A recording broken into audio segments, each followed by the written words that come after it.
Okay.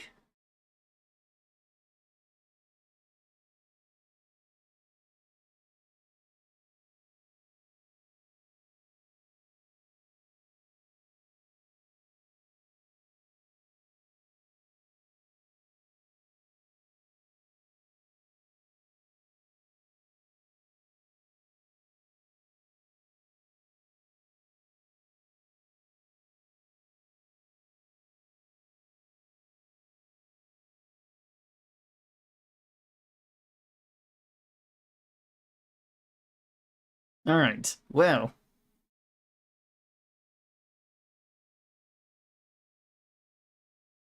DRG talking time? Yep, DRG talking time. Because we've got a lot of stuff to discuss. Let's go. Hey, Holy Thunder. How's it going?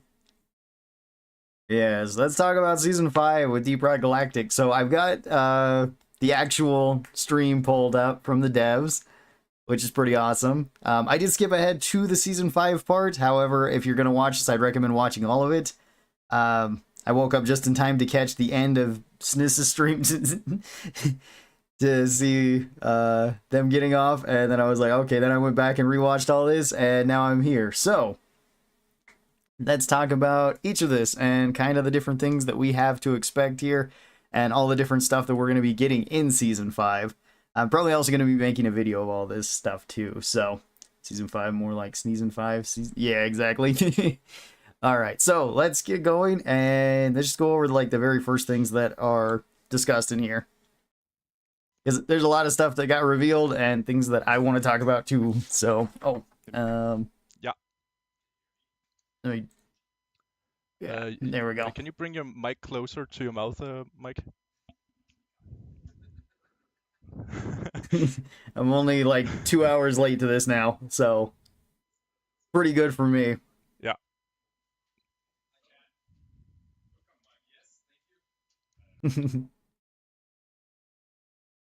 It's cool seeing all the props there too. Because like at least. Oh, 1 sec. We have a small. These two were made by Mist, get started. 1 second. Which is pretty awesome. Better late than never. Exactly. 1 sec. And I think I've got everything set up right. correctly here too. Try to say something now. Okay. So, And never, then never. check. Testing. Sound. Getting the new mission type looks. Yeah, the new mission type looks awesome. Can hear us? It works now. Let's All right, go ahead. More All right. always want. Let's go to here, where we are in Season 5. Not for the dwarves, but for the DRG Corporation. For But they've also and- found something new. And they also found something new, which so this is like setting the setting and move that out of the way so it doesn't cut off the deep scans. And what's going on with the new Yeah. mission, Mike? So name, as you can see, is Deep Scan, and Yeah. to quickly This quickly looks do the awesome. missions. So Deep Rock Galactic has found a new source of Morkite, or specifically maybe the original source of Morkite, something that is called Morkite seeds, and these seeds are located very deep inside Hoxus, inside this kind of we're calling it a Morkite geode. Yeah. It's kind of enclosed hollow rock. It's all shiny and sparkly inside. And the mission is about performing deep scans inside a fairly complex cave system in an attempt to find. Yeah, this looks awesome. Exactly. And I can just add a little. We didn't bit of really the get to see this dwarf when we were thing. there, looking at You don't- everything. The dwarf. At least I uh, didn't. Don't necessarily know what it is being used for, but maybe the seeds are being used to cultivate. We did get to see the seeds, but like I didn't get to see in a controlled environment. how the mission was actually going to Growing play more out. Potentially in a dish. easier, yeah. So it potentially could put out the dwarfs Yes. of work, right? But think of the profits. Yeah, exactly. Anyways, No.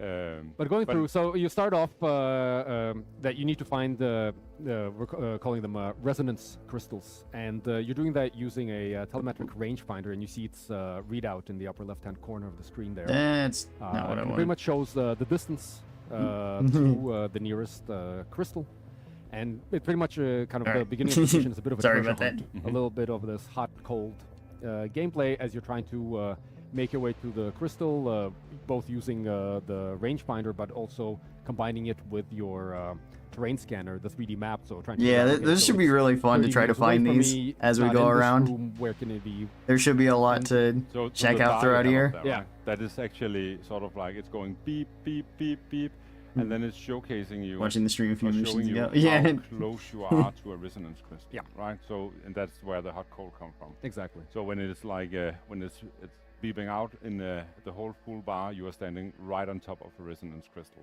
Exactly, and then you can start digging. Yeah. And as you dig down, because there is I'm no wondering how visual, fast you can also signifier do of the this with crystal, certain things. above ground. So you have to find the right spot, start digging. Like, then you'll start if you finding a EPC different mine it, material, I wonder how quick it could go. below the And I rock. imagine if you have As you C4 dig through mining, you that, can mine then these up expose the super crystal, and you can fast. see there the tip of the crystal being shown. Then what you do is you call down a. It seemed resonance like Driller scanner, got a lot of hook stuff, it up, and or is to the getting a lot of crystal, stuff in and this then, next update, go which is for pretty the cool. deep Scan, Yeah. using this. And then you do this multiple times until the location of the geode has been Yep, popped Triangulate. open. if it's triangulated, I don't know, quadrangulated if we choose 4. So we are Um, still like we're still working on the mission. we're right? still- so yeah. it's there's a lot of unknowns. yeah, I for us. actually just came down from a playtest with Jonas, but Okay.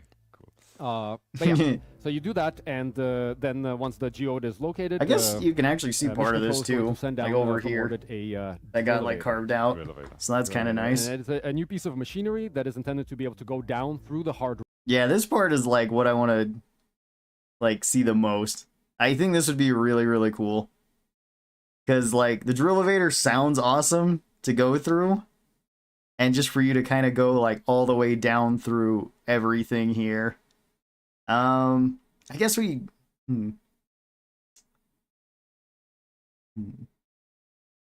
trying to think about how I want to do this. Saw the stream live. This is bombastic. Yeah. I guess I'll revert back to this for certain things if I forget. We'll kind of go through these because I have it set up for the images. And I don't know how much YouTube actually likes like another video being played on their streams and stuff. So let me try to, and if it'll let me, set up the image gallery here. And I don't need these looped. I just need them one at a time. Randomized playback, yeah, sure.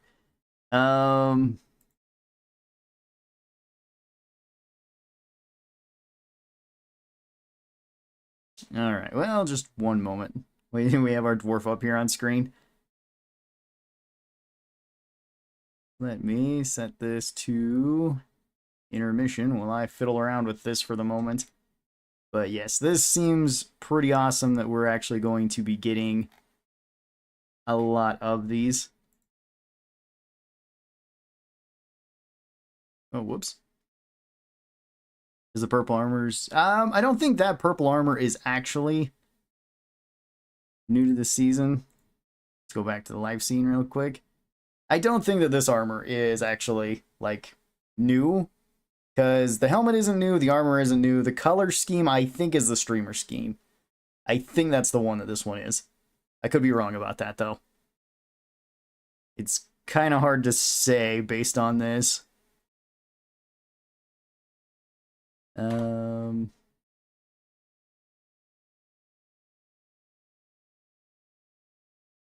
But yeah, I don't think that that's the issue.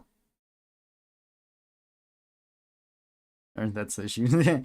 I think that is a like an actual skin that's already in the game. I don't think that's going to be a new one.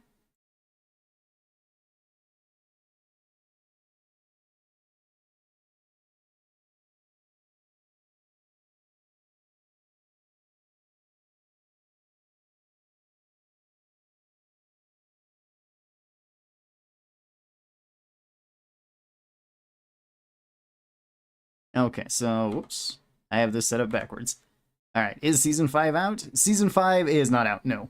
This is the updates to Season 5. So let's go over some of these, and we'll just kind of go over them one at a time. I also should probably put my face cam up here, so we can kind of talk about each of these as we go. And these were all revealed on the stream that was just earlier today.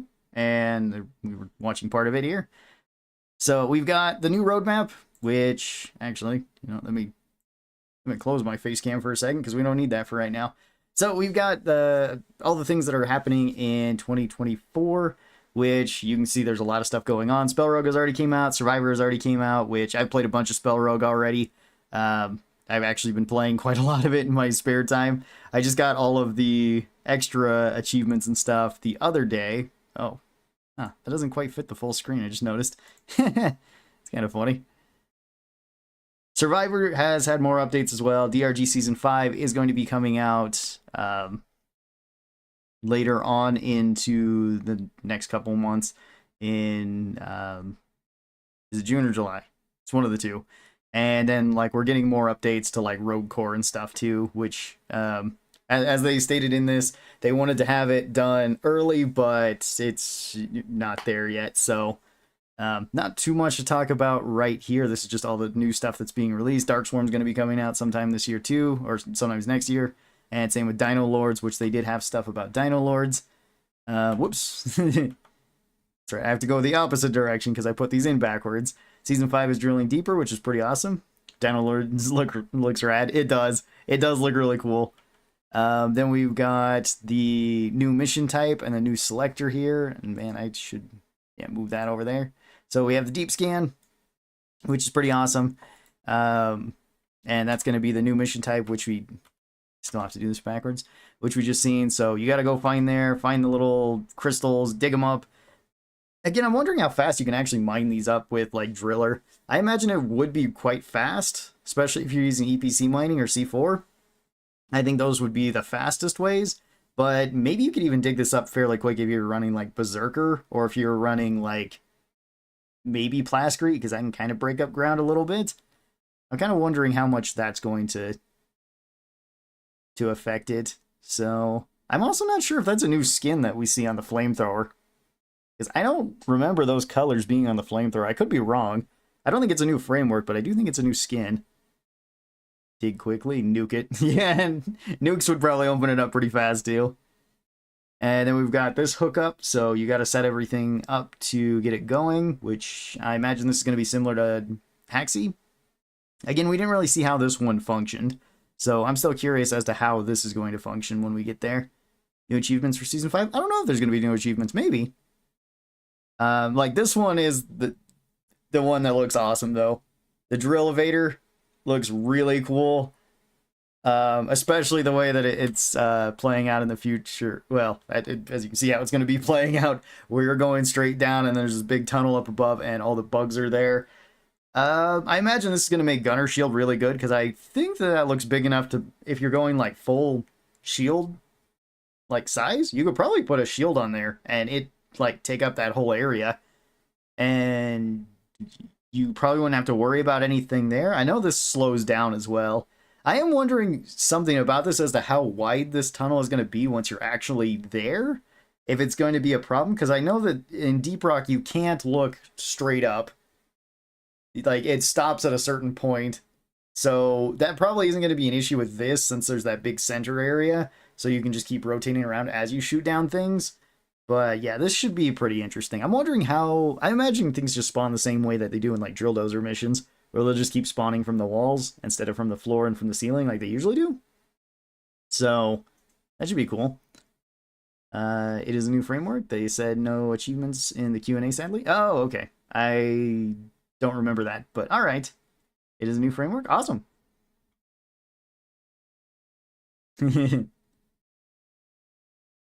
Oh, whoop, that's right. Still the opposite direction. This looks really cool. I mean, I know Mikkel is a big fan of the Aliens series, particularly Aliens, and this does remind me of the scene of, like, the xenomorphs, like, climbing down the ceilings, or climbing across the walls towards the Space Marines. So, like, I imagine that was probably inspiration for this. I don't know if he would say that, but I think that it is. And it looks really cool. There's not really any place that fights quite like this unless you're sitting directly underneath, like, the oil rig or the extraction rig. So this should be interesting because most of the time you're not fighting, like, directly underneath there. I'm also wondering how this is going to work if we have detonators. Because if you have detonators up above, like what we've seen in the Oops All Bulks streams, if they get directly above the space rig, or directly above like the extractor, the elevator in this case, and start blowing up, it's really easy to die there because they're just more concentrated. They don't usually blow up above. There's a lot of stuff that comes falling down on top of you. So, like, that's going to be rough. It's going to be super trippy. Yeah. I wonder if NG's turrets will work here? That's a good question. I imagine if you have, like, Hawkeye system, it's not going to matter at all because that could already shoot basically in any direction. But if you do have, like, Defender system where it limits your range, they should still be able to aim fairly high, though. So you should be okay there. I would think. They might not be able to reach as high as they would far, potentially, just because the targeting might be a little bit strange. They'll still probably be decent for keeping off, like, swarmers and stuff getting close to you, though. Sounds like we better shoot faster then. Yeah. Yeah, because, like, in this, I'm also wondering what enemies can spawn when enemies are coming down like this. Because Mactera could also be an issue if they're just falling directly down on top of you, especially grabbers. You might be able to just knock grabbers off of people, but at that point you're just falling straight down, and that might be bad. I don't know if Stingtails could do it, because if you get, you know, yoinked all the way up there, you're probably going to die from fall damage as well, unless you're playing like Scout. Because I guess you could do it with Ingi too, because you could put up platforms and stop yourself, or even maybe Driller if you could get into the walls fast enough. But like Gunner, you're just dead. Unless you're allowed to put zip lines on that, which maybe that wouldn't be a bad idea. Have Driller drill into the wall, have Gunner shoot zip lines across, so if you do get yoinked, you might be able to grab something. It'd be interesting. A viewer did ask about debts, and they said it was necessary. If necessary, they could disable them from spawning. Okay. If necessary. Well, that kind of just makes me want to do like a modded version of this map once it comes out, or a modded version of this mission, and just have like a bunch of just do the Oops All Bulks just to see how bad it is. Bro, so much stuff. There's a lot of stuff. Yeah, and like so much of this stuff they showed us when we were there in Copenhagen, and like I haven't been able to talk about it for months now. For like 2 months. Been like, oh. That was also the problem, is like once I got back here and then they like did their, well, when we were on the stream and they did like the teaser and stuff, and it's like, oh, usually I love to do like speculation or like a speculation video after this because they're usually pretty fun, and then I realized I couldn't do it because I got to see a lot of stuff and it wouldn't really be speculation at that point. So yeah, like this is going to be really cool. I imagine Spitters, Menaces, potentially Mactera are going to be a pain on this. If Stingtails can spawn here, that could be rough too, because again, if you get yoinked straight up, you might just die. But anything else I guess the detonators, like we talked about. Maybe some of the new enemies. I doubt any stationary enemies are going to be able to spawn here unless this is connected to another room, and once you get down there, that could be rough if you just run into a bunch of spitballers. But I don't think anything else would be here. 4 gunners with shields, Oops All Bulks. Yeah, but that doesn't block the explosives, though. You might be able to keep them away and just nobody kill them. Just, like, nobody kill them until, like, the end, and then just see it all, like, drop down on top of everything, which would be really, really cool. But, yeah. Alright, and then there's the different spots where it stops, or slows down where it's drilling. I'm wondering how much this is going to, like, potentially bounce you, or how much this is going to give you camera shake, too. Because depending on that, it depends on how bad these are going to be. And something like Swarmageddon I can see being potentially bad with this. I could also potentially see it not be that big of an issue, especially if you're running like Sticky Flame Driller. But, yeah. Again, like Oops All Bulks, or if you just get a bulk here and it stops right here, it might just be... I'm wondering if you can actually drill into the walls here. Because I would think that you could. I don't see why you wouldn't. Because I'm just thinking, like, that might be the only way to survive if a bulk starts coming down. Like, just have Driller drill through the walls as far as he can, kill that, hope everybody can get into the wall before it comes down and kills somebody. Rollers. I don't think rollers will be spawning on here. Maybe. I don't know. They might in salt pits. That would be bad if rollers land here. I didn't think about rollers. Have to keep repairing the drill in mind. Yeah, that's true. So, I don't know. We'll have to see how this one goes. It's a cool mission idea, though. And I really like the idea of just you have this big drill elevator that you have to go down. Kind of reminds me of like there was an elevator mission in like one of the Turok games that was pretty cool. But you were going the opposite direction. And there's a couple other games that are kind of like that too. So I'm interested to see how it goes. Then you drill down to the more deep areas, which that's gonna be awesome to see. They didn't say everything that's gonna be down here, so I can only talk on this like briefly, but there is a lot of really cool stuff that I think is gonna be coming down in the very depths of this. Hope we're getting an elevator button we can smash. Yeah, I seen a lot of messages when I was watching the stream of people asking if they could pet the elevator too. I'm hoping you can to some extent, because you can with Dottie, you can't really with Molly. I don't know why they've never added anything with like Molly. But yeah, maybe there will be something like that, or some sort of button that you can sit there and fiddle with. Yeah, and then there will be a new extraction from here, which that should be pretty cool. So yeah, we'll have to see what the extraction actually is, because extractions were a little bit different in the prototype of Rogue Core that we played, and I'm wondering if they're going to be teasing that, because they still weren't fully implemented, at least to the way that they wanted them when we got to play Rogue Core. So this might be like the prototype version of that or something else. I think that's okay for me to say. Like, it's kind of obvious that you would need to extract similar to the same way that you do with DRG. But, yeah, this will be interesting if it's something different from the actual drop pod. It could still just be the drop pod, but maybe it takes longer, or maybe there's additional steps that you need to go to do this. I'm interested. I don't know why people want to pet the elevator. It's the same thing as the Minehead Refinery. It's just a platform. Well, because, like, you can pet almost everything in DRG. I'm assuming that's their reasoning. Reminds me of an old movie called The Core. Drilling into a giant geode, and wonder if they got inspiration from that. They very well could have, Warrior Wolf, because they have stated that they are inspired by various sci-fi and, well, I guess it's mostly sci-fi and horror stuff for Deep Rock Galactic, and more so for like Rogue Core as well. So I wouldn't be too surprised if that did pop up. I mean, Mikkel is a big fan of a lot of like sci-fi horror movies. We talked to him about that when we were at the restaurant and just at the actual Ghost Ship facility, which they did get to at least show part of their new, I guess, building that they're going to be moving into soon, which is cool. Their new building looks awesome.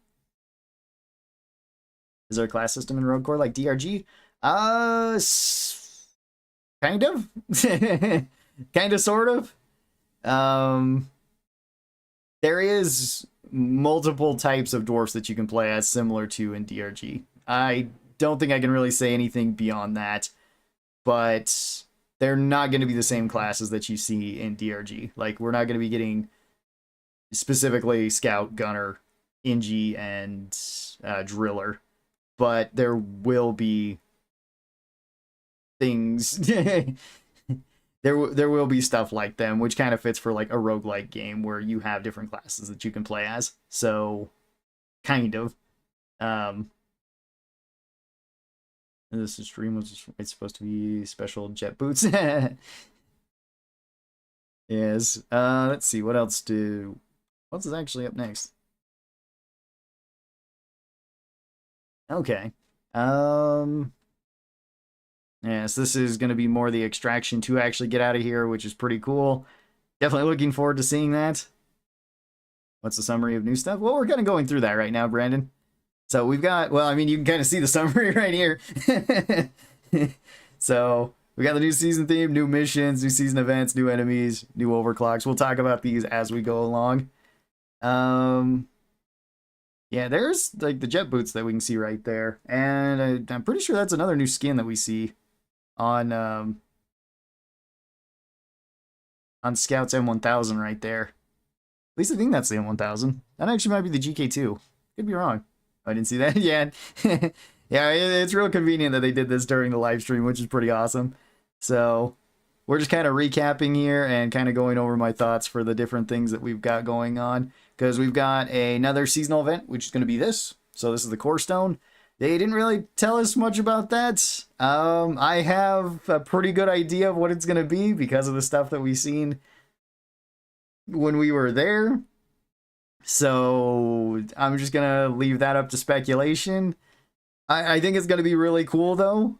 And it should be something pretty interesting, especially like the first time you go about it. Like, we got to see the prototypes to this. We got to see the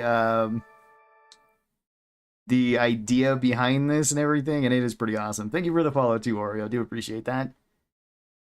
They call them extraction boots, and unique will be unique to this mission. Yeah. Yes, that will be pretty interesting. And mining some of the core stone as well.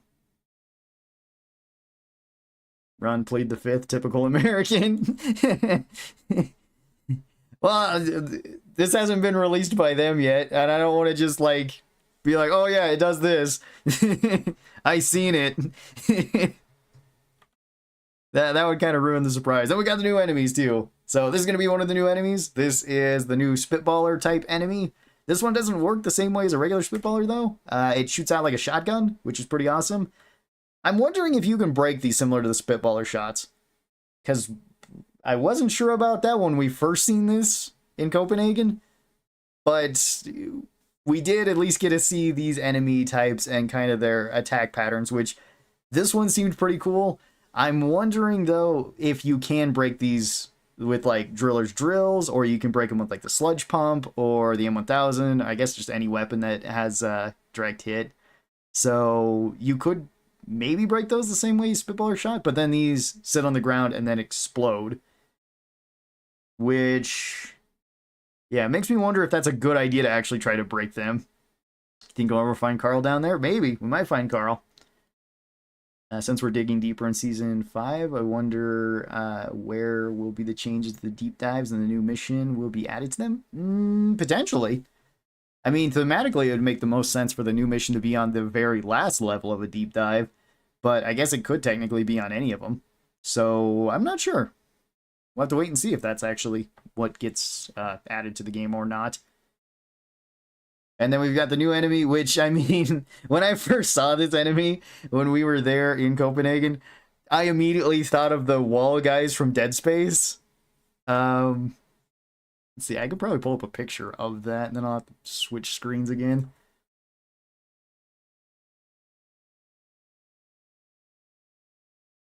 Wall Guardians, okay, I was just going to call him Wall Guy. But it looks very similar to them. Oh, well, that's a tiny picture. We tried to... Oh, that's even tinier picture. Why are they like 120 by 120? What the heck? I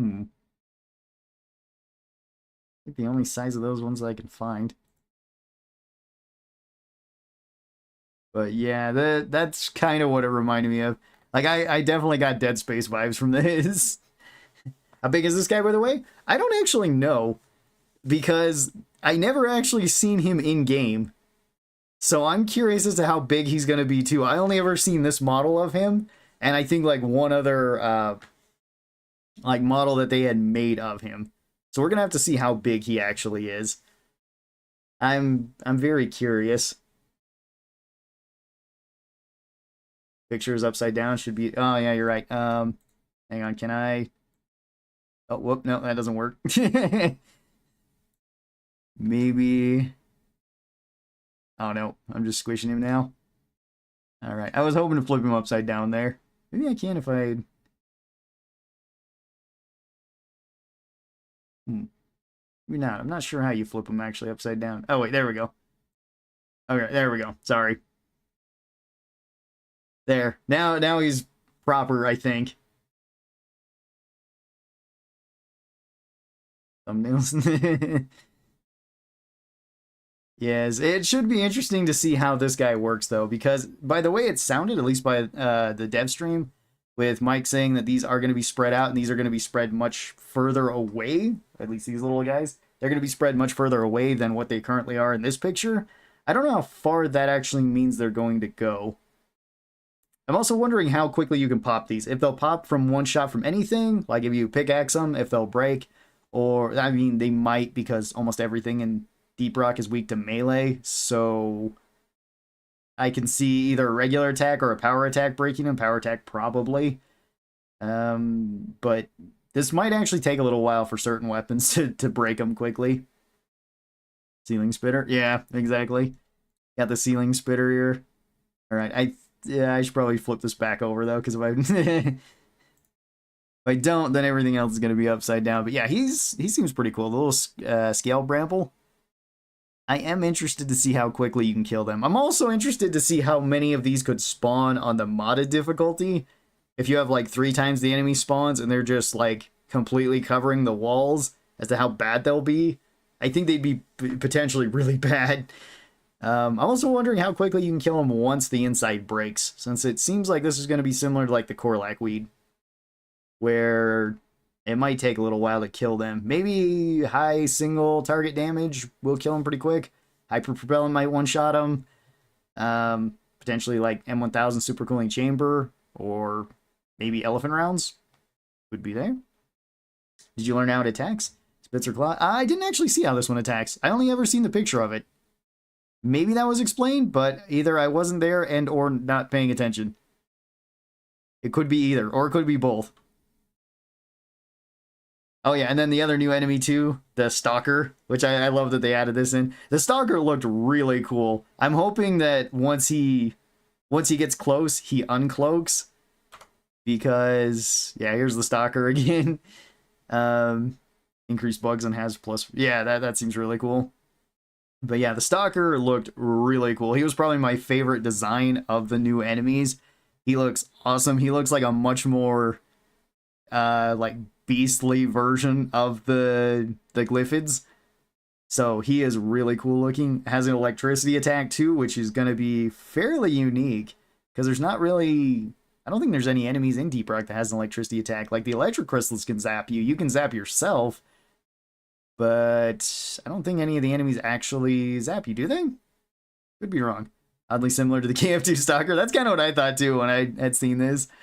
I was like, oh, cool, we're getting like KF2 Stalkers. Hopefully they're not as annoying as KF2 Stalkers. Good design, but no one can see it. That's just cruel. Yeah, it looks like a beefed up Glyphid. You can kind of see that in some of these pictures where it's like you can see the arms are a little bit bigger, the back is a little bit bigger. Like, it has bigger looking teeth in it.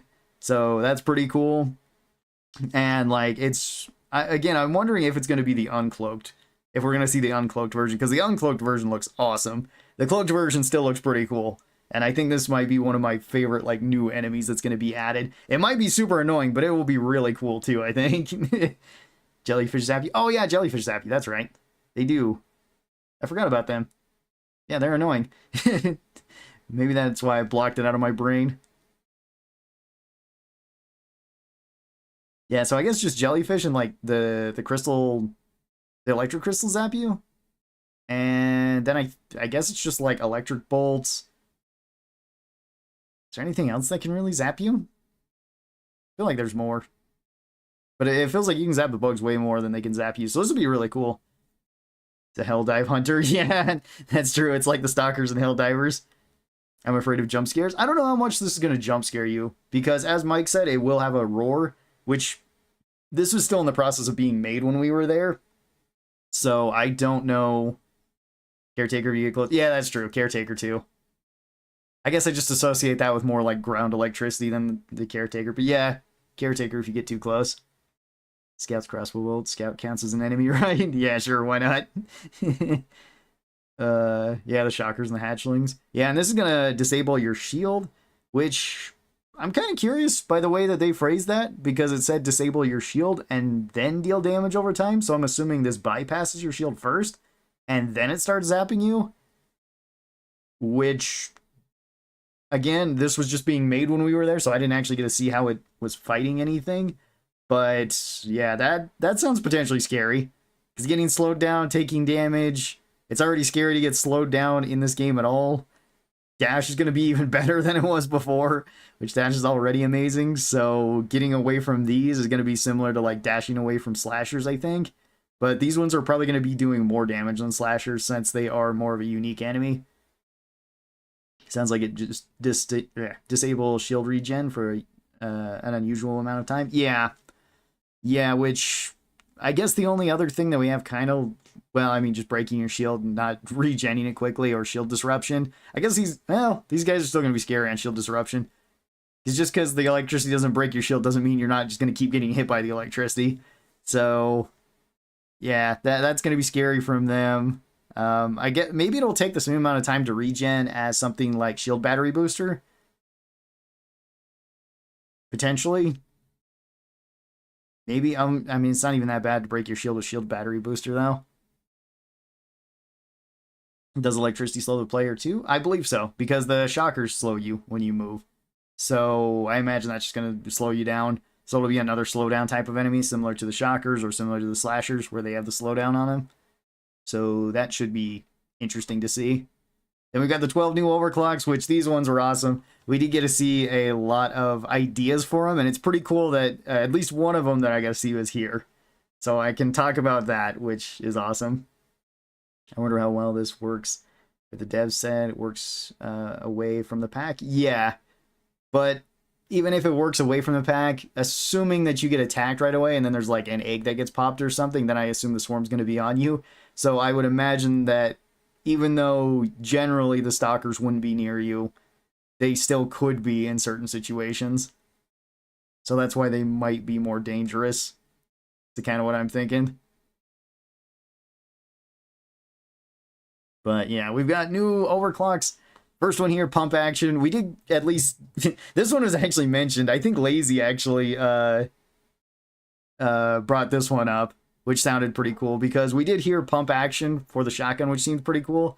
And I think previously it didn't actually have the +1 blow through on it. I think that was added specifically because Lazy Maybe had suggested it. And that's pretty cool. That is a really good idea for the Warthog, since it doesn't have blow through rounds on it normally. So, and like the double barrel does for some odd reason, but the Warthog doesn't. And having the Warthog actually get 6 overclocks is pretty awesome. I mean, it was one of the few weapons that didn't have 6. So it's just this and the Zhukovs that aren't. So hopefully that gets updated later too when we get potentially secondary overclocks. But I mean, more overclocks is awesome. Huge increase in damage. +1 blow through is pretty strong, especially for the shotguns. +1 blow through is pretty strong for just about every weapon. I'm not sure how much huge increase in damage actually is, because we didn't actually see any numbers when we were there. These were just ideas on a spreadsheet that we seen. So as to how much that is, I guess we'll have to see. The Warthog could already one-shot, headshot grunts on any difficulty. So that's not going to change it at all. But Mike did say, at least in this, that it could body shot grunts out to a certain distance if you built it right, which I'm assuming means just build damage, build pellets. And if this can one-shot body shot grunts, then this one might be one of the strongest for the Warthog then, because none of the other ones can one-shot body shot grunts, I don't think. I'm pretty sure Cycle Overload can't. Pretty sure you still need 2. And yeah, and then everything besides, well, no, because mini shells can too. If you just build straight damage, then it can one-shot headshot as well. So everything can already do that. So that'll be cool. It might hit some other breakpoints too. It might kill things quicker. It's probably going to feel really good on Dreadnought missions and stuff.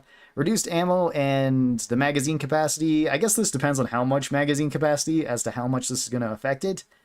The Warthog holds 6 by default, I think. So I wouldn't be too surprised if this drops it down to like 4. I don't think it would cut it in half to 3. Maybe it would. But I'm thinking like more like 4 rounds in the tube. Or 4 rounds in the mag. And then overall ammo capacity, this really depends on how much ammo we're losing as to how bad that is. It might not affect it at all. It might just still be better than some of the other overclocks. Increase the base spread. That actually isn't that big of a deal, because like that's the same thing for cycle overload, which if it's the same amount, shouldn't matter that much. It's not going to be way great at very long range, but it'll still be quite good at like medium and close range. So I see this one being potentially really good for the Warthog, which is awesome.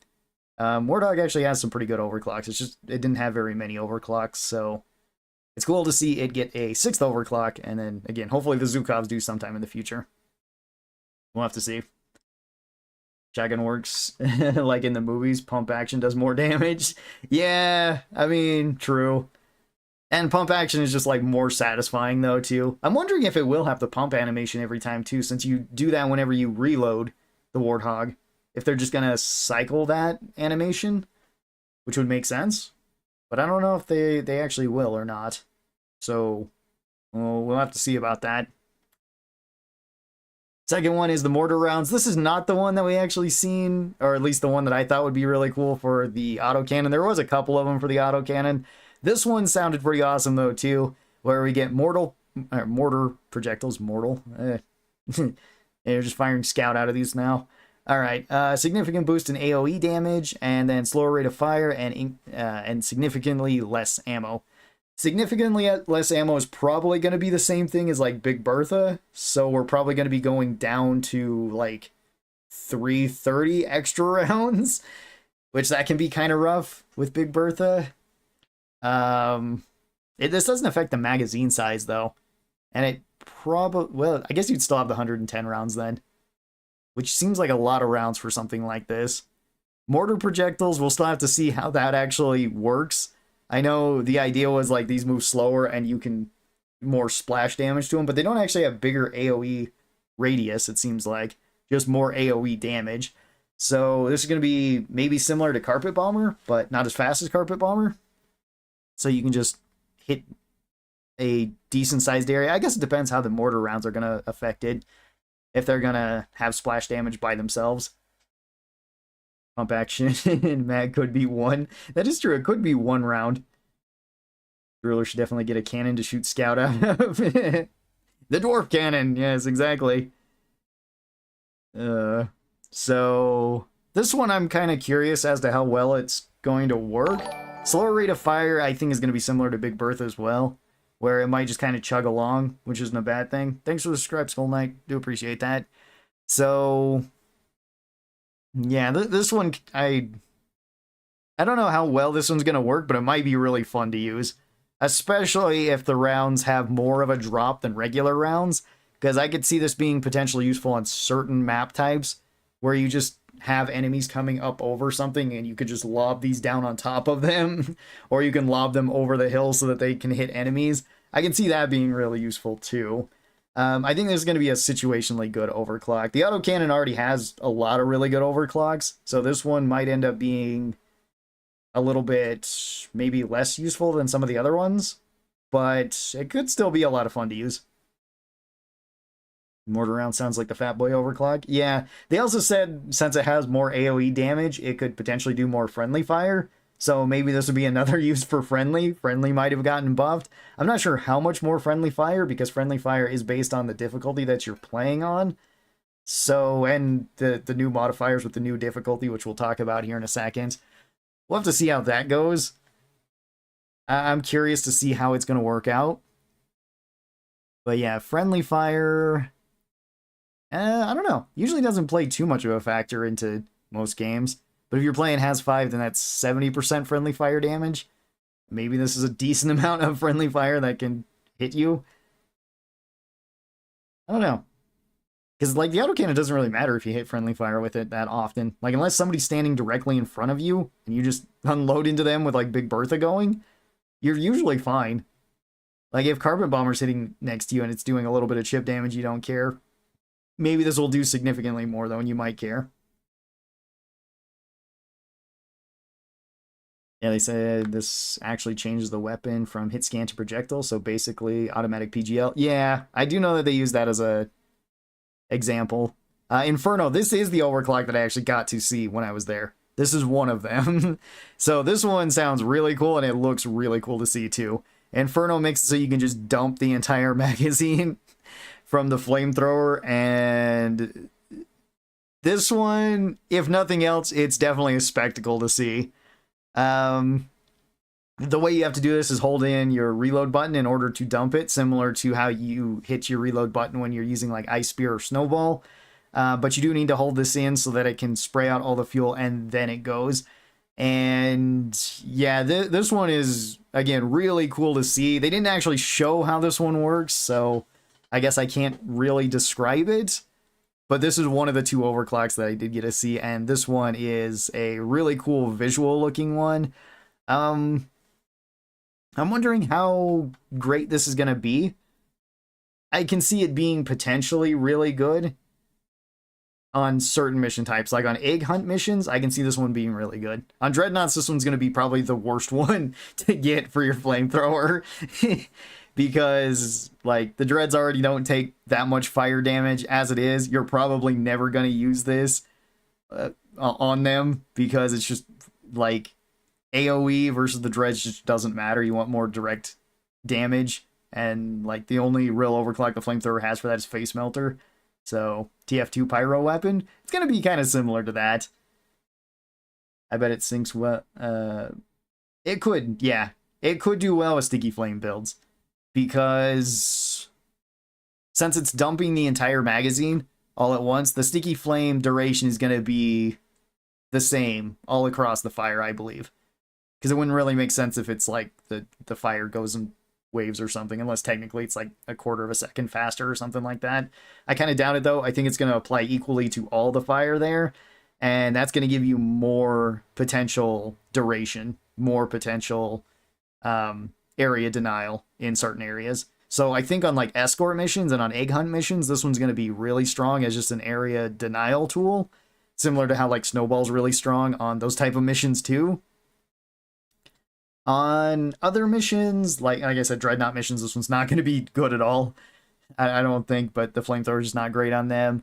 Oil rig missions, I could see this one potentially being really useful on the repair areas, because if you just dump all the fire in one area, it's going to be pretty easy to fix that area up. Especially if you have more duration on the fire and if you have like slowdown on the fire as well. So this one would be interesting to test out. I kind of want to see it. Let's see. Oh yeah, greatly reduced movement speed when you're doing the charging. I don't think that'll really matter, especially if you're on like an oil rig mission or if you're on a drill dozer mission, because you can just stand on Dottie. And, you know, if you dump all the fire right there, it doesn't matter. If you're already grinding on the rails, it doesn't matter either. So on those types, I don't think it would matter. I guess you could ride Molly too and have this and dump the fire out if it gets you too slow. When I did see this being used, it didn't seem to slow you down that much. So, like, it was probably, I don't know exactly what the amounts are, but at least when I did see this being used, it seemed similar to, like, the autocannon slowdown. So, or the hurricane slowdown, like the gunner level slowdowns. So a bit more than, like, driller slowdowns can be. I guess driller doesn't really slow themselves down. It's just you kind of slow yourself down with the flamethrower and with the cryo cannon. But yeah, like, I don't know. This one was really cool to see though. I'm looking forward to seeing how this one works for the flamethrower. And then the last one that they showed is the March for Death one for the M1000, which this one is a really cool idea. So this one makes it so focus shots now make it so enemies temporarily take more damage and it marks them. And then this one also increases your focus speed. However, this increases the focus shot ammo when you're using that. So smaller magazine for the focus shots. And it makes it so near zero focus shot damage. This is going to be for like support scout, which is pretty awesome. I'm also... Yes, friendly fire option. Let's go. I don't think this is going to add extra friendly fire when you hit a teammate by accident with the M1000. I don't think it's going to mark them. At least I wouldn't assume that it would work that way. I think this will strictly be on enemies that you hit. So this one sounds like it can be really good in a team. It's going to be not that great solo. However, I imagine...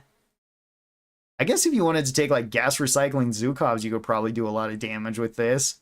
Or if you wanted to do some sort of like challenge build or something. Like if you wanted a different Doomslayer build. Put a big X on friendlies. Yeah, there you go. Yeah, this one definitely reminded me of something too. And this one is, I think, going to be pretty awesome in a team setting, especially on like a Dreadnought mission.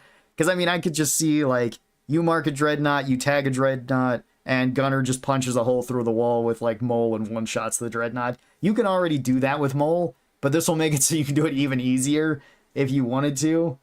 It'll also, I imagine this will mark when things are frozen too.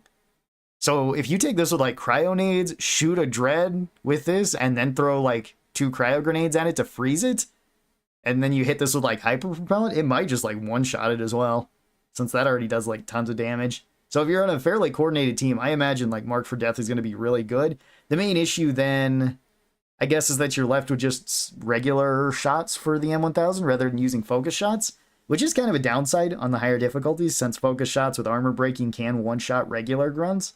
I guess it would free up armor breaking though, because you wouldn't really need it. You could still take it if you want, but it would make it so your tier 2 is a different option if you'd want. And your regular shots don't seem to be affected by this, or your magazine. So you can still one-shot regular grunts with this. You could still one-shot spitters. You could still one-shot, I guess, any of like the swarmers and jellyfish and stuff. So it wouldn't really affect the M1000 in that regard. And if you're okay with just firing it non-focus shots like that, you should be good.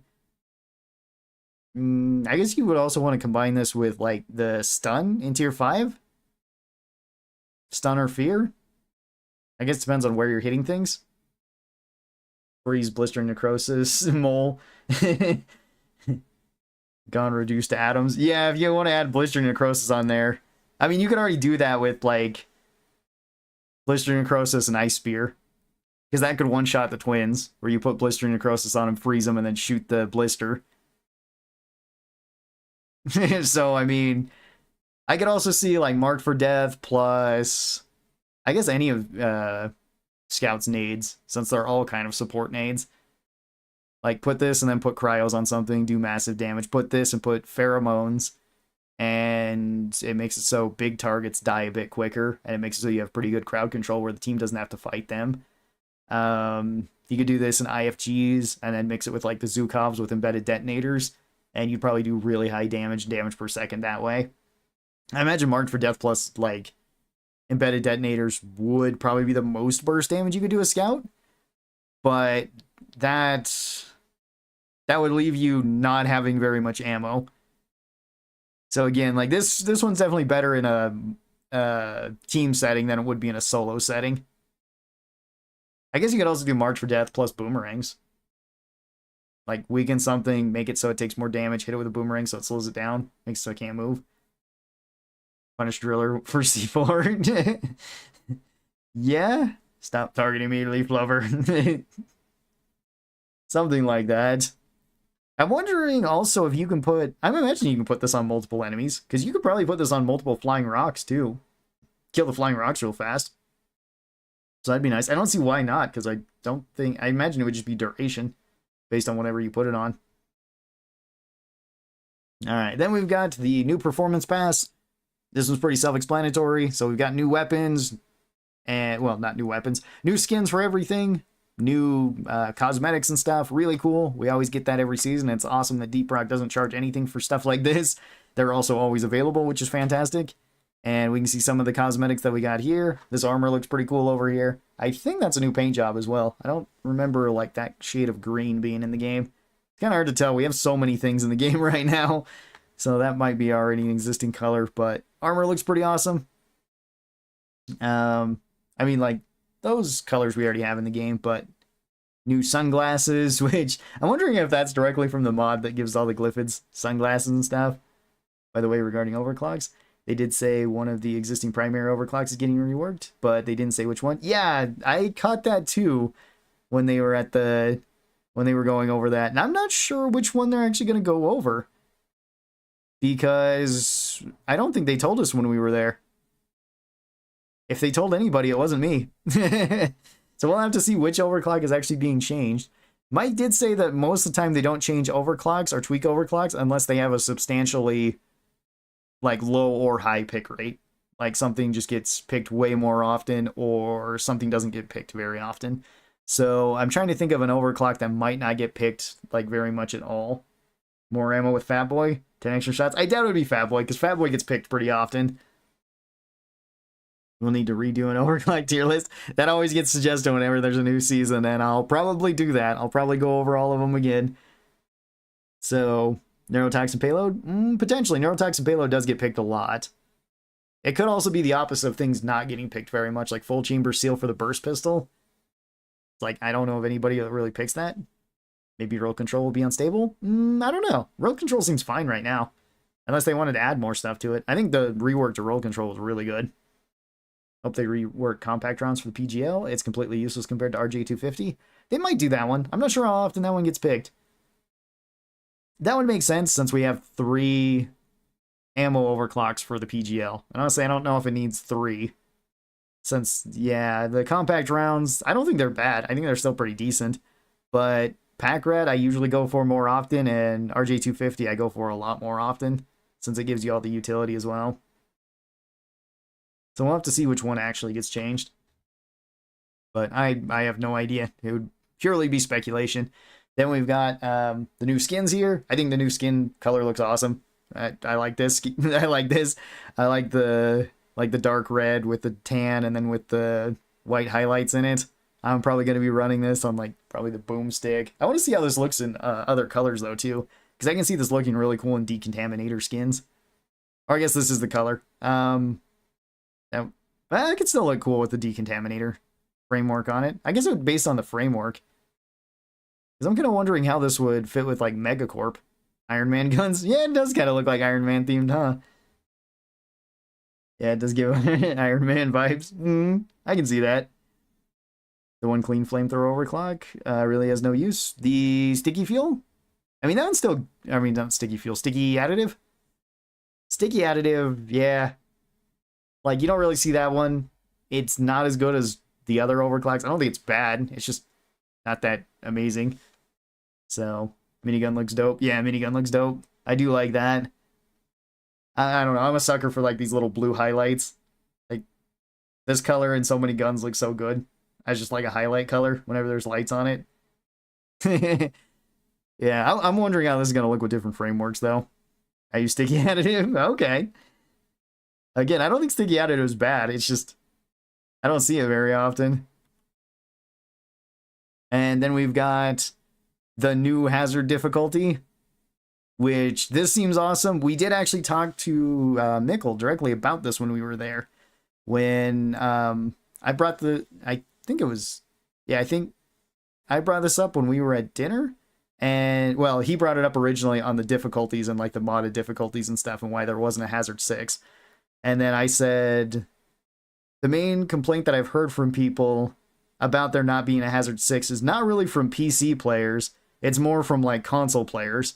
Because they don't have any way of modding things. And I think that's about as much as we've talked about when we were there about this. Which was... That's usually what I hear, is people on, like, PC don't really care that there's not, like, a Hazard 6 because you can just install mods and make your own Hazard 6. You can make a Hazard 7, a Hazard 8, a Hazard whatever the heck you want, a Hazard 1 times 64. So, like, you can modify the heck out of it, and, like, that's it. It's mostly, like, whenever I've made videos like that with people on console that say that they would like a Hazard 5 or a Hazard 6 or something above Hazard 5 or some sort of tweaks to it. And I think that this is a really good idea. I like this idea a lot better than just a Hazard 6, since Hazard 6 would just probably up everything. So it increase spawns, increase the movement speed, increase the attack speed. And once you start increasing that so much, like the projectile speed is so fast that it's basically impossible to dodge things sometimes. Hazard 1 Googleplex. Yeah, exactly. You can do whatever the heck you want with like the modded stuff on PC and it's like not a big deal. But on console, you don't get that option. You just get Haz 1 through 5, so I can understand, like, okay, I played 5 quite a bit. If I go down lower, it doesn't feel as challenging, unless I'm doing, like, some sort of challenge build or something like that, or I'm doing randomizers or something like that. But even then, it's like you can get used to that too. So having the has 5 plus, I think, is really cool. And especially the way that you can modify it too. Because I know that was brought up as a concern as well, where if it's just more enemies and more things spawning, it can make the game run slower. But since you can change that, that's really cool. I think we've got another slide here. Oh yeah, and this is all going to be tied behind a mission type to do. So you're going to have to complete, looks like 4 missions on Hazard 5, which I do like this. I think this is a good idea, since it's the same way that you unlock Hazard 5, to where you can't accidentally like just set Hazard 5 right away when you're just starting into the game. The highest you can go is Hazard 4, unless you have somebody else that you're joining into that has Hazard 5. So I think that this is a good idea. I like this. And that will make it so you have a gradual progression and you can't just skip like right to Hazard 5 plus by accident and start messing with things, get completely overwhelmed. I think that's a good idea. It's going to be fantastic for the more veteran players too, because then you can do this right away and then get right into the modded stuff, especially if you're on console and you don't have mods. So I guess it's not, well, I guess it's sort of modded stuff. Not quite the same. To lethality and beyond, yes. Helldivers 2 has Hazard 6. I mean, it has all the way up to Hazard 9 with Helldivers 2. So, yeah, and then here's the other slides of the things that we can do here, which is pretty cool. More aggressive enemies. I'm wondering how much more aggressive each of these jaws are. If that's like 50% or 25% increased damage, or maybe it's only like 10% or something. Maybe it's 10 and 25. Don't know. We'll probably get more information on that. Player vulnerability is taking more damage. And they did say that this was taking more damage from basically every source. So that would be, well, except for falling. Falling was not, which, I mean, I'm going to have to disagree with Mike on at least one of the points that he said, where even more veteran players will know exactly how far they can fall before they take fall damage. I disagree with that. I've fallen off of stuff and killed myself plenty of times that I thought I could survive. So I don't know if that's entirely true. It's more of a skill issue on my part, but still, I don't think it's entirely true. But yeah, more friendly fire damage, which I'm wondering by how much more? I guess each of these could be up by like 10%. I guess 15% would be the max, since you have 70% damage on Has 5. And then you could go all the way up to 100% friendly fire damage. Jumps off small hill downs. I've done that plenty of times. Or what I thought was a small hill. Or I've jumped backward and been like, oh yeah, this will be fine. And then I fall much further than I think I would. That's not so good. Then we also have like the more enemies, which I do like that more enemies is tied to its own thing. I think that's pretty cool, because more enemies is usually a lot more fun in Deep Rock, at least in my opinion, because you just get to fight more and more often. I'm wondering about tougher enemies. How much tougher enemies is going to be? Is that going to make it so armor is affected more?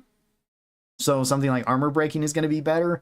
Or is tougher just going to be increased scaling to health? Because if it's increased scaling to health, then that would change basically every weapon in the game as to how useful they are on this difficulty. Because then, something like the M1000 with armor breaking might not be able to one-shot regular grunts anymore. It might actually take 2 shots. Or it might take like a focus shot followed by a follow-up shot. And it could make it so damage over time effects are even stronger then. Which will be interesting. Health, I think they said? Oh, did they say health? Okay, I must have missed that. I guess it depends on which enemies. Because if it's for bigger enemies, I don't think it will change that much. Since that happens already on like going up in difficulties where like Praetorians get more health. And I guess any of the big enemies get more health the more dwarfs there are, and the more, the higher the difficulty you're playing on. But then grunts do to a certain extent, but then on Has 4 and 5 they have the same amount of health. So I'm wondering if they'll have the same amount of health and armor as they do already on 5. I'm also wondering if that'll affect swarmers. Because if swarmers get a lot more health, that would be more annoying. Or jellyfish. Like small enemies, I think, yeah, if they add more health to the small enemies, that'll be more annoying for them. If it's for big enemies, I don't think it'll really matter that much, because it's just you have to hit them more often. Like Praetorians and Oppressors, whatever, you just kill them a little bit slower. But yeah, that'll be interesting to see. I'm definitely going to be playing on this when it comes out. And I already have a couple of challenges that I think that I want to try. There's also a new randomized... Hands out of the way. There's also a new randomized mission type. So you can do randomizer plus a random mission. And that could be fun. I'm probably going to do that. I'm probably going to do randomizer, random mission, like has 5. And then I'm probably going to do randomizer, random mission, modified like this. Just to see if we can get through it. Those will probably be like 2 videos that I make shortly after this comes out, I think. I also want to do like a green beard run on this, just to see how bad it is. See if it's doable. Probably pick like Gunner, because Gunner's pretty strong for the green beard since you got the minigun and the revolver and the shield. And so long as I don't get like a... Well, I guess I can pick whatever mission type. We could also do like a randomized... I guess it wouldn't be a randomized green beard run. I guess you could do randomized mission type. But yeah, I have a couple ideas already for these that I want to do. And we'll probably do some like discussion videos on them too once we get some more information. They said something like hitting weak points will be more important. Yeah, that's true. Then we've got the old seasons, which this one sounded pretty cool. I really like this idea, especially once we first were in Copenhagen. They announced this, that we're getting the old seasons back so you can work towards them. And I liked the idea that they had said too in this, which I wasn't sure if they were going to do, where like if you're working on season 5 and somebody else is working on season 2, you'll still get the bonuses to season 2, which is awesome, especially if you rush all the way through one of these seasons, or if you're coming back to this game and you haven't played in quite a while and you want to get these unlocked. Yeah, I think it's just going to be easier for people to hop in and get what they want then, which is pretty cool. And even if you've already unlocked something from like cargo crates, it doesn't matter. You can still, you'll still get like a reward for actually hitting that. So if you unlocked a hat already, and then you get like up to that in the season pass, then you'll still get it. It sounded like everything that was in crates and cosmetic cores is going back to these though. So there will be less clutter in the crates and in the cosmetic cores, but there's going to be new cosmetics in both of those, which also sounds pretty cool, because for the longest time now, I've just been getting nothing from my things, which, I mean, it's still kind of fun to grab your nothing, but it would be cool to get more cosmetics and stuff, so I'm never opposed to that. And then, oh yeah, the total level. I've already seen this on like mods, and they pointed that out. It is funny that they picked 69 and 420 as their options there. It seems like something they would do a Ghost Ship. And then we can go up to red, 4-star, and then we get the bonus. So every time you promote after that, you'll go 1, 2, 3, 4. This will be interesting just to see like what my classes actually are. I have no idea what they are. Pure flex. Yeah, this is like purely just kind of showing off, because there's no need for you to promote. There's more incentives to promote now than there was previously in Deep Rock, since now whenever you promote, you also get the like the blank core, the weapon core, and the cosmetic core that you can forge. So there's a much better reason to be taking that now than there was previously. Previously, it was just like, if you wanted to, you could, but that was it. So, yeah. Yeah, that'll be cool to see. See how high a promotion people have. Especially, like, some people, like, I'm actually going back to this. I'm really wondering, like, for somebody like Drilling in the Name of, how high his dwarf is going to be. Because I know he plays Driller the most out of his dwarves. And I would just like to see, like, how high that would be for him. And, like, some other people, too. I'm wondering which one of mine is going to be the highest, because I play them all pretty evenly. We'll have to see. And then we've got new anomalies and new warnings. Hey man, your driller is legendary 2 to the... yeah, exactly. The 16th power. Sure, why not? Yeah, new anomalies. So 2 new anomalies, 2 new warnings. We've got the blood sugar, which this one sounds kind of interesting, where you get red sugar back from killing things. And I'm imagining you're taking damage over time. I can't imagine this being constant damage over time. I imagine this will be more like a slow tick. So that actually sounds pretty fun. I do like that. And I guess you could get regular red sugar. I imagine this stacks with like vampire as well. So like vampire driller is probably never going to run out of health. They're probably going to be fine constantly. We'll have to see though. Wonder how it works with vampire. I imagine it would just trigger, and then if it triggers vampire on top of that. Blood sugar plus sweet tooth. Yeah, sweet tooth would be good too. If you took all the health perks, it'd probably be pretty good. Diabetes. We're going into the diabetes mission. Dang, diabetes killed my last dwarf. And then we've got the secret secondary, which makes it so we get a secondary option, which will be kind of cool. You get more money from that. It'll give you more stuff to kind of collect or do whenever you're doing a mission, which I kind of like that. Usually I go for the secondary and primary because I'm not like speedrunning missions. If you like speedrunning missions, this will do absolutely nothing for or against you, I guess. But if you want more money and you're new to the game, this would be pretty cool because you could potentially get like collect gunk seeds, collect holomite, or collect Evo nuts, collect gunk seeds, or whatever it might be. It could just be like collect mushrooms, collect Evo nuts, and like that wouldn't be a big deal because you could just collect all of them all at once. Finally used for Sweet Tooth? I'd say Sweet Tooth had it used before. It was really good on Gunner because Gunner doesn't have high movement speed, so getting that movement speed buff is pretty good. Man, if we don't get a new voice line about it, we're gonna get like dwarf beaties or something. Actually, that gives me an idea. Hang on. Can I get AI mission control to say dwarf beaties? The heck? Why did they keep changing this site? Anyway. Let's see. Let's get mission control here. How are we gonna say dwarf beaties though?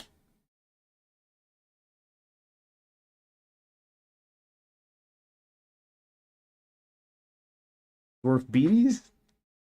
Dwarf beatus? I mean, we could try it like that.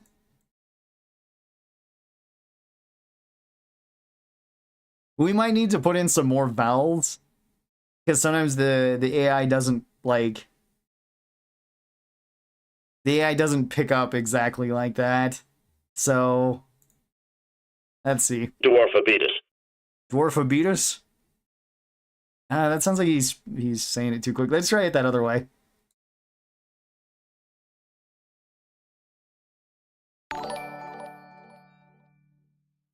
Try this. Dwarftabetus. Dwarftabetus? I don't think that comes out even worse.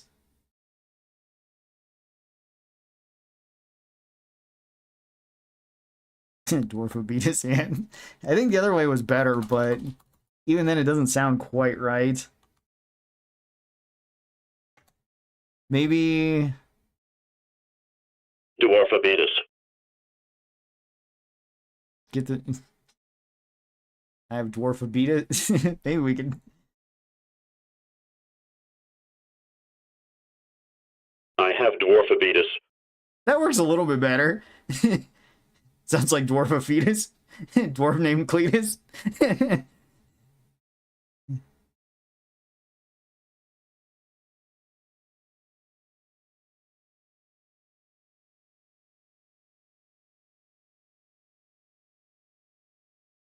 I have Dwarfabetus and I need red sugar.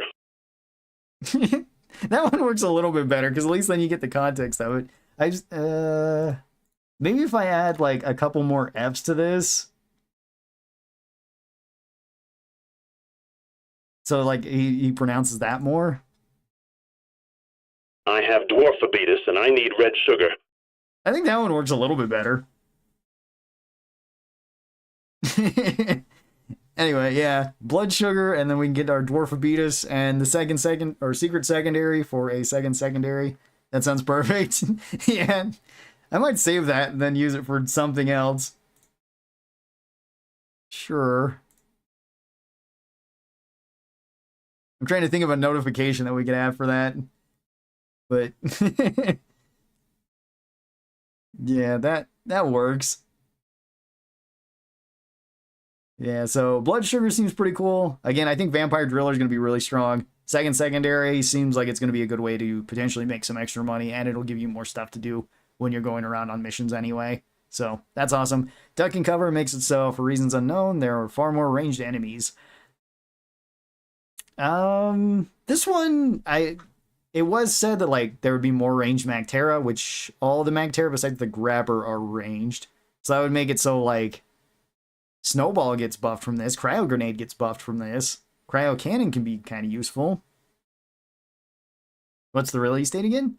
Is it June or July? I keep messing those dates up. It's June or July something or another. So it's gonna be coming in like the next couple months when we get season 5 and everything gets unlocked, which would be really cool. We've already seen, or at least I've already seen some of the duck and cover stuff. If you have like more enemies spawning, because like you can get a bunch of acid spitters, web spitters, or potentially like menaces that spawn. I'm trying to think if there'd really be anything else. I don't think duck and cover is going to be that bad, because a lot of the ranged enemies usually aren't too bad. It's mostly when they're mixed in with everything else. 2 more months. All right, 2 more months. Sweet. Sometime in June. Okay, it is June. Yeah, I kept getting June and July mixed up. And then we're also getting the Ebonite Outbreak, which this one sounds cool. So this will be similar to like the Ebonite Outbreak when we get the Pickaxe Sprinkler. And they already hinted at that too. So I'm assuming we're probably going to be getting that in this as well. Where melee is going to be a lot better. So Driller got another buff this season, because if you're running impact axes and drills, those count as melee too. So you're going to have no problem on the Ebonite Outbreak. I'm imagining once you kill certain ones that they might drop the little charge pack thing that you get that gives you Berserk. Berserker would also be really good if you want to take it on those type of missions, because Berserker clear up a bunch of them too. So Berserker also got buffed in this patch. I guess it technically got buffed again by Blood Sugar, since that would be a good one if you want to take it with Vampire. You can just use that and get your attacks more frequently. That's pretty awesome. Yeah, I think these are 2 cool modifiers, or I guess 4 cool modifiers here. I want to see the Blood Sugar, I think, the most out of these. Because we've already had, like, Ebonites, and I think that'll be really fun to throw in there. I think it'll be fun to have a mixed group of enemies. Duck and cover, I'm interested to see how many, like, spitters they add, and other range things they add. So, we'll have to see. I like to imagine increased range spawns makes it so it doesn't acid spitters and try jaws greet you as soon as you land. I mean, that can already happen on like the modded difficulty, so that wouldn't be too weird. Hopefully do a collab with Helldivers. I have my own thoughts on that, because they have talked about it, and at least what's coming up, at least with like the wardrobe. Wardrobe's getting changed a little bit, and you can filter, so that's pretty cool. That'll just make it easier to get to your cosmetics that you want to use. I mean, there's always the randomize button, which is, I think, the one that I use the most. But hey, we've got that. And there's even a new thing on the randomize thing where you can just put it to company approved or festive. So you might get some cool armors like this one, or you might get, you know, more of the silly ones. Pretty awesome there. And then we're also getting the path overlays. So cool. New indications to when you're getting hit by acid or when you're getting slowed down. Probably when you're getting electrocuted. Well, when you're getting electrocuted. We did get to see all these too when we were there, so that's pretty awesome. And then we've got the new cave gen too, which we did get to see this being made when we were there, and it was really cool to see. And it's like they just have all these built out, and then it forms into this. So we did get to see these ahead of time, which is really cool. Hey, DRG Dev here. What do you think so far? I'm really liking it. Really, really cool. Game theory. Yes, they eat too many Ebonites. Maybe. Or they have like the Ebonite shells that they use as armor. That could be something. But yeah, really looking forward to this. And then we've got some more cave generation as well. We did get I actually did get to see this one in particular. I don't know if I've seen this one in particular. Maybe I've seen it, but it was from like the actual view, because this is outside of the area. And you're basically using the dwarf as like the camera. So that's awesome. I feel like we put a lot of effort into this one. Oh yeah, there is a lot of effort that goes into this, which, I mean, it was so cool seeing it there when we were there and just getting to see all of this. So like, it's awesome. And it's awesome getting to talk about all of this now. since I've been asked for, I think every week, every week, even when I'm not streaming Deep Rock, for all of like the new stuff that's gonna be here. And it's like, there's so much cool stuff that they're adding. So much cool stuff that's gonna be in the game. Oh yeah, and then we've got the new phase of the Omen too, which is pretty cool. They did talk about this when we were there as well, when I believe it was Mikkel had brought it up, that they wanted to treat it more like the caretaker phase, where the caretaker can swap its different phases, which is pretty cool to see, especially with the new one where there's claws that can come up and grab you. And this can also potentially grab Dottie too, if you're standing on her. So another reason to not be on Dottie. Another reason to be paying attention there. I'm wondering how much damage this will actually do to Dottie, and this might actually be kind of useful to get on the corners of Dottie, because it might make the grunts move around her a little bit, so potentially into more lines of fire, or if you have like a shield here, just push them around so they have to go all the way around to attack her. So I'm wondering if you can kind of use this to your advantage. I'd imagine you could, unless the glyphids just start climbing right over the top of it, which case maybe not. I guess this isn't like an NG platform with the repellent in it. So we'll see about this. Then we're getting 3 new paint jobs for this, which is really cool. I don't think I have pictures of each of them. No, I don't, sadly. So we do have this one. We have a heavy metal one, and we have a dragon skin one. Dragon skin looks pretty awesome. I want the dragon skin one more, and the heavy metal one. This one I don't think I'm going to use very much, just because the color scheme is just... I mean, I don't think it's bad or anything, but it's probably not one of my favorites. I think the heavy metal and the dragon one looked the coolest. And that could be an interesting strat. Yeah, maybe. I don't know. I guess it depends on how it works. I'm also potentially seeing, like, those claws coming up and somebody accidentally blowing themselves up with, like, Fat Man. I can see that happening, too. Like, they're not paying attention. It comes up, grabs you, you go to shoot your Fat Man nuke, and it just... or Fat Boy nuke, and then it blows up. I've been playing a lot of Fallout, too, so... I'm gonna get those two mixed up. That'd be hilarious. I mean, I've seen it happen with the Swarmers on those type of missions. And with other bugs. People either aren't paying attention or just don't see it, and then it runs up, jumps in front of them, and then they shoot this. I can just see that exact same thing happening with the claw. It'll be interesting. And then we've got more stuff upcoming, and this is the one... like, that top one is the one that I'm thinking is going to be the Helldivers one. I think that one is going to be the Helldivers one. I don't have any proof about this. This is purely speculation, but I think the new Armored DLC is going to be similar to the Helldivers outfit. Potentially. Because they didn't show us that one when we were there. I didn't see it there. And they were talking to the devs of Helldivers. And I'm pretty sure Soren and Mikkel did that in the coming days, either when we were there or the week after we left. Because it seems like they had all been on very good terms with one another.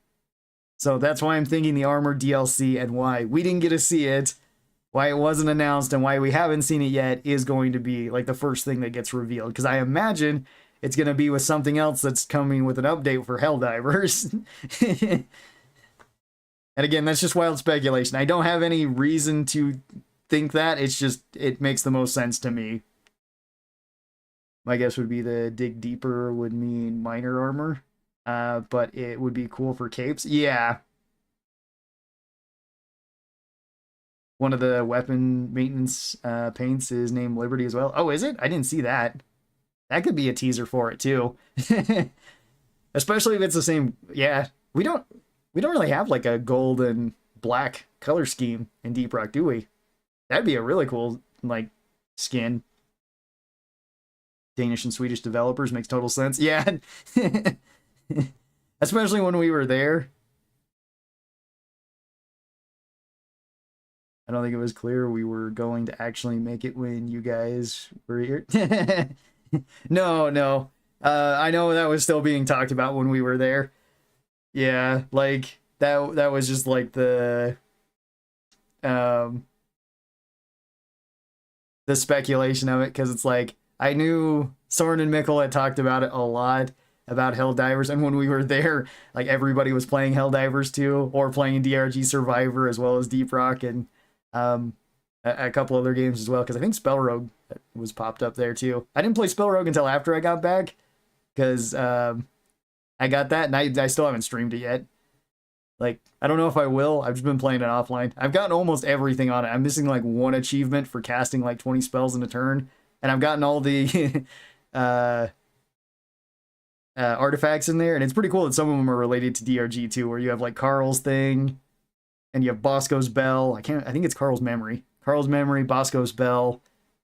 It seems like there was at least one or two other ones too that were Deep Rock related. So it's cool to see other Deep Rock things in other games too, and that's why I'm thinking that. The key art reveal should be pretty cool too. I want to see what else was coming there, and then the release date reveal. So yeah, season event trailers, narrated trailer. Yeah, I mean, hopefully again we get the. I have dwarfabetus and I need red sugar. Yep, hopefully we get dwarfabetus with the red sugar one, or at least him talking about some sort of like dwarf version of insulin or something. Oh yeah, and then we've got this. We've got dwarfabetus here. That's perfect. All right, so yeah, a lot of cool stuff to see in this trailer. A lot of cool stuff to see overall. And I'm really excited for Season 5. I've been excited for Season 5 since I was in Denmark and got to see it. I was actually excited probably before that. But then actually getting to see all of this stuff, and even more of this stuff that wasn't fully completed when we were there, is so cool. Like, it's so cool to see all of this. It's going to be awesome once it's in the game. And like I said, like some of these are going to be fantastic. I'm probably going to be doing more update videos as this comes out. I'm probably going to be doing some build videos. Definitely doing like the overclock tier lists again, because people are going to ask me about that for forever till I eventually do it. And then as soon as I do it, they're going to either disagree or want another tier list because something gets changed. These ones are going to be super fun. I love the randomized mission idea. That sounds really cool, especially with the randomizer and with the has 5 bonus.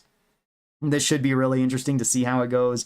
I want to do like a green beard run of the has 5 plus, just to see how bad that is, see if it's doable or not. And yeah, should be pretty awesome. And then like some of this other stuff is really cool too. Like the season's rollback. I love the idea of that. A lot of these quality of life bonuses. There's just so many good things here. All right, well, I think that kind of goes over all this. Let's hop into actual Deep Rock and let's do the deep dives. So let me, well, actually get Deep Rock up and running. Then if anybody wants to join in, play with me, feel free to. We'll be doing that. And then I'll do some modded, like, lobbies after this. I kind of want to see if I can do, like, something of what I think, like, the, this sort of modded stuff is going to be. Today is a new day. The numbers. What do the numbers mean, Mason? That's all I can think about whenever anybody says the numbers. There we go. Got to get it to the right screen as well. Let's rock and stone. All right. So let's hop into this. Do the regular dive and then do the deep dive, or the elite deep dive. And we'll try some randomized stuff. Why not? That's always fun. I guess I can go Ingy. I haven't played Ingy in a bit. Ingy's the one I need to promote, it looks like. You've come to the right place, Mike. By the way, Anders teased the hurricane over. Like, oh, did he? Oh, that's awesome. I haven't seen that. I'm wondering which one they picked. Because the hurricane had some really cool sounding overclocks to it as well. Yeah. Do you want me to say it? Sure, tell me the name of it. Then I'll see if I remember. Clustered missiles. Oh, okay. Alright then. Level 420 and 69. Nice, yeah. Of course they'd pick those numbers, why wouldn't they? Better question, have the devs mentioned cross-platform? Console players for PC season, vice versa? That probably won't be happening. Because, like, we have the mods already now. And that would require, like... some other way of setting it up, like a modified server, and then like a non-modded server that has crossplay on it.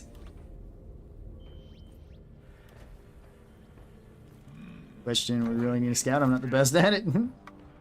Let's see. I mean, I can swap. I'll be scout. I got a grappling hook. What are you gonna do about it? Don't start yet. Yeah, just grab your skull crushers. I need a randomizer. Randomizers! My friends here don't know how to dress.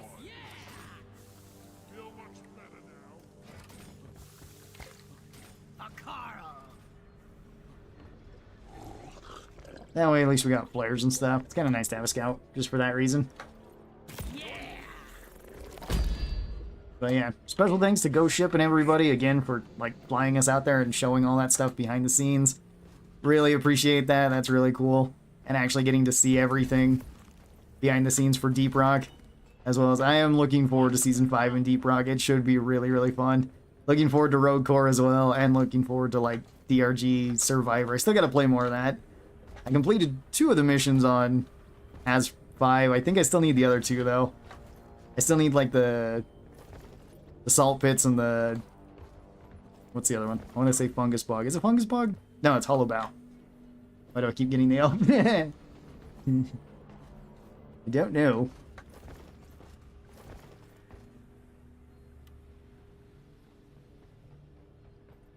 Well, at least the regular seasons without the modded servers point of reference. Modded will be a while, mostly looking for cross-platforming in general.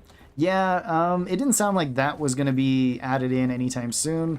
I don't know if it will be added in. It would be really cool for like content creators like myself, because it's just, you know, more things to do and allows more people to hop in and play this. So it'd be awesome for that. I don't know if it'd be super cool for... Oh, whoops. Oh, I need... there we go. Put the St. Jude's one there. Oh, and I should talk about that too.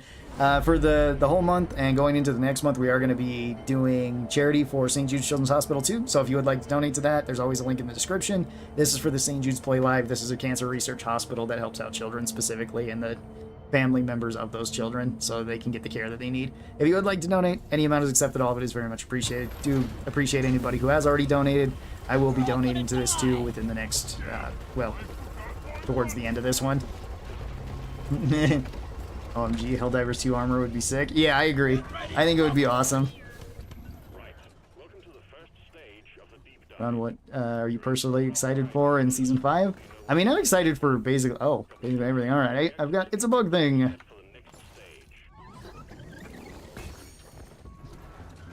Like, the random... Previously, I probably would have said, like, the new overclocks and stuff, because I love testing out different weapon things. I mean, I'm kind of known for that. So, like, I want to test out more of those. I want to try them out for myself, because I only got to see them being used. I didn't get to actually try them out myself. And usually if something changes the weapon dramatically, I like it a lot more than if it's just simple number changes. So with so many of them being unstables, I do want to try those out. Those are maybe the thing that I was looking forward to the most, but now that there's like the random mission and the modified random missions, that also sounds like right up my alley. I wasn't fully aware of that when we were there, so... Or that that would become a thing.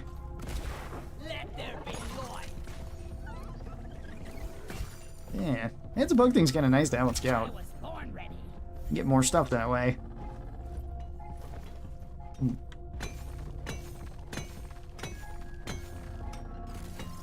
It is also cool to see, like, has 5 plus. Since the only, like, plus we have for that is, like, elite deep dives, and that's it. Oh, shield booster? Okay.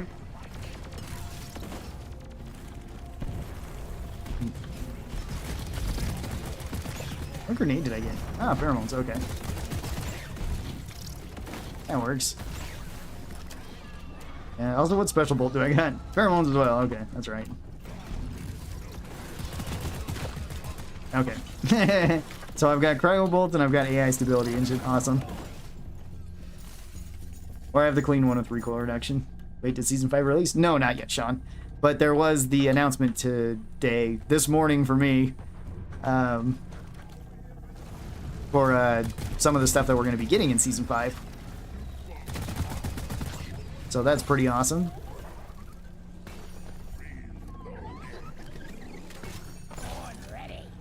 Now, it's not going to be released until June. Go ruin someone else's picnic.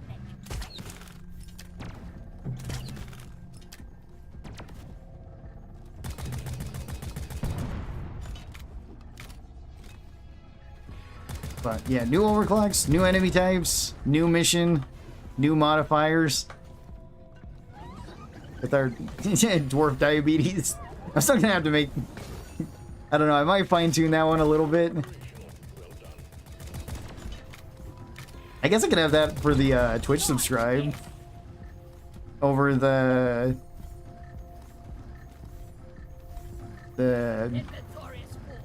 female version of my voice that just says you're the best. That might be a little bit more confusing now. Twitch subscribe. I've got dwarfabetes and I need red sugar. Got Big Bertha. Awesome. Big Bertha's good. Yeah, I'm wondering how close the Mortar autocannon is going to be to Big Bertha. That seems like it's the closest one in terms of pros and cons to it. Watch me fly. Yeah. We can probably go a little bit further then. Help me set up the transmitter nodes.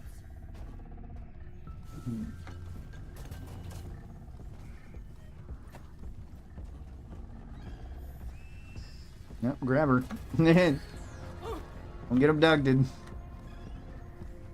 Ah, alright, one more. I guess I go help everybody else since seems like I'm the only one over here. Hacking pod online. Stop the hacking when you're ready. Mule is functional again. Great. Oh, okay. Got the mini mules done. Very cool. Oh, sorry, little loot bugs. Send a hacking pod. Alright. Please. Roger. Sending in another hacking pod now. Still very poggies? Yeah, exactly. Very poggies indeed. Yeah, I am looking forward to, like, the Helldivers. Stuff, whatever it is we get. Again, my conspiracy theory is going to be that it's the new armor with capes on it. And probably the new color scheme.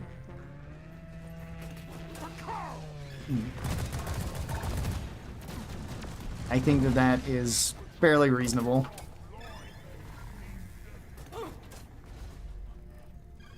One sentry gun ready to be built.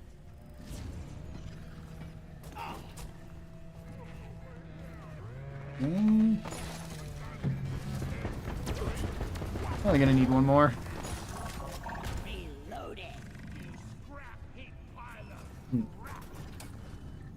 Ron looks a bit like Waluigi. Maybe I could see that. Not as lanky. He's rather tall and lanky. I'm rather short. Hacking pod successfully connected to the power station. Start the hacking drone when you're Like a ready. digital pickaxe hack scene. When does your beard get added? I don't know. The hack has begun. Have to ask. I guess it depends what beard I have at the given time, though. Because, like...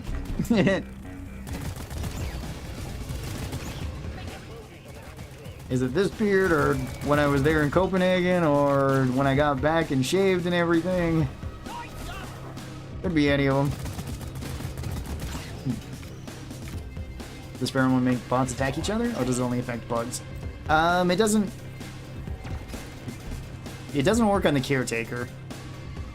And it doesn't make it so, It makes it so bugs will attack bots. But I don't think bots will attack bots. Like, I think if you put it on, like, a one of the other bots, I don't think like shredder drones will start attacking it or something. Because I don't think it affects any of these. Yeah, well, if you can just outright kill it. Yeah.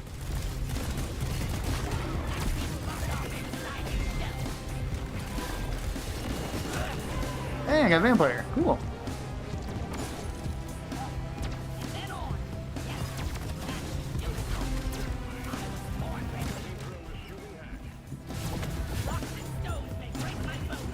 Yep. If you have any other questions, feel free to ask, and I will try to answer them to the best of my abilities, whether it be about Deep Rock or Season 5 or some of the stuff I've seen in Copenhagen, because I still can't say all of it. Like, I still can't talk that much about Rogue Core, but anything else,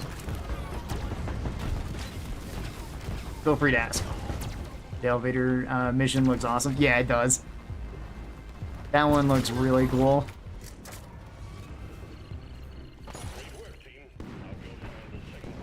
Like I said, I think that's because Mikkel is such a big fan of Aliens. And it reminds me heavily of the scene from Aliens, where you just have the xenomorphs crawling down the... And I don't think it's just because Mikkel's a big fan of it. I think it does look really cool too. But I think that was like inspiration for it. You just have like the xenomorphs crawling down the ceiling, crawling across the walls. Get to work, you noisy hacking drone! Oh. Whoops. Went in the wrong direction.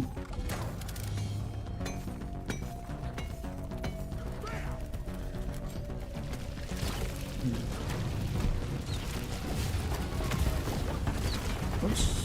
Missed that bolt. Missed that bolt too.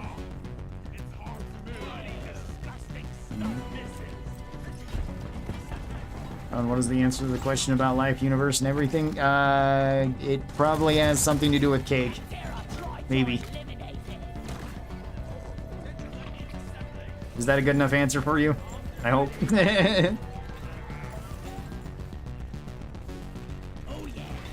Hey, Steve. 42? Yeah, that's probably a good answer, too. 42, 21, 69. Those are all good answers.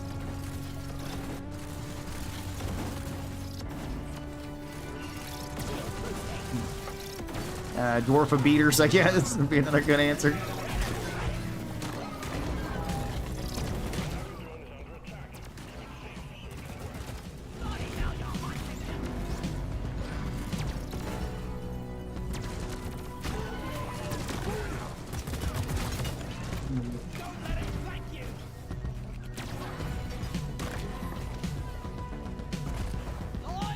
Oh, I've got the slow shooting flare gun, dang it.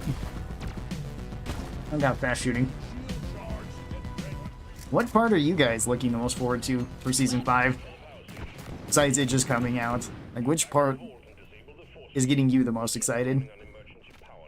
Is it the new weapon overclocks? Is it the new enemies? The new mission type? The new randomized stuff?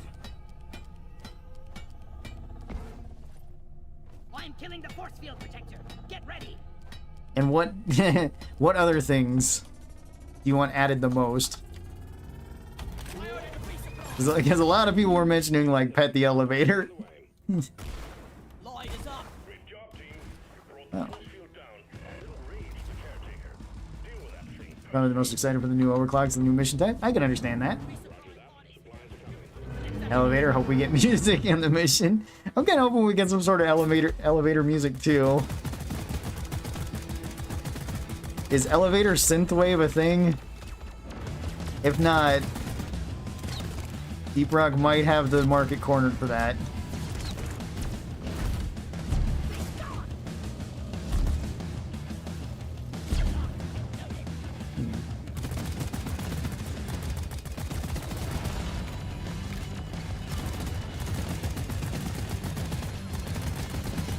I'm gonna run out of ammo soon.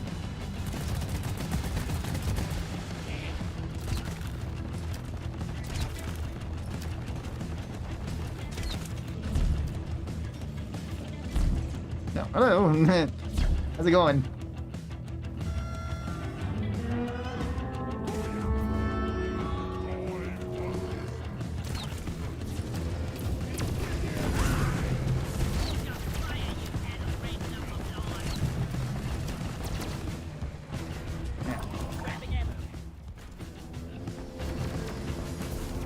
don't think the... Yeah, the other bots aren't gonna attack him. Pretty sure that's how the pheromones worked with the bots. Doesn't look like I have resupplier. No, no resupplier. That's okay.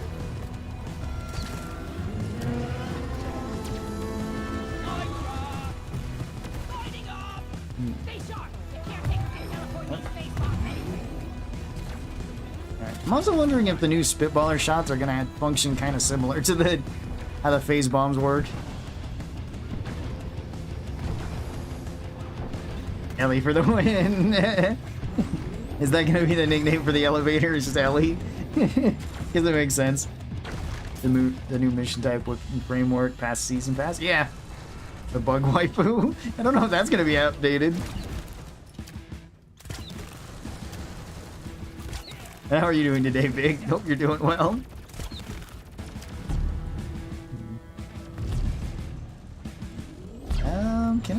I can probably get there with that. Yeah. I saw the new mission and my brain exploded. Okay. Kind of intense. Nope.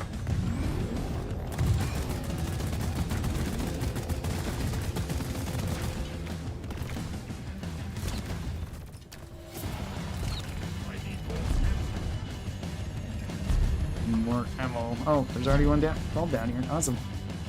Here you go.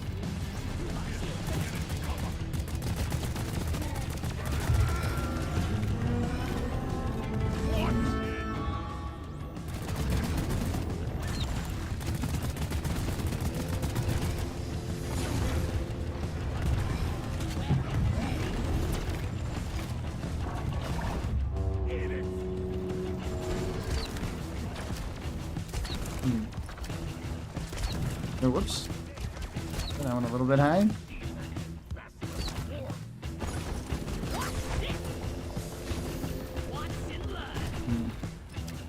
I'm a little bit low on the ammo again. Oh, return to sender. Okay, interesting. GSG stream today was most exciting if everyone didn't see it yet. Yeah, I absolutely did. I got a bunch of screenshots from it. We watched part of it earlier, but I was like, I don't know how YouTube like flags stuff. So we just proceeded with screenshots. Because even if, and I'm sure Ghost Ship would be cool with me basically restreaming them, like, because it would just be more promotion for them if nothing else. Like, I don't know if YouTube is kind of cool with that. It might match it with Content ID, just be like, no, you can't have this.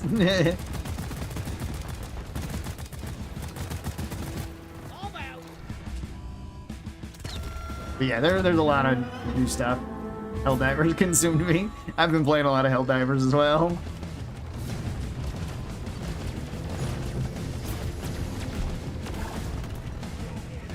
Like, Helldivers is so good. Damn. Probably gonna be doing, well, definitely gonna be doing more videos on it. Next one I'm probably gonna do that isn't today's video. Yeah, it'll be today's video, and then tomorrow I'll probably have like a video going over all the changes for Deep Rock in a more condensed version than what we had on the stream. And my thoughts on it. But yeah, there will probably be another video going out today on Helldivers. I think that's going to be the Helldive 9 solo Eradicate the Swarm mission. Because I was wondering how difficult that would be, and it was pretty fun. It could be quite difficult too. Build I'm running, runs out of ammo so fast. That can't happen with randomized loadouts. Alright. Well, we still got plenty of nitro though. And on to stage 2. I do wonder how the new Spell Rogue Wizard will play. Yeah, I'm wondering that too. I'm wondering what we're gonna get there, since we have the fire, water, earth, but they all play differently. Since water has like poison and has like cards that let them, you know, roll extra dice and stuff. Then you got like earth that has some defensive things, has like the barriers, has the thorns and stuff. And then you got fire, which also has like the blood and the heal magic and stuff. Or usually the magic that hurts you and then heals you. It'll be interesting to see that. I'm also hoping we get even more Deep Rock Galactic related artifacts. Or maybe we get some cards too.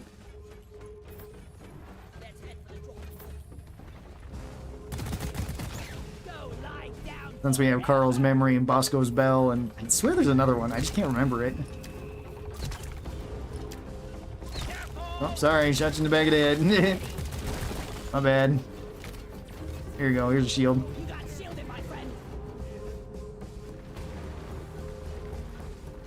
Oh, it's weird.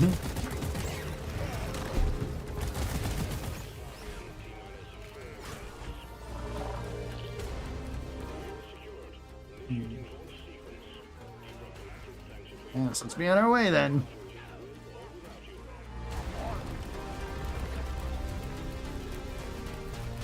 I think it's like Gwent with 3D mini battles, but in a good way. I just want DRG Survivor on console. Yeah, that'd be cool. Yeah, I guess DRG Survivor isn't on console, huh? It's only on Steam. It is on the Steam Deck though, which is pretty awesome. Yeah, I gotta get back into playing more DRG Survivor as well. Like I said, I've completed the first two, like the Crystal Caverns and Magma Core on HATS 5, but I haven't completed Hollow Bow or the Salt Caverns there. I haven't gotten all the yeah, it's artifacts in there too, because I haven't gotten the Pretzel and I haven't gotten the Mohawk. I need to get them. What passive and active perks are you running? That's a good question. I don't know. Let me check. Let's see. I have shield booster. I've got vampire. I've got a football helmet. All right. Let's see. Born ready vampire, and it's a bug thing with shield blink and iron will. So pretty decent here. Oh, actually, it's not. That it's compact ammo with the recoil reduction. Okay, so it's basically like the budget version, or not even really the budget version, just the different version of no recoil, no spread, GK2. Oh, this was the AI stability engine.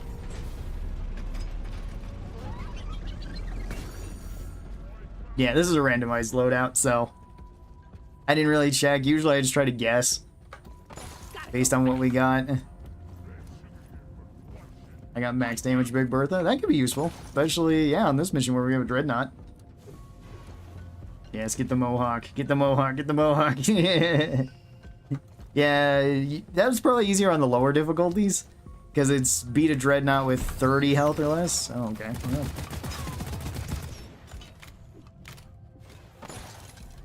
And I have yet to do that. The armor, or the pretzel one is just get so much armor. I don't remember exactly how much armor, but get a certain amount of armor. The very weird cave system.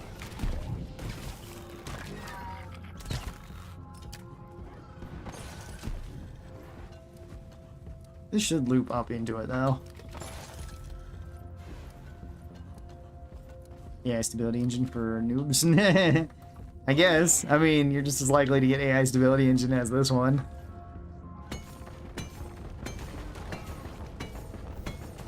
I just figured from like the no recoil I had that.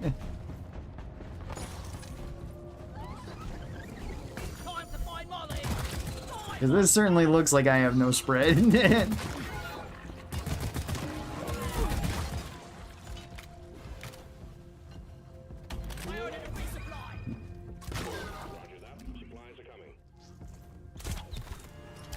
Alright. I didn't think that would get the dread out immediately.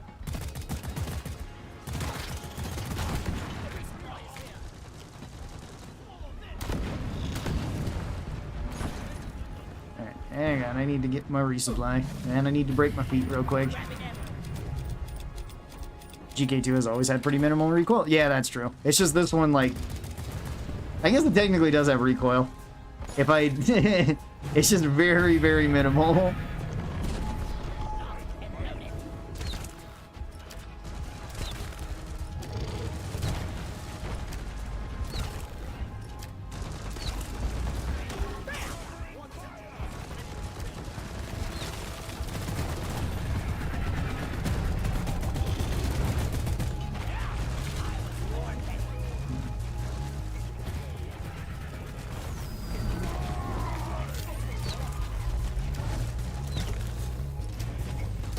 Again, just keep sticking him.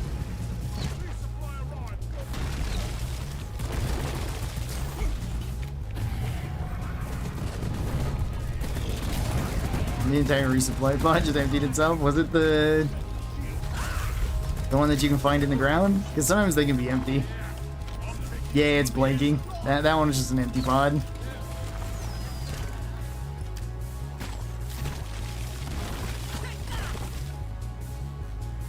Where'd the dread go?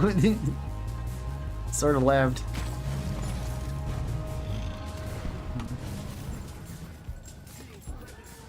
What'd you get on the secondary? I didn't see. This is cryo crossbow.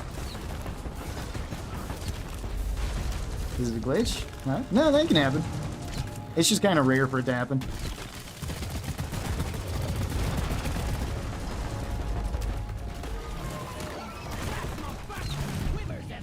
Oh.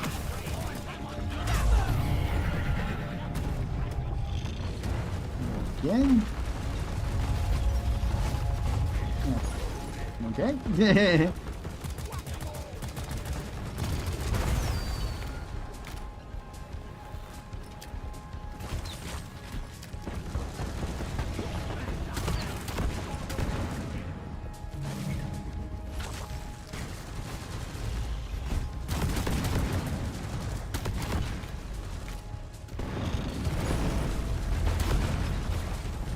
Look here. There we go.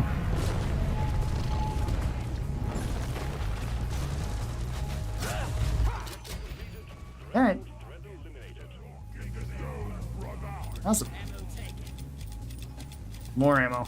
I could use this. Considering I like ran out of ammo there.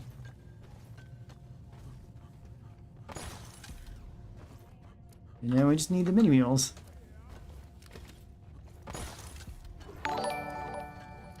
This has not been so bad at all. Although this is just the normal deep dive, so it's usually not bad at all. Let there be light.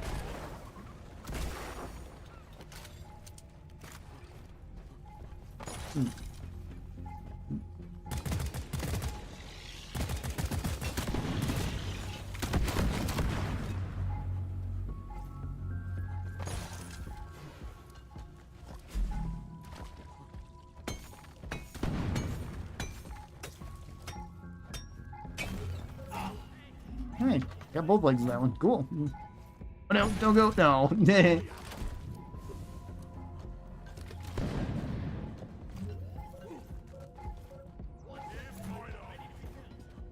I don't fall now.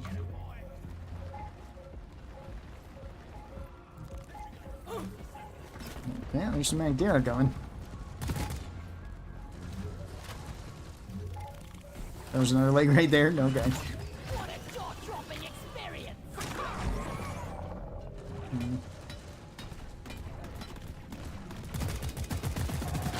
One down.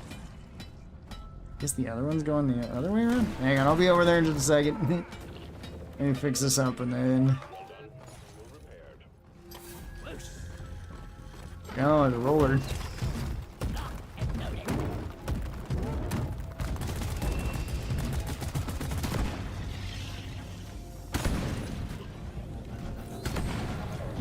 This should be fine, right? Yeah, that's just a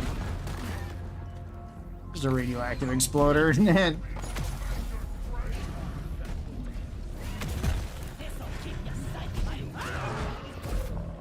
Okay.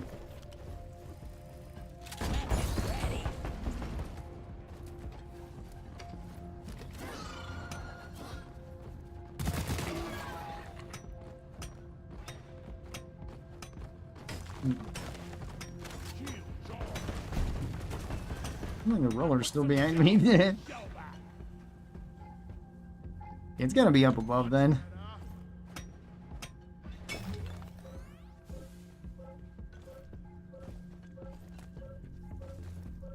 Yep. Alright, hang on. Whoops. From A to D, skipping Oh, B and okay, C. cool. No leeches here, that's good.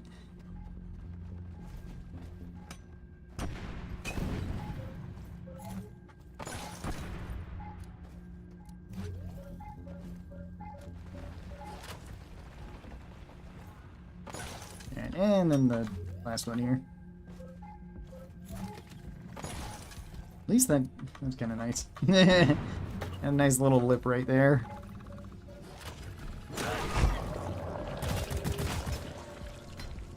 Alright. Did you do the elite deep dive already? No, this is the regular one. We're going to do the elite one after this. The first, like, hour and a half of this stream was just going over the Season 5 stuff. So I'll do that, and then we'll do the elite one, and then seeing how I feel, we might just continue on. And I'll just do one real long stream today, or maybe take a break, grab some lunch, and then be back with a second one. Some modded stuff. I think it should be good.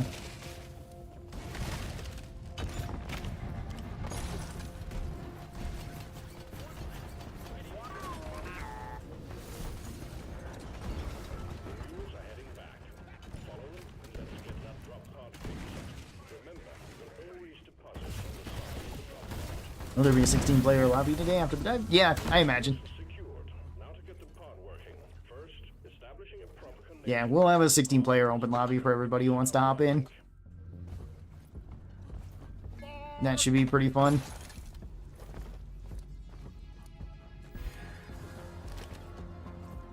But that's what I mean. We'll do, like, regular dive, elite dive. Then we'll do modded stuff after that. I'm just not sure if I want to do it all on the same stream or if I want to do like 2 streams. We'll see.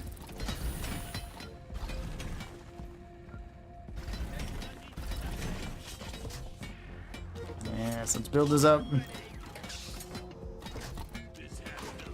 Been playing a lot of Driller recently, and I unlocked Face Melter the other day, so disappointed with it. Cool name, but meh. Very meh, I thought. Oh, okay. It can do a lot of single target damage. It's like the best flamethrower overclock for dealing with dreadnoughts. Although, flamethrower's not really the best for dealing with dreadnoughts.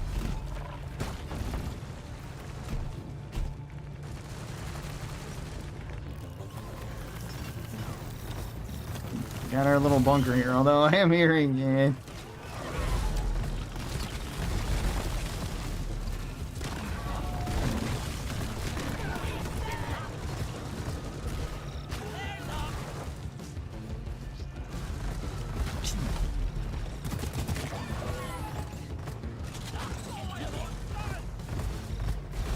What are you looking forward to the most in Season 5?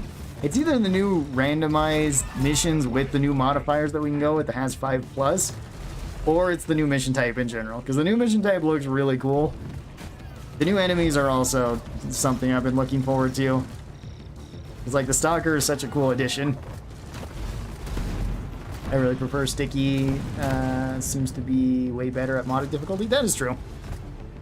But then in modded difficulty, AoE is basically the best thing in the game, so most of the time the overclocks that specialize with that are going to be better.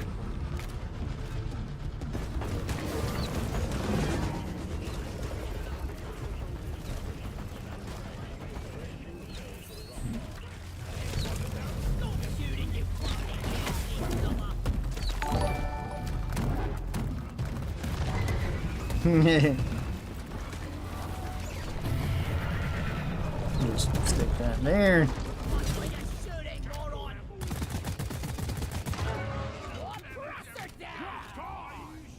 Hey. Connect them to the drop pod by dragging out the charge cable. Rock and stone in the heart. Grabbing ammo.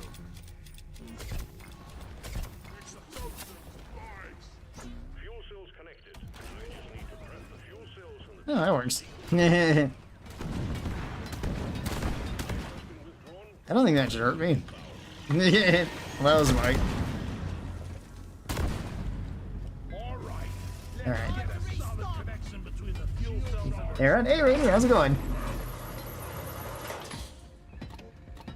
Yeah, I also stopped playing Neurotoxin Payload and Gunner, felt like cheating. It is quite strong.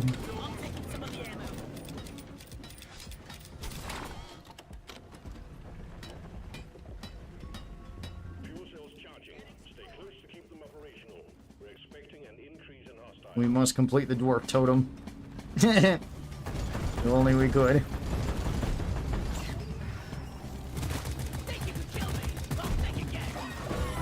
Just wait till GSG nerfs sticky fuel and makes flame base melter meta. I mean, you can make it better if it just had like no damage reduction towards dreadnoughts. Then it would make it potentially a more viable option on those missions at least.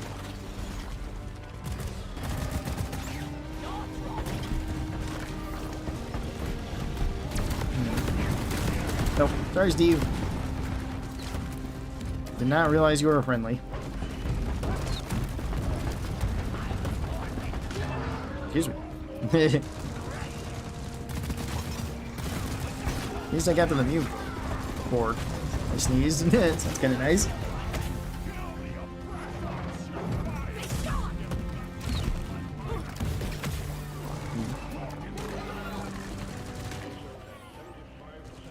So crazy bugs run away scared and die when they panic win? Yeah, that's true. I mean, you can do the same thing with sticky fuel, because you can have fear on that as well. I don't think it's as crazy as it is on Neurotoxin, though. But then Neurotoxin's pretty strong. Neurotoxin's like one of the strongest overclocks in the game. I think it's mostly just because it has the fear on it. If it didn't have fear on it, I think it would still be quite strong, but I don't think it would be as strong.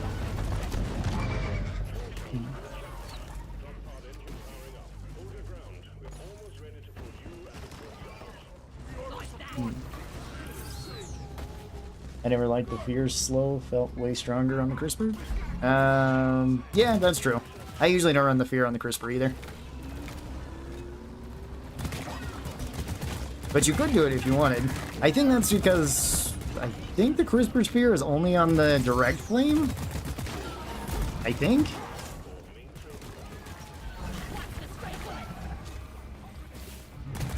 I don't think it's on the sticky flames. Yeah, because if it was on the sticky flames, that'd be pretty strong.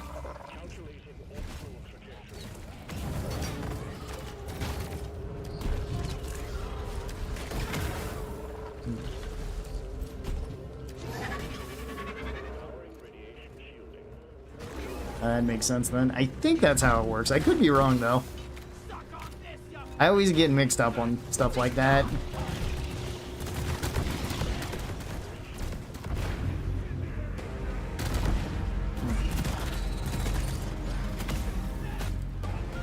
Okay, let me just... Yeah, vampire.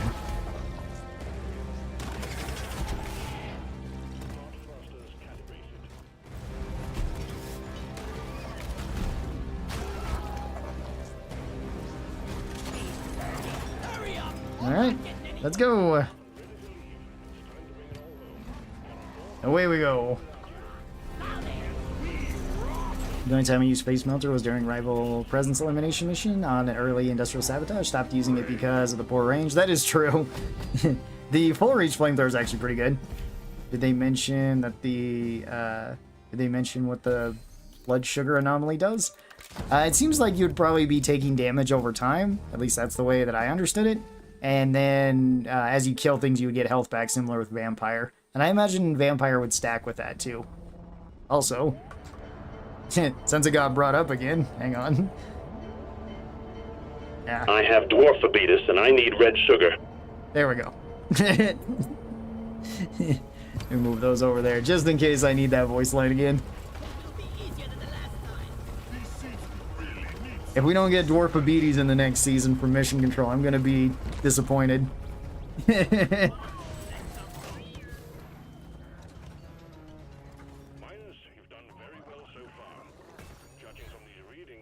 doubt you'll make it through stage 3, but we'll see. You've surprised me before. Eyes on your objectives. Let's get it done. I keep seeing your armor's late and shooting you. Oh, because I've got, yeah, whoops. I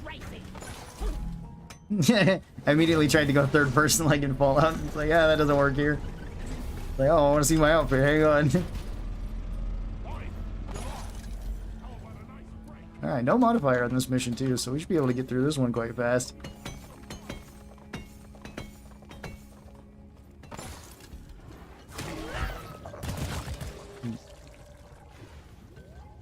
Oh, jet boots.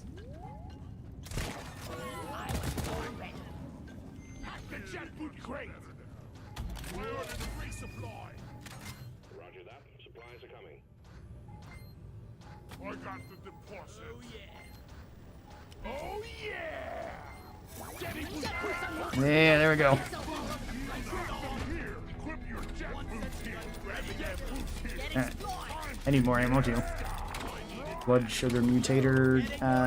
Sounds like it makes bugs drop red sugar on death. Yeah, it's either that or on kill it gives red sugar. It could be on death. They might drop like a chunk of red sugar similar to, you know, yeah, something like that.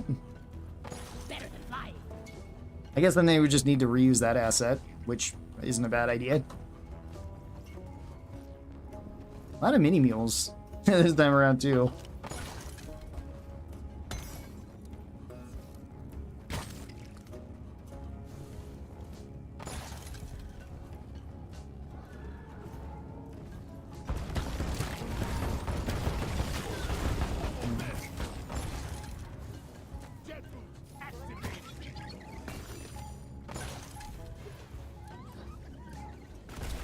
I don't see any leeches, so.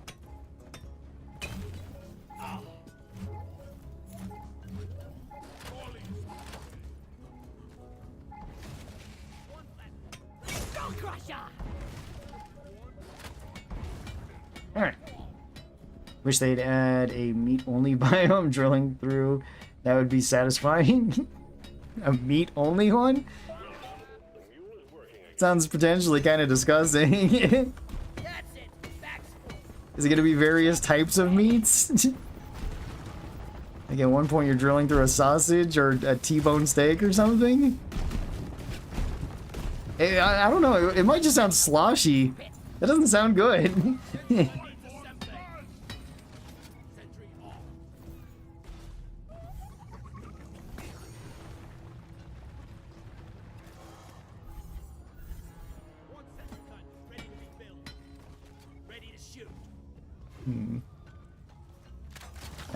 Which direction have we been?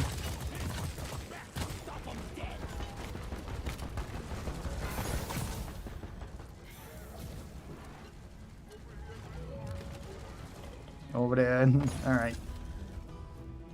Oh, bug plant. I am. One more guy. Wish I could take you with me.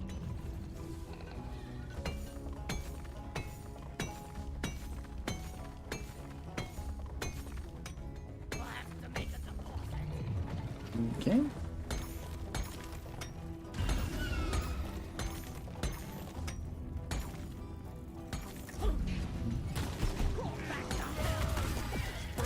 Okay. Lighting up.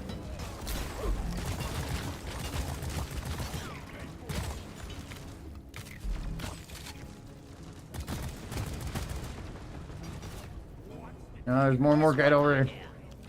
I called for money. Yes, mole. Yeah, same stuff egg nests are made out of. Oh, so that? Oh, that'd be interesting. I don't know. That sounds more like its own separate game mode, or like for an event, like similar to the Great Egg Hunt. And it's just a giant egg nest or something. Sound of drilling nests over Morkite easily. Yeah. Gotta go fast. I was made for mining. Molly was meant for hauling what I've noted. Yeah, I'm just imagining like the way you said it was like a meat, like I just like sloshing noises, and it's like that doesn't. It sounds awful.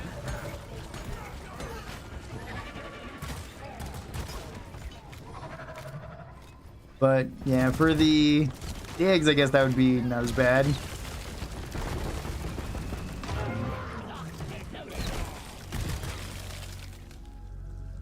Okay. Inventory assembly. Armed and ready.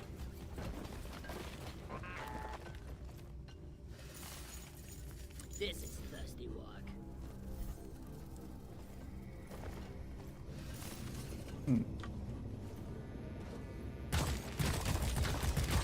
Stand your ground. Give no quarter.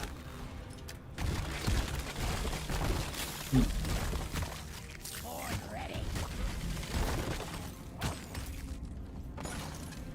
Accident? What accident? Lights up.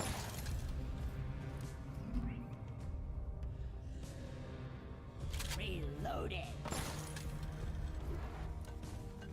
Oh, okay. So many loops around. I think we've already gotten to the bottom of this. But we skipped some levels there. Rolling stone. Yeah. Rock, rock, and stone. Maybe? No flares ready. Oh, I'll wander around aimlessly over here. So excited for Season 5 framework. From the Shrouded Barrel to the color. Looking forward to unlocking all of them. Yeah.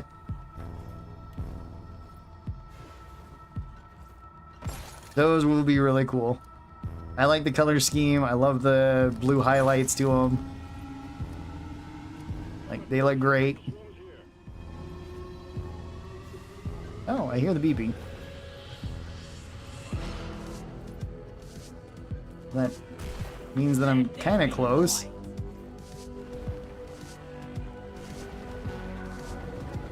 Oh, detonator. Doesn't go anywhere.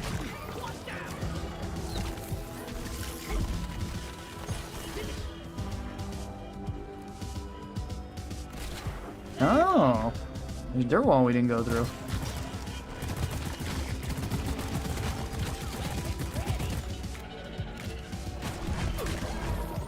Okay.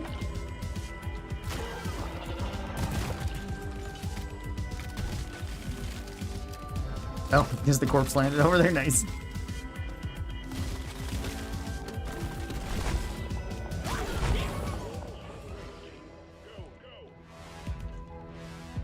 Is it just over here? Oh, it's up above. That's an Oh, it's probably in the next floor up through that dirt wall.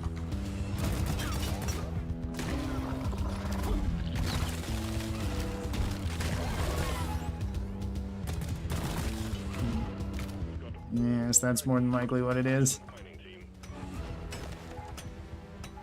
Good times. Alright. It's come to me. Hang in there. Supplies are on the way. Okay, perfect. Nitro's been withdrawn and supply pod is inbound.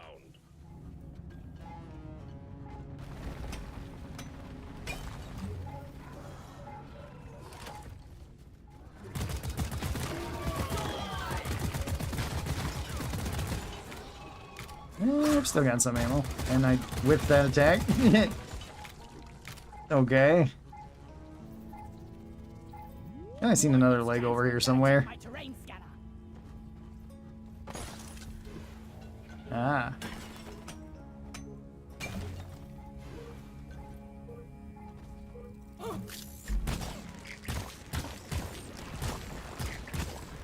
Is there more swarmers? I don't know. Okay, there's a couple of things.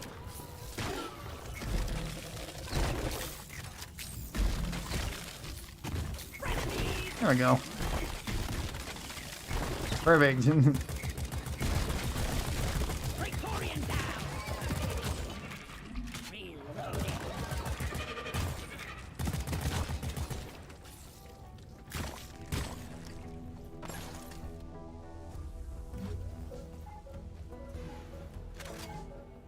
I guess I could have used my jetty boots there to burn stuff too. Oh well. I didn't have the diffuser yet, but when I get it, I'll definitely give it a whirl. Ah, okay. Oh, the fuel stream diffuser? Yeah. That one can be pretty good for the flamethrower. This full reach flamethrower is very fun. I'm leaving on a jet boot. Na na na na na na na. From All A right. to D, skipping B and C. Up, and away! Come in. Away we go then. Sending in the drop pod.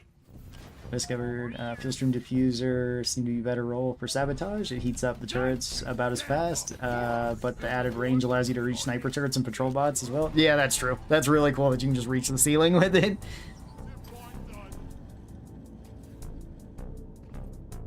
Do I know Jay? Yeah, Jay was actually in the stream earlier. Arrived. Retrieving the mule. I've gotten to talk to him a couple of times. We never hopped into like a Discord call or anything though. But he asked. Supply pod launched. Just stand back. Supplies are on the way. Supply drop has been ordered and is on the way. Stand back. Supply pod inbound. Yes, resupplies for everyone. So many mini meals get you so much nitrite.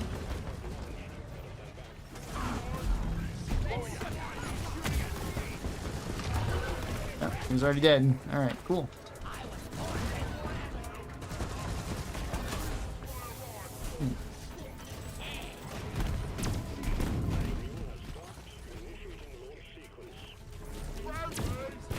Yeah, let's go. Go.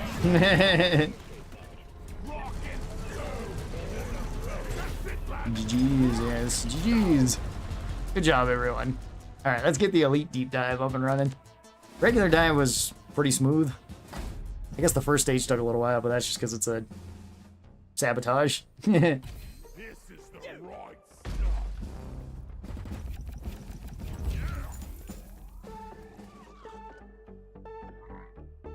Yeah, I'm wondering if those, again, if they do put the elevator mission into the deep dives, I hope that they put it at the end, just for it being the most thematic, but I don't know if that will actually be the case, since we already have all the other mission types kind of scrambled, and I know these are always random, which is why sometimes there can be issues on the deep dives. Alright, the old overt.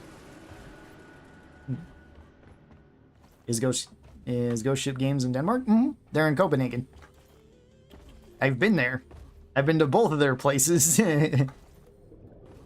Yes, they invited me and six other content creators. Do a 3-point landing. Yeah, we were there at the end of February and the start of March. It was really cool. They even gave us some cool stuff too. Let's see. Well, I've got my... Yes, because I've got my Ghost Ship mug. Mine's missing the handle, but...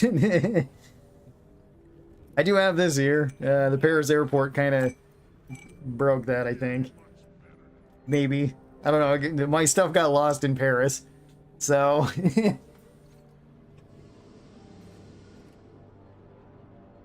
But yeah, they gave us that, and like I got some postcards from Ghost Ship as well, which are all pretty awesome there. Maybe I should just realize my face cam's all the way over here. Might want to move that slightly over here so it's not blocking stuff. And yeah, there we go. But yeah, we got that. I have a bag somewhere here. I don't know where I put that, actually. Because initially I was going to grab my pickaxe, but then I was like, Ghost Ship didn't give me this. Delta gave me this. Which, I mean, shout out to Delta. He makes awesome stuff. So, if you ever need Deep Rock stuff, check out his Etsy shop or Even if you don't want deep rock stuff, he has a lot of other things. 'Cause he's also got like Cyberpunk stuff, Fallout stuff, Halo stuff. I'm thinking he has a couple other ones that seem pretty cool too. And not just the pickaxes either. He's got like the Scout's double barrel and stuff on there too, which I've been thinking about getting. Because I think that'd be a pretty cool prop to have.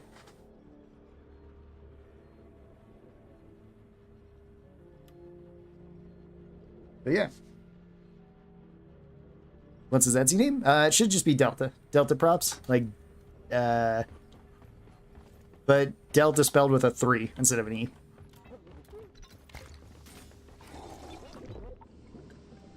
Let's mix up our outfit and equipment. Cheers, Mike! Randomizer for everyone, Lloyd.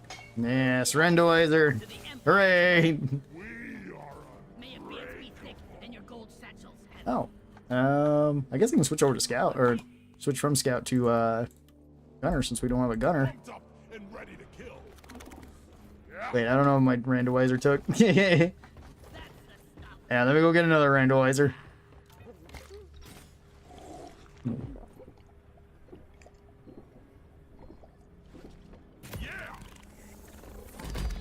Ah, there we go. I'm a bit drunk. What did you study in college, Ron? I never went to college. So, I guess nothing?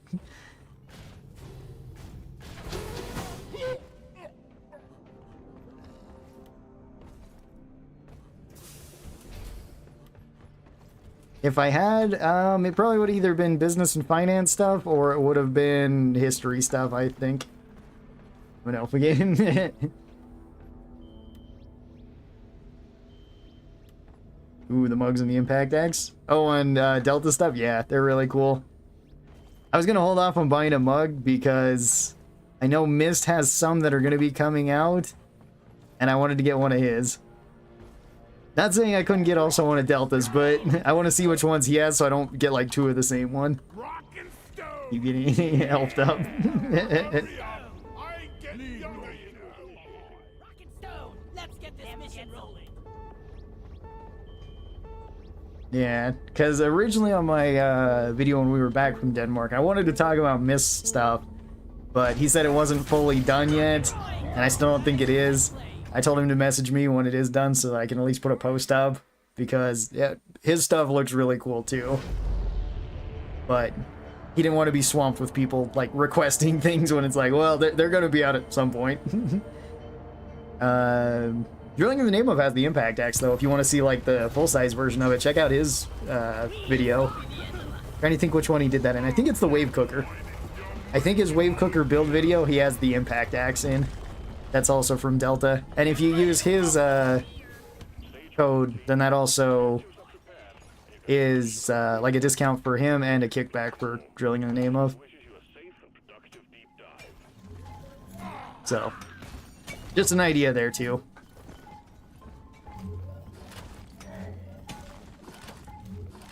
Awesome. Yeah, I got coil gun and hurricane. Okay.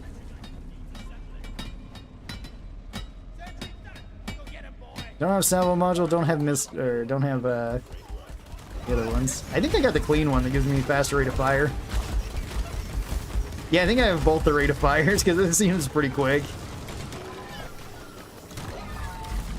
No fire there on that one.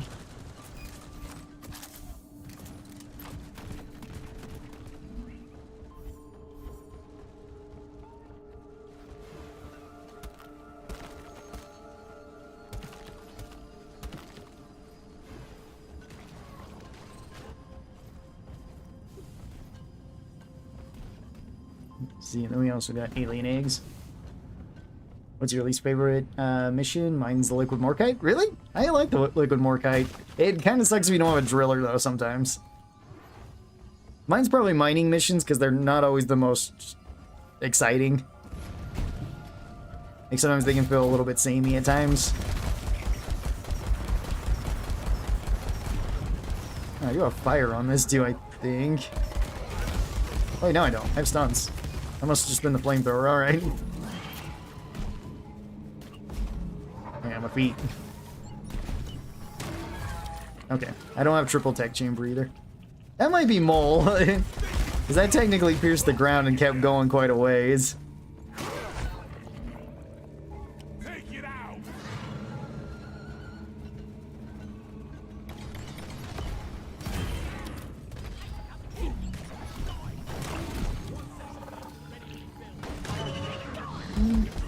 Maybe. Maybe not. I don't know.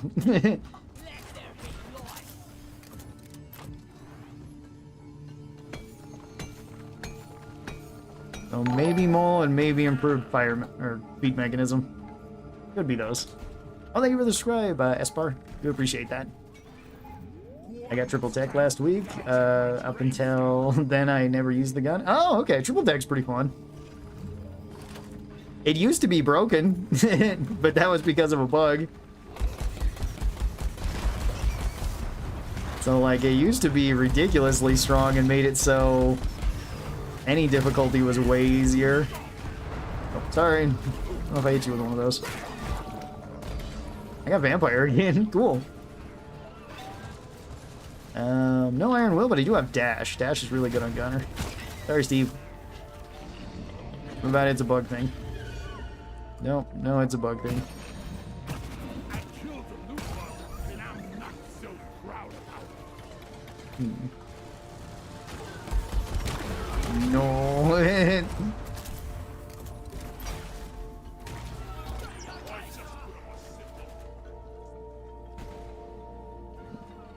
Yes, what about you, Gemex? What did you study in college?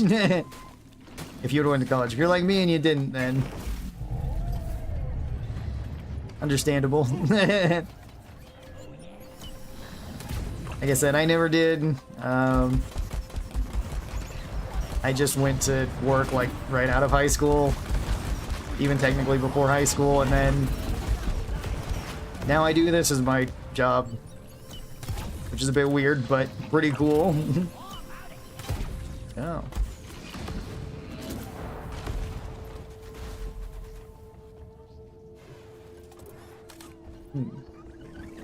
Oh, yeah, it's a bug thing. Rock and stone forever. I feel like liquid morkite can drag depending on cave complexity. That is true.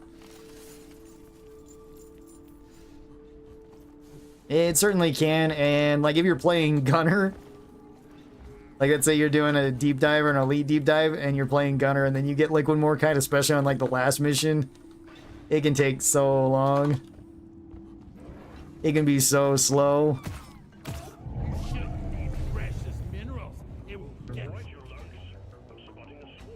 If you're playing driller, it's like it doesn't matter so much. Wonder where the other legs are. Like, did they spawn? I guess they could spawn up above. Or down below. Oh, they spawned. Oh, yeah. Looks like someone lost a leg.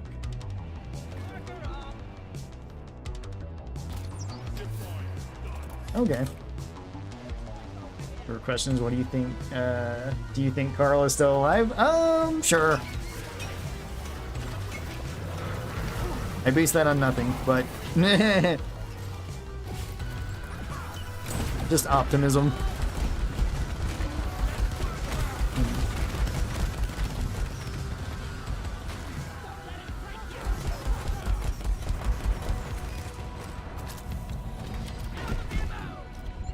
Oh, grenade. Ah, cluster bombs. Okay.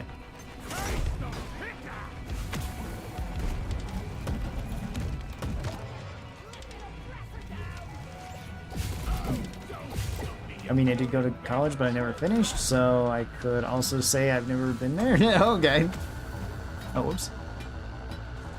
I left engineering in systems of energy and English language halfway through. Oh, okay. I've got a bachelor's in... Yeah, take him out. Oh, man. That's what you were getting to. All right. Very cool. Let's fix this up, man. We got a bachelor's in fisheries and aquaculture and could never find a job. Oh, really? Huh. Isn't there, like, I want to say, like, fish farms for that type of stuff? Yeah, one resupply. Cool. Never had the connections? Oh, okay. Did you ever just message people out of the blue?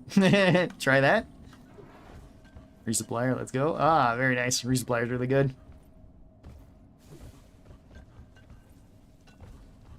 And no one retires. Huh. Yeah, I'm not sure how you'd go about that. Yes. Alright, I guess we're pretty good to go. I don't know, it's been like 10 years, I kind of moved on. Oh, okay. I could understand that. All eggs collected. Objective completed. You're doing well.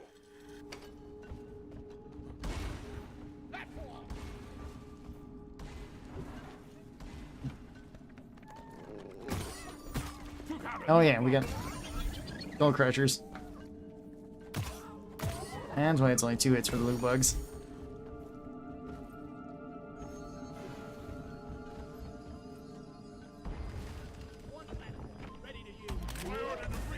So listen over here then. I was bad at writing papers, so I didn't have the best GPA. Oh, okay. I don't think that matters so much. Oh no, Steve, no! No, Steve, don't try to catch it. Poor Steve. Alright. Yeah, poor Steve. R.I.P. Steve. Ready to kill some more crates.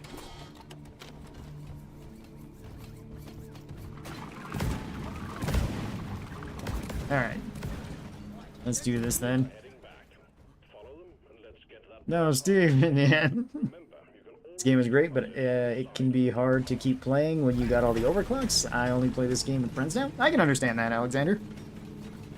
I mean, there is going to be more stuff to do when Season 5 comes out, so there will be that. There will be new overclocks to unlock. New game mode to play, or a new mission type. Not necessarily a game mode. As well as, like, new cosmetics to go for. The old seasons that are coming back, so there's a lot of new stuff that should be really awesome. But I can't understand that.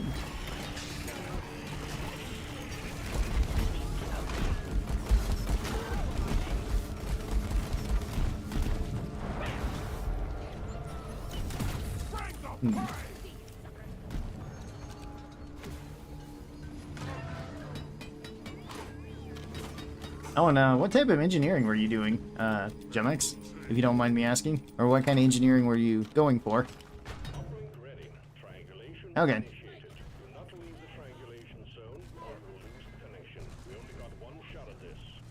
Nah.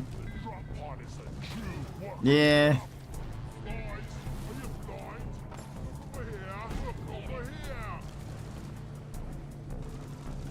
Yeah, plug that up. There we go. Perfect.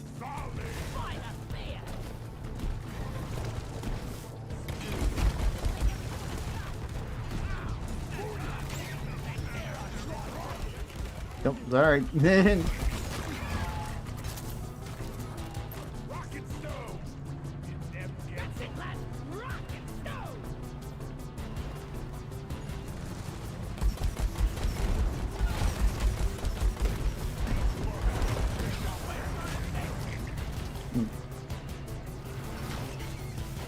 I'm just imagining a day when you can tame something other than the grunts. There was also the Stalker, but as people were asking if you could be able to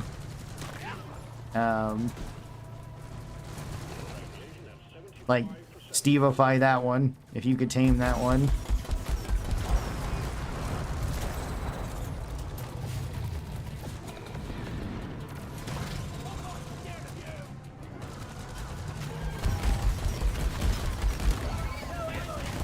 I doubt we're going to be able to do that with the Stalker, though, so it's going to be its own unique bug.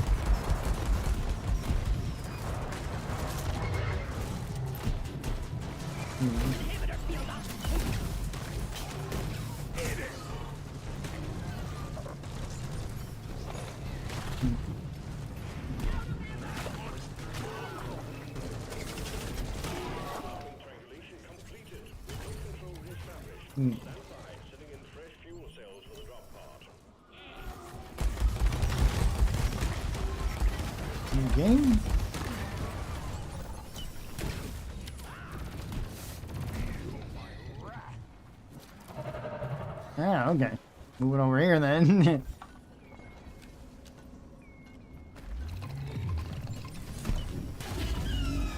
Connect to the drop pod with the charge cable. Light has been withdrawn. Alright. My pod is inbound. I'm so used to Face Melter, I forgot how far the flamethrower can shoot. Yeah, because Face Melter reduces it to 7 meters. If you have a Fuel Stream Diffuser plus the reach, then you go all the way up to 20 meters of effective reach. So that'd be nearly 3 times the effective reach. Are there any balance changes / reworks you're hoping for? I mean, they did say one of the overclocks is getting reworked, which I'm curious as to which one that is. Because they didn't tell us that when we were there. Or if they did, I wasn't paying attention. So, like, I'm curious to see what that's gonna be.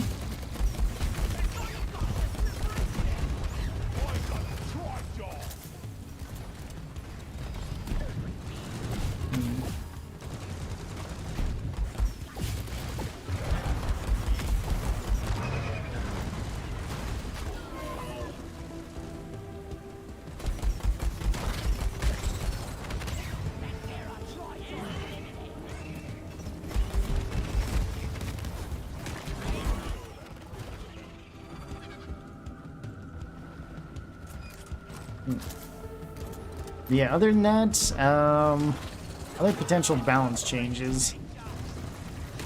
I mean, people have been asking for a perk rework system for a while, but that one's not going to be happening, at least not in the next update. So, I mean, it would be kind of cool to see some other perks get a little bit more use. I guess some of them sort of did with the new update.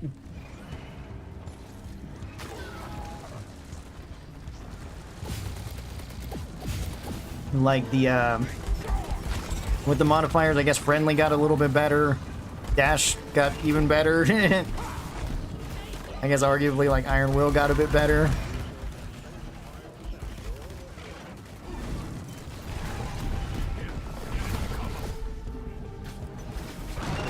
There we go.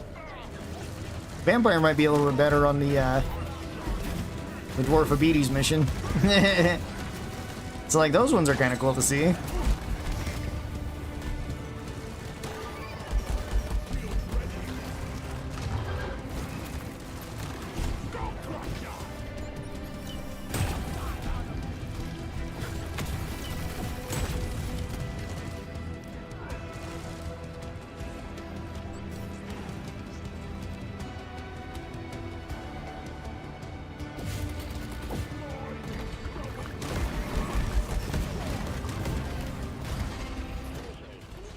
Okay.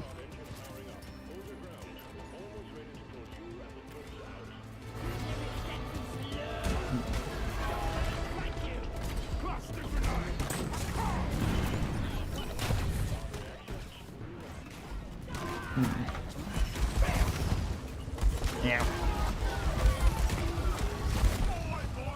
Ah. Whoops, I shot that in front of it.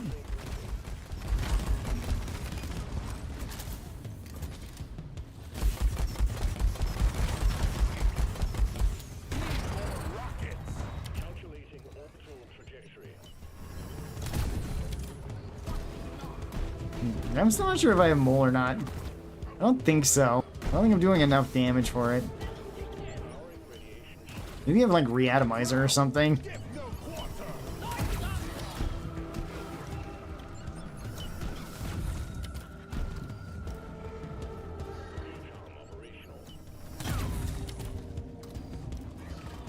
All clear.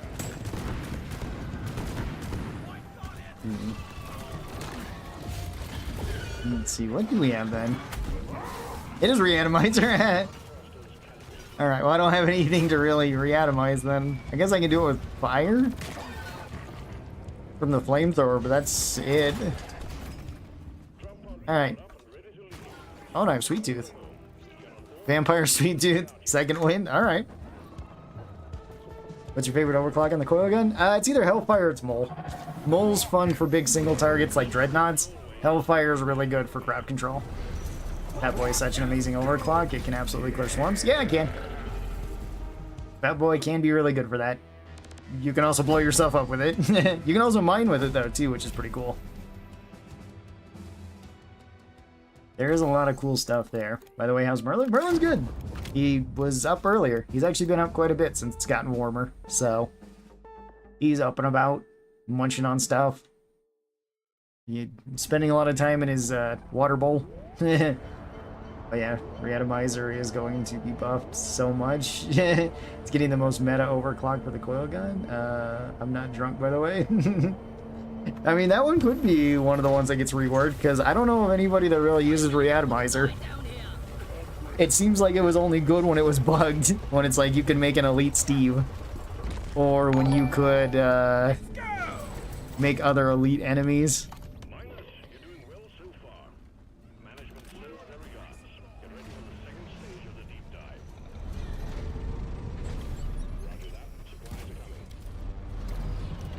I mean, at least it's still the regular coil gun, so there is that.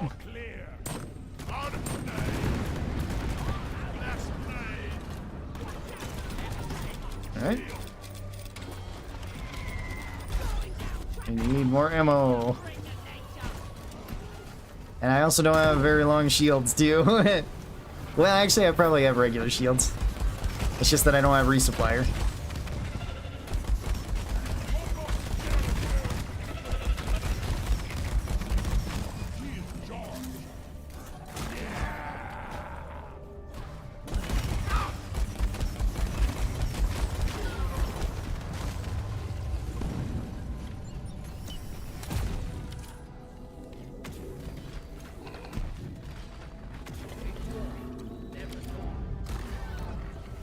Yeah, here you go.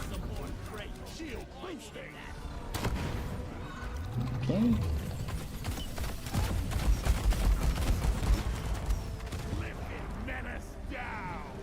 There, little loot bug, we need your stuff.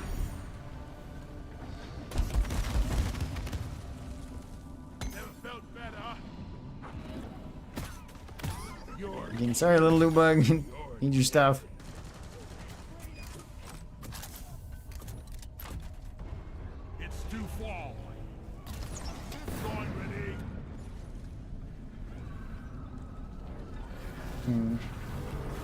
Yeah, no, leave me alone.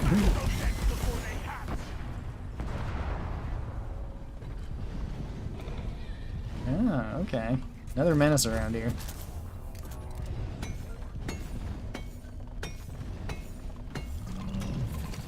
Yeah, right in front of me even. Wait, that's the same menace. Okay.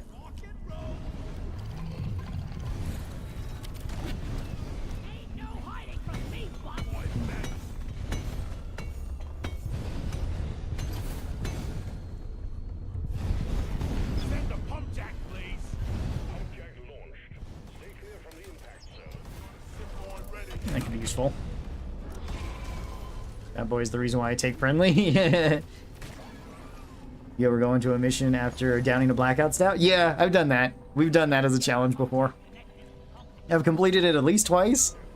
Once as driller, once as scout, because I brought the worst scout build.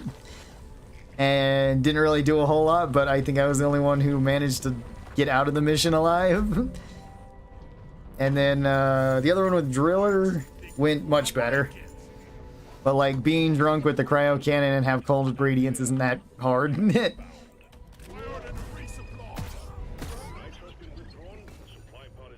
Like that certainly helped that one, because I think I was running cryo cannon and wave cooker.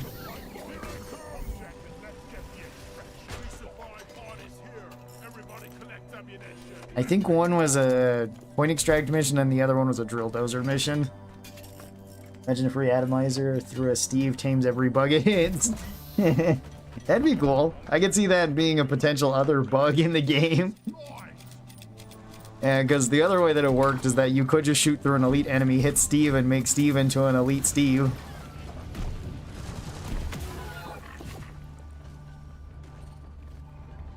But the problem was is if you punch through anything else, it also made them elite.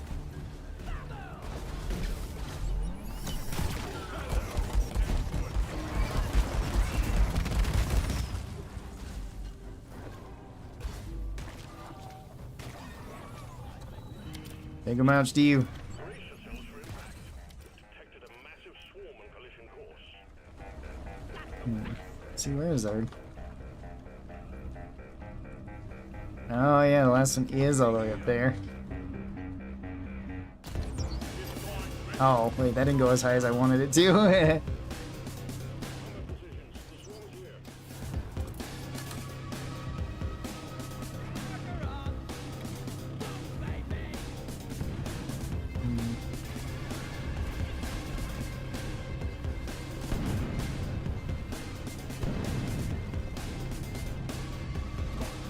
Either jet boots? Maybe. Hard to say. There's a lot of noise going on right now.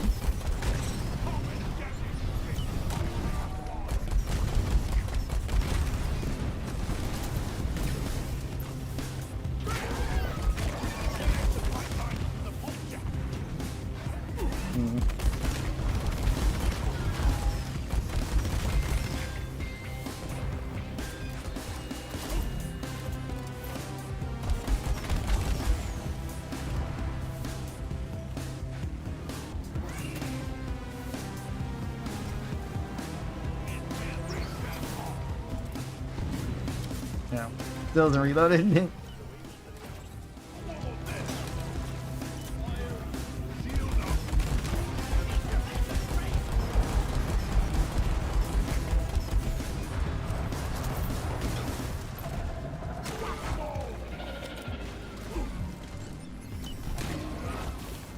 Oh.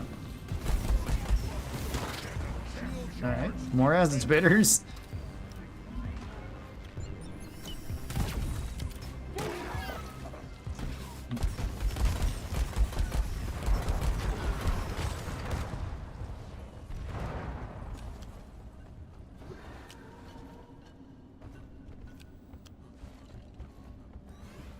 This should work.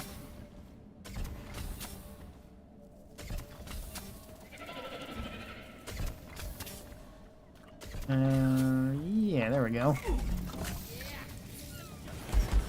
Sorry, little bug. There was more swarmers there.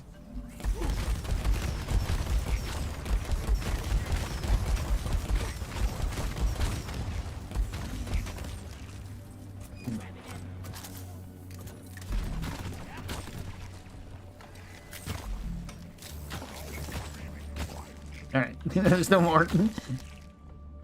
Alright, there we go. I remember when I used to break the top of the minerals like Magnite. Oh, yeah. Yeah. It's more efficient just to break the bottom of it so it drops down on you. Good as it gets. It's like it's just more convenient that way. That's usually the way that I mine about it.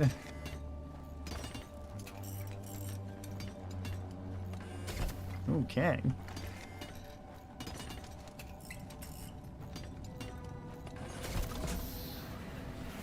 pipeline established. Okay. Set up one more, and then we can start the extraction sequence. Down the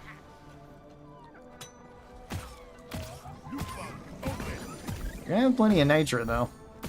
Thanks to all these little loot bugs that we're killing. I'm killing.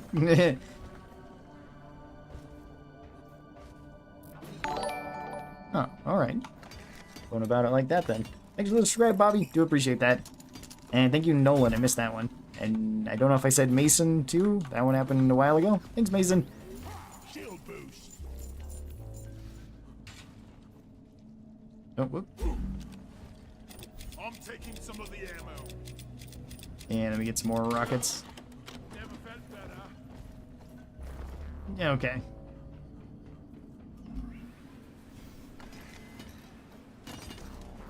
Whoosh. Oh, whoops. Alright, I guess I'm over here then. Does this lead back to the space rig? Let's work harder.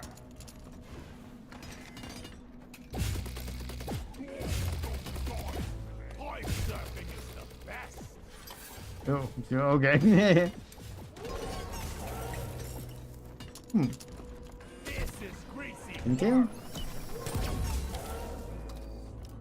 Supply drop has been ordered and is on the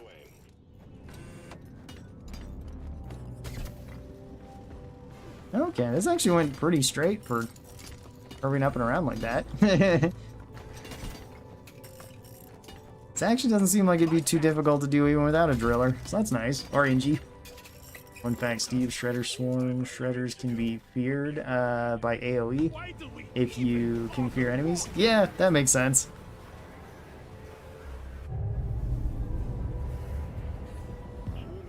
Alright. We're on a tight schedule here.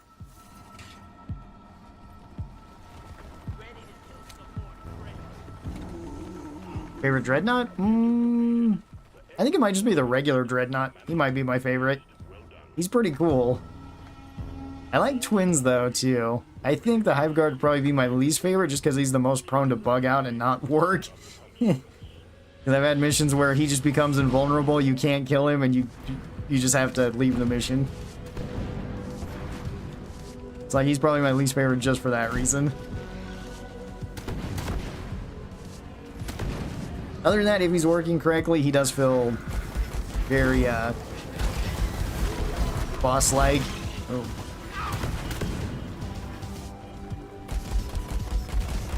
Like where you have to fight all the minions first and then you get to fight the boss.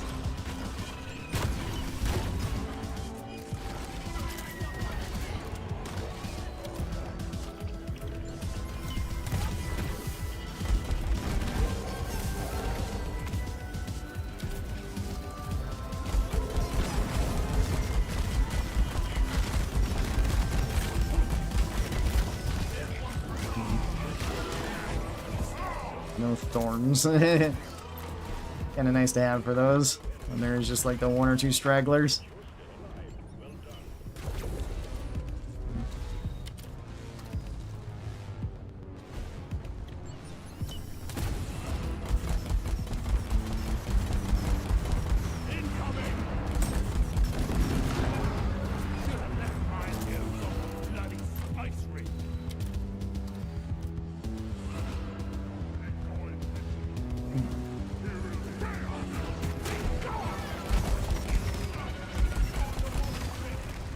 Okay.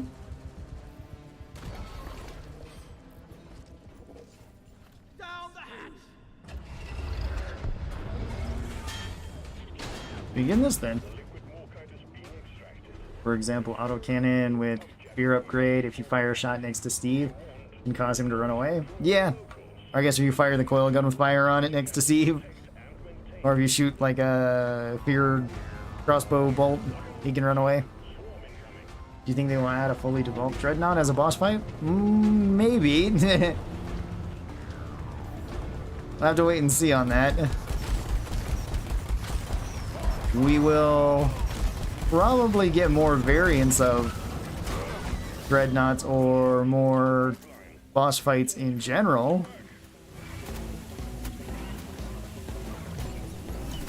I don't think that would be too strange. So a fully grown Dreadnought could be one of them. Or one of the variants of a Dreadnought. Don't know if we'll ever get like a Dreadnought Queen though.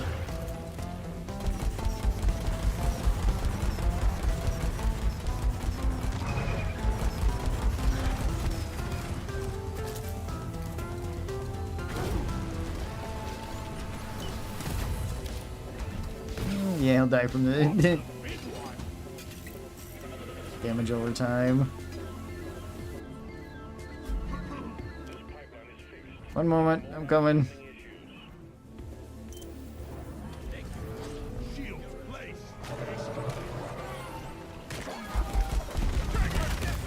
Sorry about that.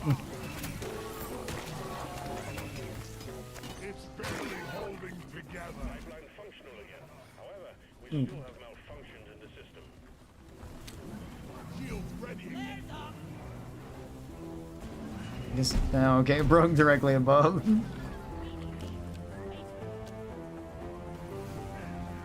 Yeah, we can still afford a couple more of these. We've got plenty of Nitra.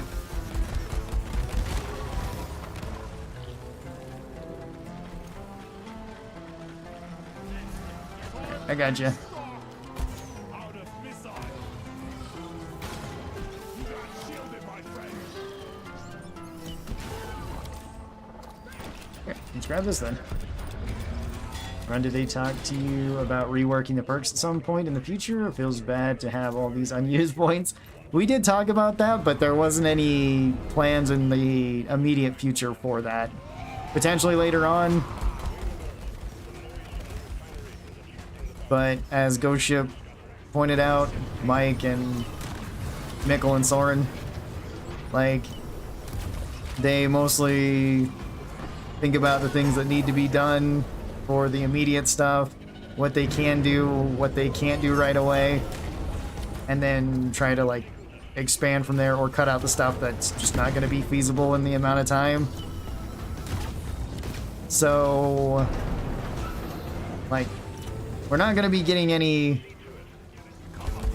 we're not going to be getting a perk rework the next season. I can say that, but as to if it will happen in the future, maybe. I do know what you mean, though. We have a lot of perk points now, which I don't have a problem with having excess perk points, especially when they're tied to doing like different challenges and stuff, because maybe not everybody wants to play a particular mission type.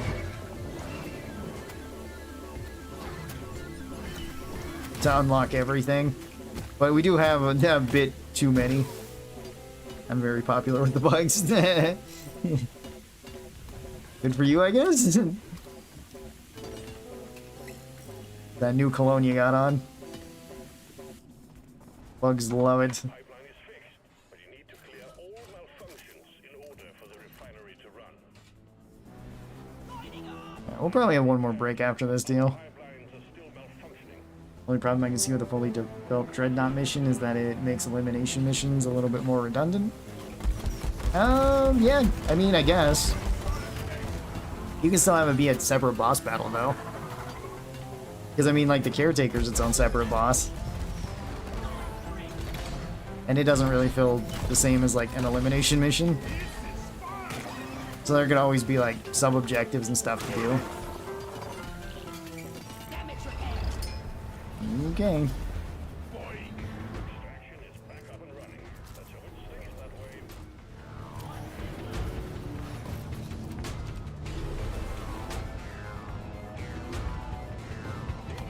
way. On another one of these. I think we'll be good with those ones.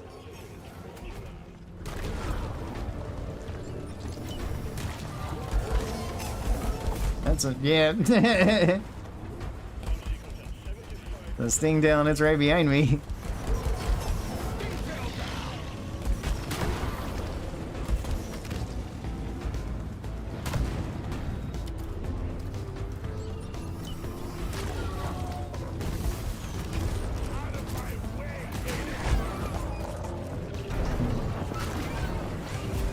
Okay, just run away then.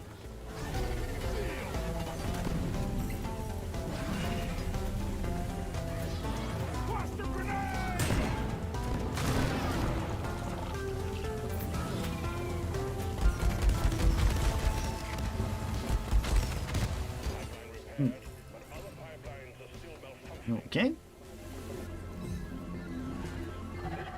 I wonder what the other dreadnoughts could be. Like if a fully developed dreadnought could have everybody's ability that we've seen on the dreadnoughts, or if it, I imagine it would want its own, or they'd want to have it have its own unique abilities, rather than just it doing everything.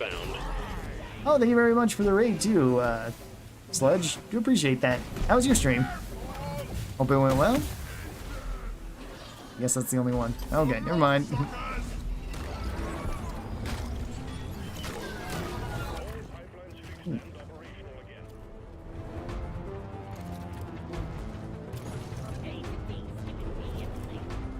Alright. Ready? Yep, ready. Send it. Let's go.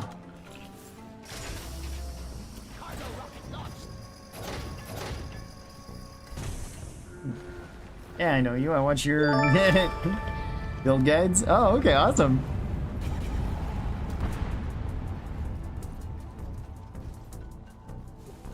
They may recent stream went, we primarily got shot by modded spitballers. Oh, okay, cool. We're gonna be doing that as soon as I get through the dives. We'll do some modded 16-player lobbies for anybody who wants to join. This is stage 2? Yeah, this is stage 2. Okay, so we still got another stage after this.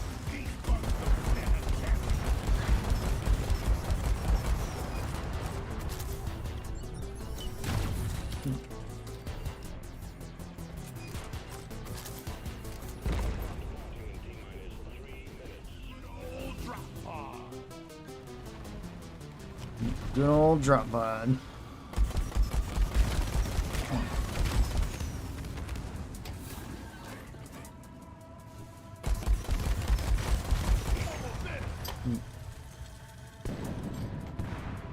Oh. Broke my feet. Alright. Thank you very much for everything you've done for the community, mate. Especially for a green beard like me. Oh yeah, no problem. Deep Rock is really cool, and the Deep Rock community is awesome. It's also just a very fun game to play and to try to experiment with builds and stuff on. Because there's just so many builds you can do in this game.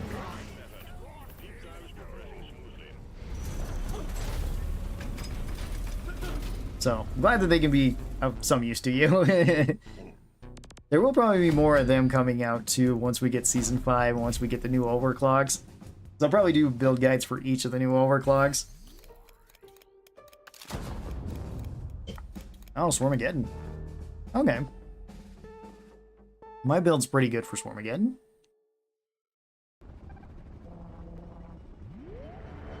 I moved from Paladin. I moved from Paladin's community to this, and just like one step to heaven. How is the Paladin's community? I'm not super familiar with that. Everyone is so nice. The point of eliminations missions is to prevent the dread from fully developing. A fully developed dread boss kills the tension, and having to prevent dreads from fully developing. Well, I mean, you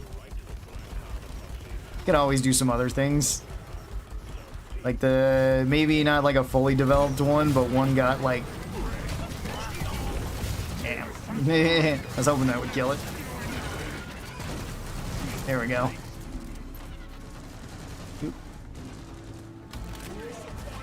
I don't know, I feel like there would be potential workarounds for it, or to make it just as tense.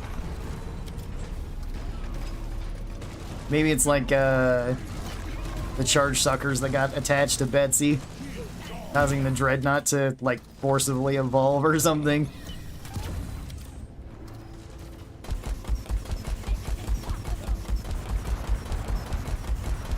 So like the evolution is unstable and kind of frantic or something.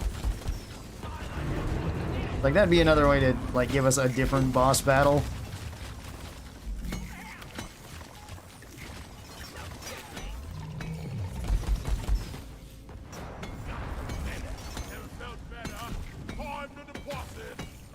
There we go. Gotta get my sweet tooth and everything. I don't want to talk about that, and maybe you don't want to listen to. Oh, okay. Yeah, I don't know. I've never played Paladin, so I'm not sure about the community around it.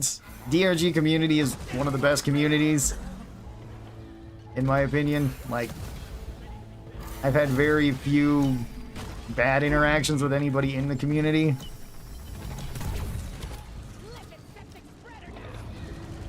And like, I used to come from other communities too, like the League of Legends community and the Call of Duty community, so...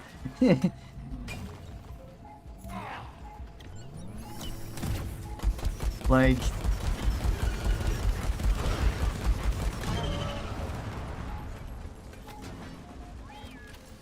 I'm kind of aware of how bad it can be.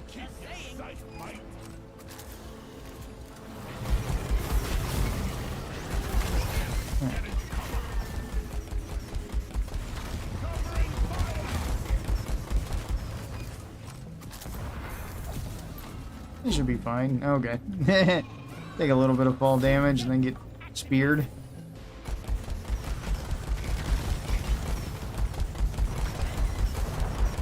I didn't notice the jet boots. Oh, sorry, Steve. I whipped the swing anyway, but still. Nitro has been withdrawn and supply pod is inbound.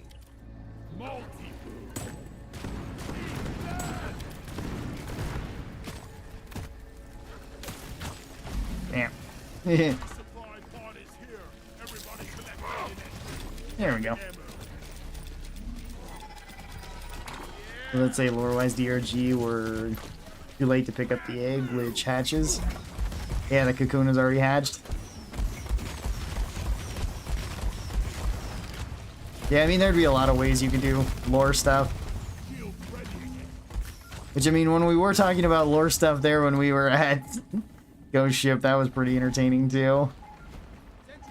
Because the original idea for some of the lore was like, oh, well, you know, we have an idea, but we don't want to make anything official, so we'll put in like a nugget of truth to this so people can kind of speculate on it. And then they were like, well, some of the people came up with better ideas than what we thought, so it's like, oh yeah, that's probably should be the lore now. Because that just sounds a bit better. Which seemed pretty funny. It's like, oh yeah. Wait, no, I like that idea more.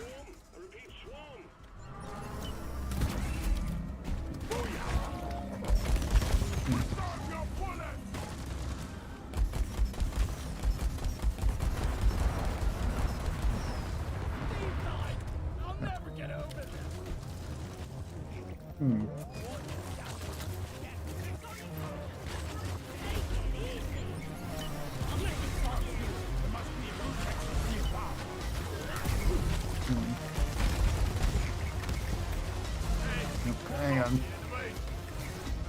And get to you quicker.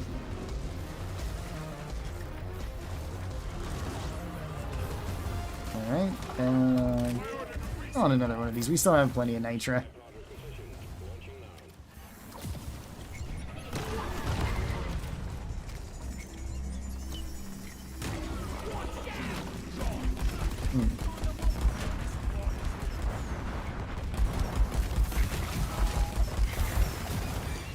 Uh-oh. Hopefully that doesn't hurt you.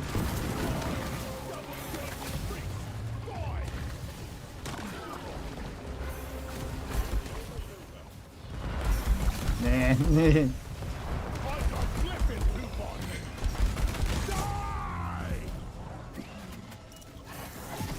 Alright, I got you.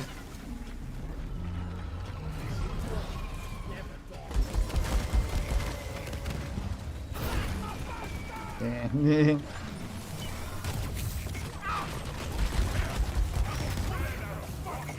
No, that's not good.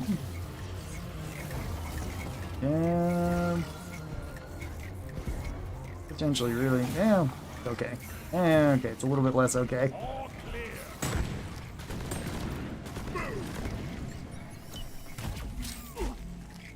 I don't have any more shields. We order supply drop. I really should.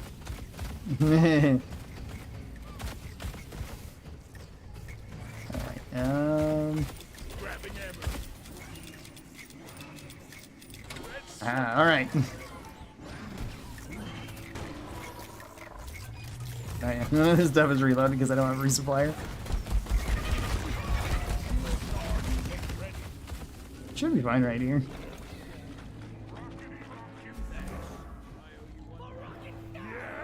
Come on, guys. Rock and stove. Zip line done.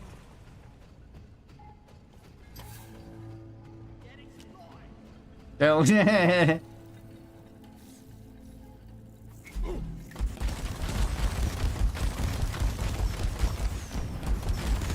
Yeah, Menace is still there.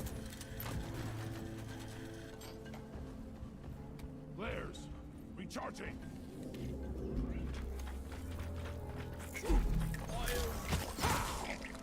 Okay. Getting more ammo.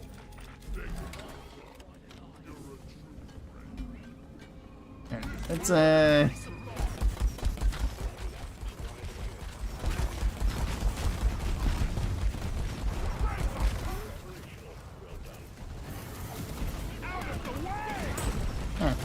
kind of a weird bounce.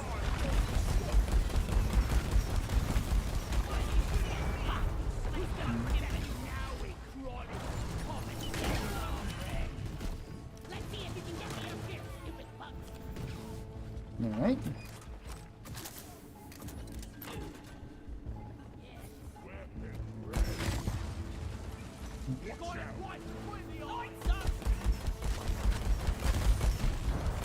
I'm gonna need more missiles. Grabbing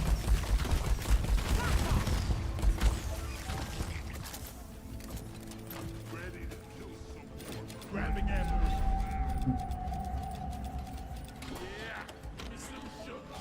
If a dreadnought fully develops, management just gets up on that area.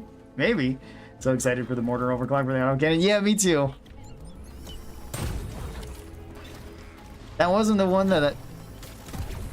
Well, there was a couple different ones for the autocannon that seemed pretty cool. I don't want to spoil any of the other ones because they might end up being actual overclocks later on. But like the mortar one does sound like it could be really fun to play around with.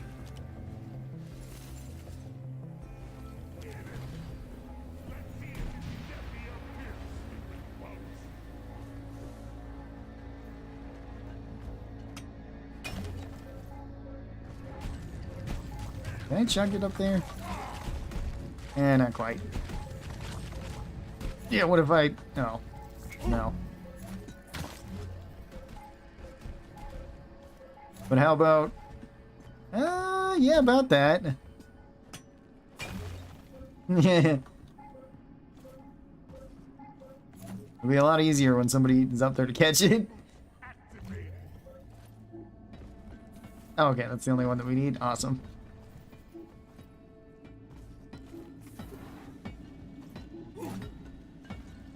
Yeah, it would have been easier from that ink. Well, just threw it past it anyway. Okay, there's our second swarm. You're not using Born Ready? This is a randomized loadout. Otherwise, yeah, Born Ready and Resupplier would be better for this particular loadout. Because right now I've got Vampire, Sweet Tooth, and Second Wind with Shield, Link, and Dash. Just another day I joined a totally random room and...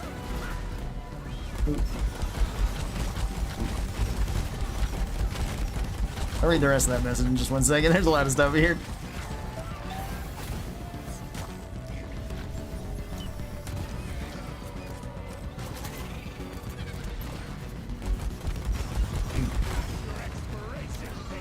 Let's see. It said I'm very weak on Scout, and the host guided me through 4 strange games until he quit. So heartwarming, and he's on my friends list now. There you go.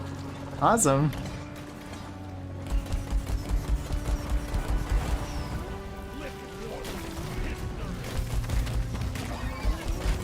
Yeah, the Deep Rock community is very welcoming.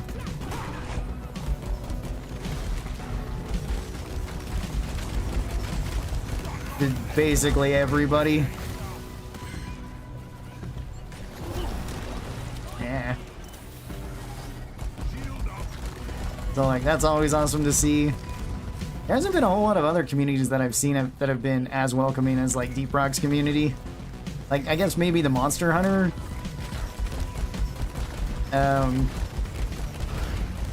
community as well. They're pretty open to anybody who wants to hop in. I'm taking some of the ammo. So like, that's pretty cool. But yeah, it's like them and like Deep Rock community I think are the most welcoming that I've been a part of.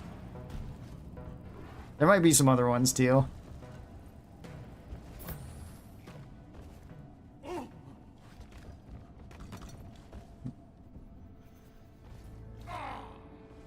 See, is this, no, we already got this egg, alright.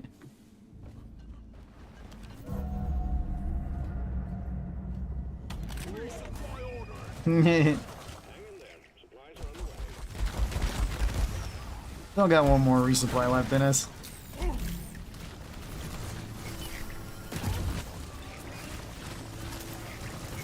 to restock.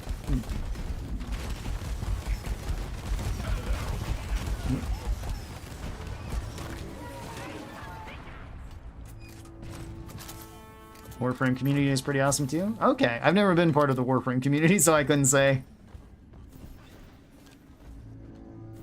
I guess that one would make sense though too, because that one's mostly co-op. I guess it makes the most sense that the co-op communities would be the most friendly. Just naturally.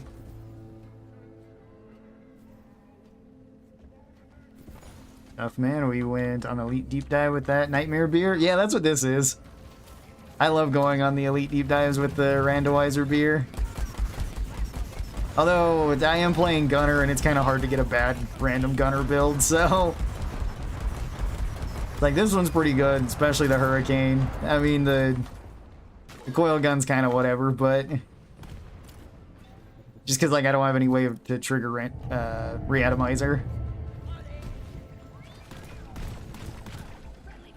Oh, hey, we got a Twitch bot. Heck yeah. Been at least, like, maybe a week since we got one of those? Cool. Kind of a rarity now. When I was only streaming on Twitch, I'd get them pretty often. And then we got all the weird bots on YouTube for a while, but YouTube cracked down on that, so... I mean, it took like a month for them to crack down on it, but... Maybe it was longer. It might have been 2 or 3 months. Like, we never get a YouTube bot anymore. They all get grabbed by the spam filter. Wait, I can't see the other chat. Something wrong with me? No, you're good. I'm just multi-streaming right now. So, like, the chat will be popping up there so you can kind of see it. But I'm streaming to it basically everywhere at the moment. Because I just noticed that Streamlabs had added even more things that you could stream to if you wanted to. So I'm streaming currently to Twitch, YouTube, Facebook. I don't think I have Kick enabled anymore. Probably should, because no reason not to. Instagram and Twitter, I think. I think those are all the places I'm streaming at the same time. Makes it more convenient for anybody who wants to, like, hang out and chat. Or whichever place is the most convenient for them to watch this. Have you played Ark Ascended? No, I haven't played any of the Ark games. They seem kind of cool, though. Like, taming dinosaurs and... I don't know, dinosaur games in general are pretty awesome. It's just I wish there was more of them. It's like, there's not a whole lot of them. Especially, like, dinosaurs with, like, first-person shooter elements to it.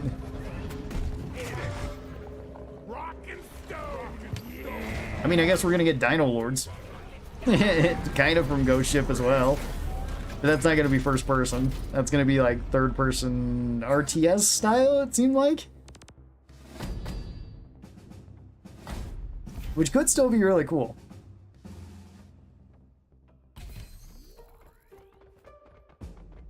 Ultimately, I fell out with Warframe. Shame, really? Oh, okay.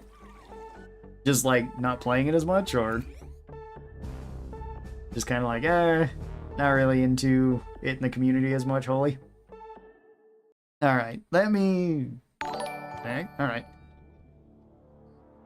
And I will be...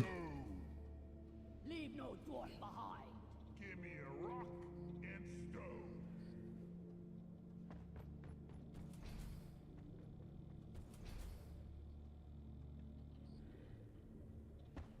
We are unbreakable. GG's, everybody. Alright. Let's set up the 16-player lobbies, and we'll just go into this. We'll just do, like, we'll do one long stream today, I guess. I'm still feeling pretty good. Not super hungry yet. I'll just push lunch back a little ways.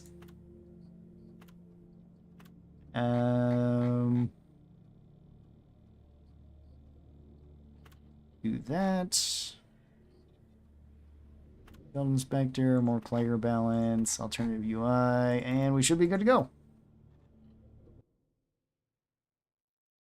Oh wait, I should probably close Deep Rock, then reopen Deep Rock, otherwise sometimes this messes up. Alright, hang on, just one moment. I'll get Deep Rock back up and running and everything.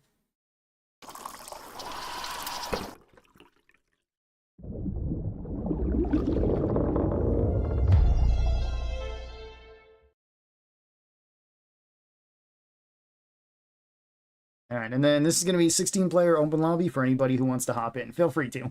I want to We're going to be playing modded. No, we'll just keep our regular modded stuff right now, since I didn't set it to anything in particular. So 3 times spawns on has 5.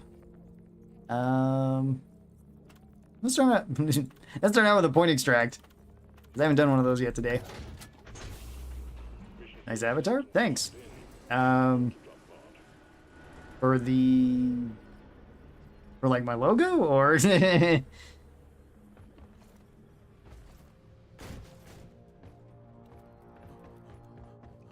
or like the wallpaper on the computer. I really like that one too. That one came out when I was trying to mess around with AI stuff to make cyberpunk things, and I like that one. It's your desktop screen? Yeah. Oh, nope, I can't even go back to it.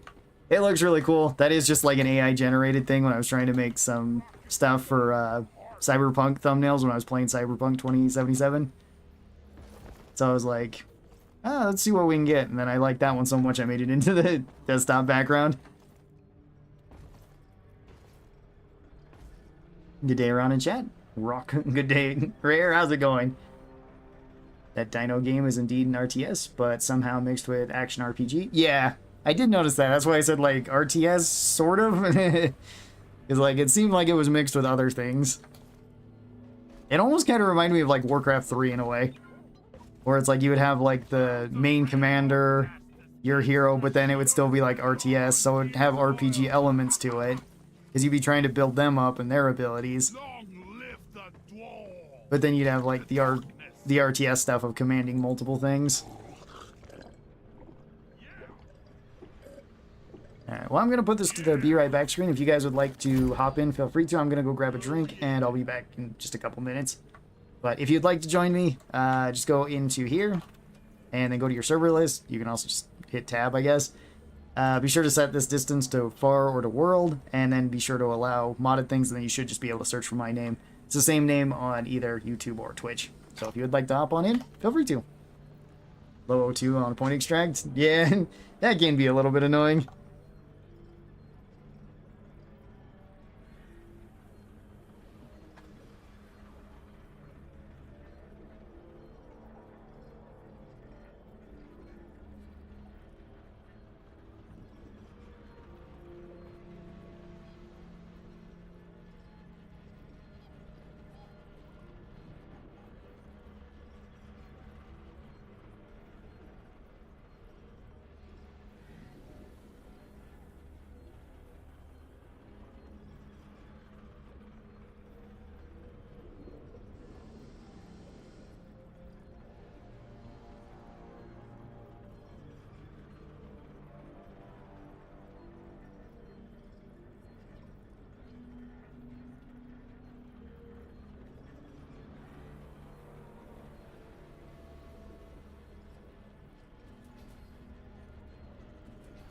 Did I hear a rockin' stone?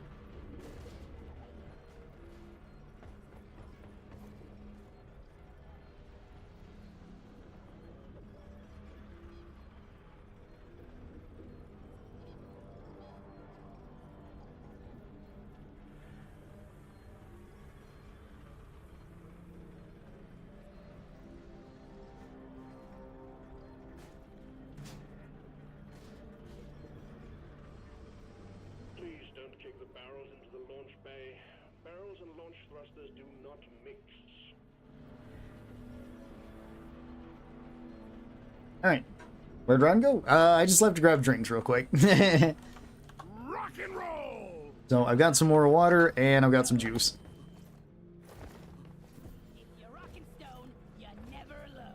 Rock and stone. Yeah, it's rock and stone. What is this? This has 5, 3 times the enemy spawns, but half off resupplies.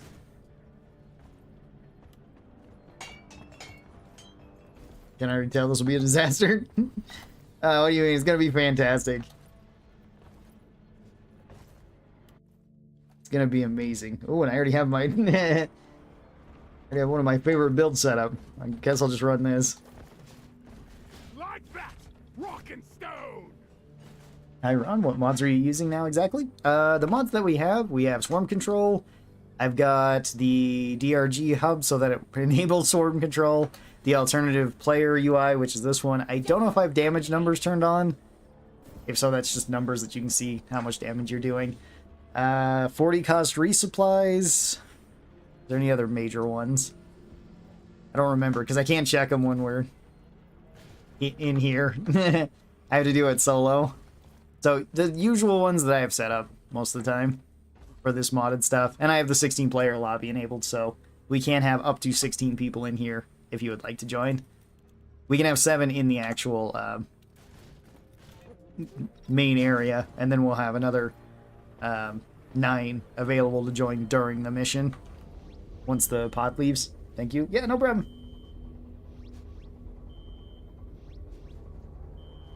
Rock on! Rocket stone. Congratulations. All right. Depositing all into the launch tube. Done, well done. Now, could I convince you to get back to work, perhaps? Maybe. I ain't getting younger, you know. Oh, thank you for the follow too, Hummerdinger or Humdinger. I mean, you want to say like Heimerdinger from League. Beer acquired. Beer acquired. Which beers? Oh, okay. The health beers. Ones to keep your bones from falling out of your body, I guess. Feeling much Those ones. like that. Rocket stone. Some said custom difficulty is more easy to use. It depends. Custom difficulty usually doesn't work with the 16 players, though. We're going planet Sol. Because I have used that one when I've been, like, offline. But I haven't found a way to get it to work with, like, everybody. And I do like having these so everybody can join if they'd like to. Or at least up to 16 people. Usually there's plenty of spots, though. Because usually we don't have, like, above, you know, 10 people in here at a given time. Sometimes we do, but not usually. On my lucky charm. Ooh, back just in time. Yeah. Let's go. Scanners have picked up a massive deposit of quark.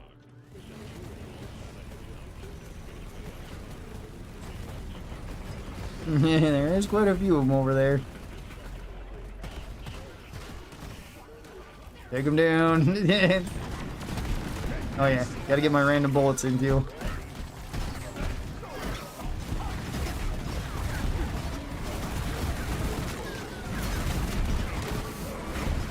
Yeah.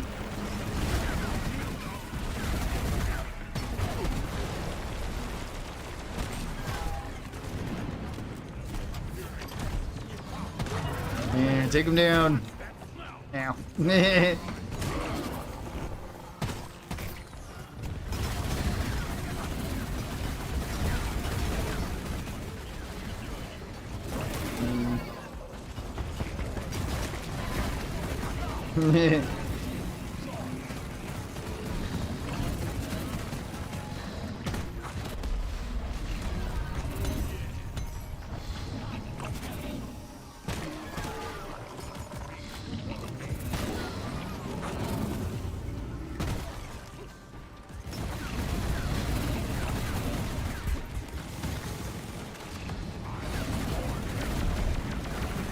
Alright, well, I've already gone through about half the minigun ammo.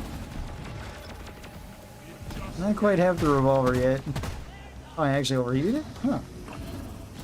Zip line done. Go long, suckers!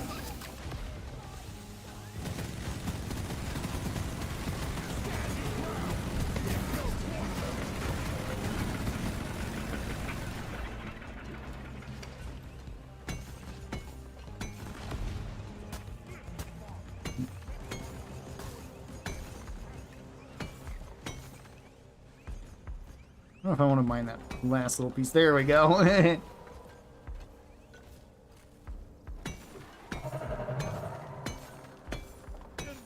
is full.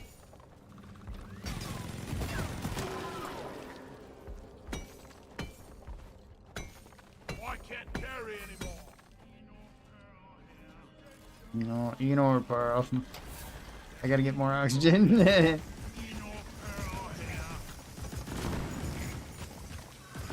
rock and stone.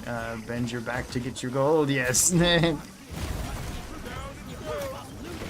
Exactly.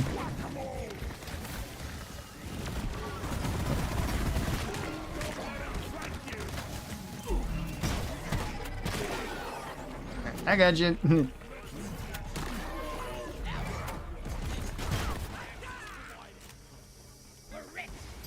We're rich. We are rich. Yes, you're rich. Time to get a move on. Thanks, Mission Control. Yes. Secondary objective completed. Make it home to collect your bonus. This line ready.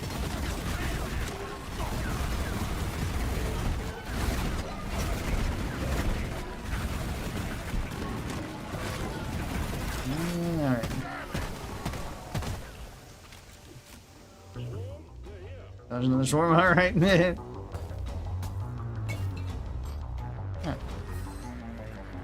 Come back here. There we go. Uh-oh. The rollers are coming up the walls.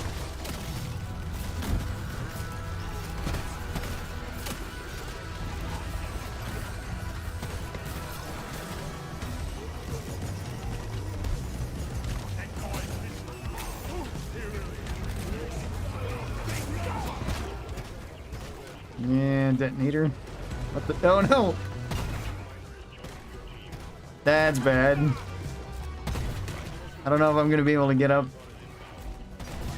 like, before my oxygen runs out. Maybe?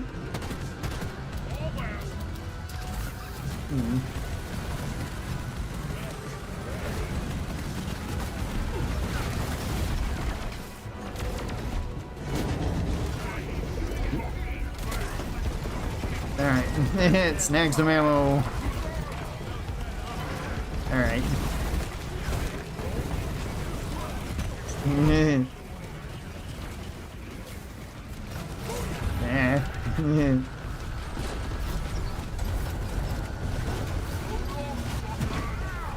that's not good. I didn't realize the the bulk was that close.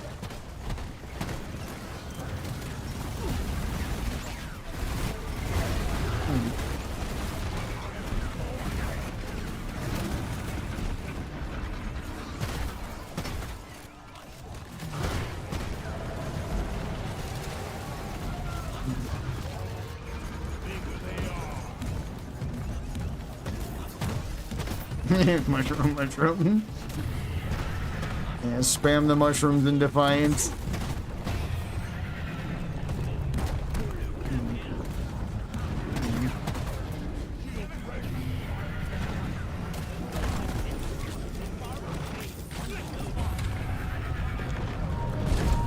Yeah. Okay. Okay.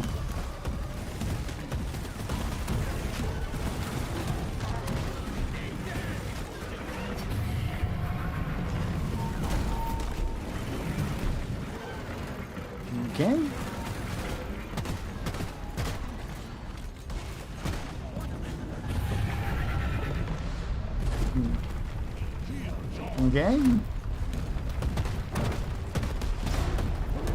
Okay.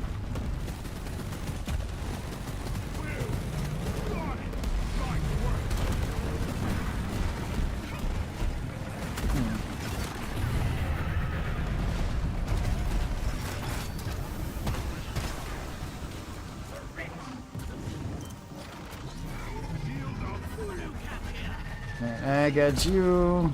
No, maybe I don't. All right. I'm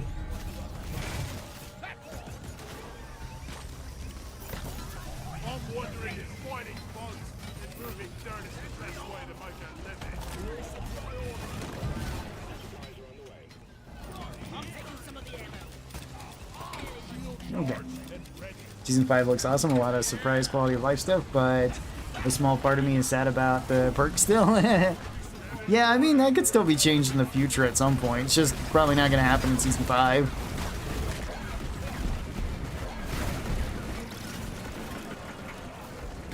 So, I mean, I'm always excited for new stuff. I'm okay with the perks not being changed. But, I mean, it would be cool to see some of the perks get changed. Just the ones that aren't used as much.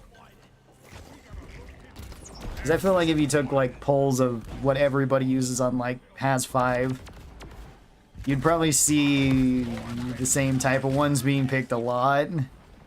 Oh, hey. Oh, full reach. Spinning death. Very nice. Get out the way.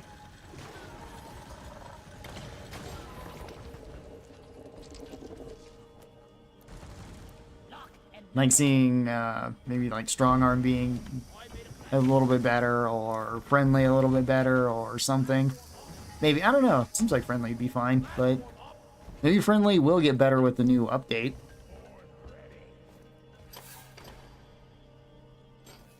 Yeah. Barley bowl. We can get beer money. I don't see any quarks down here though. Looks like they've all been taken from down here, or there was no down here to begin with.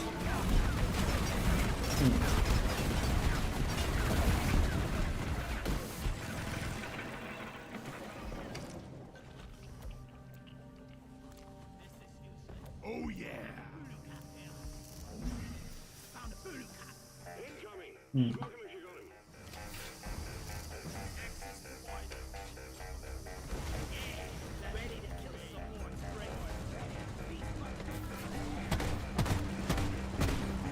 Is there like another room that's connected to these that we can't see? That's usually what happens when we can't find, like...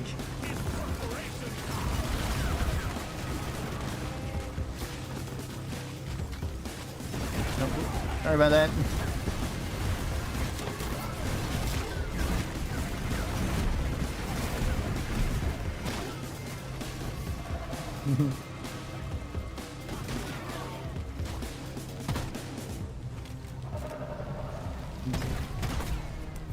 Oh yeah, there was still some up here.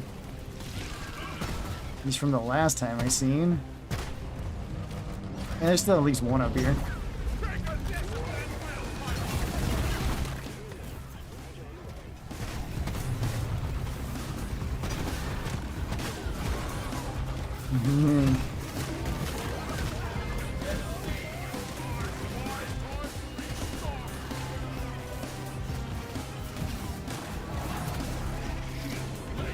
I gotcha.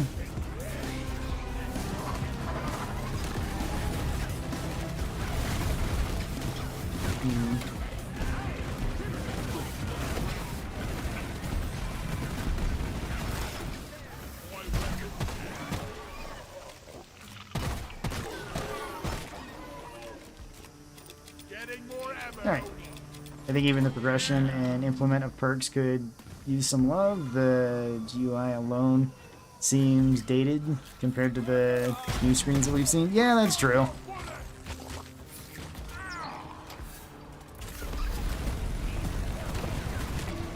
I mean, I wouldn't be opposed to that.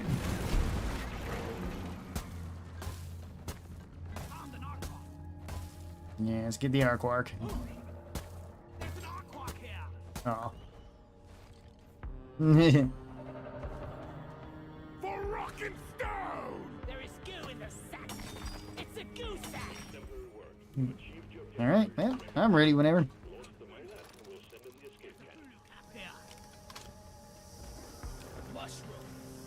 Mushroom.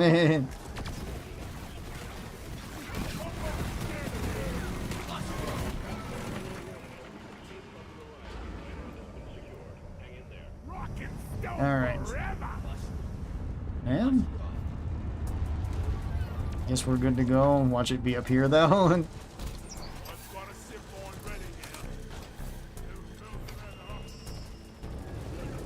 now. Oh, another detonator.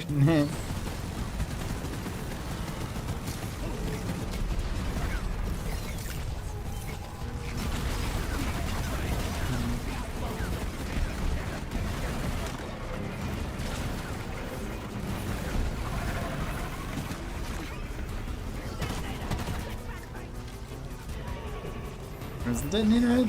Oh, okay. I think it's... Oh. It is actually closer to me than what I thought.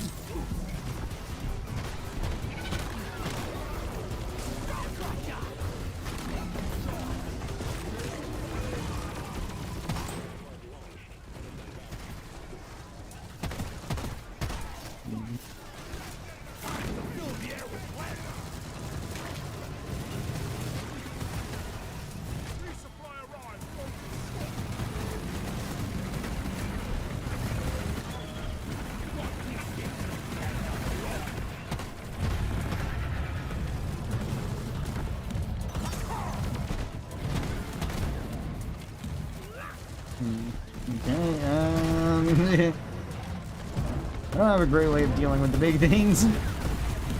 My build's more meant for crowd control. It still kind of work for him though.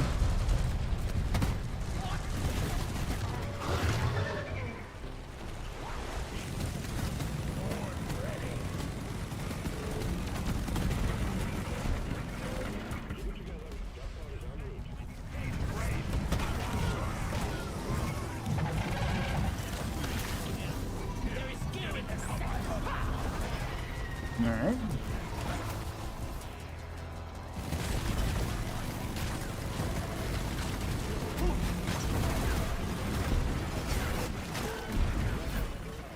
Nah.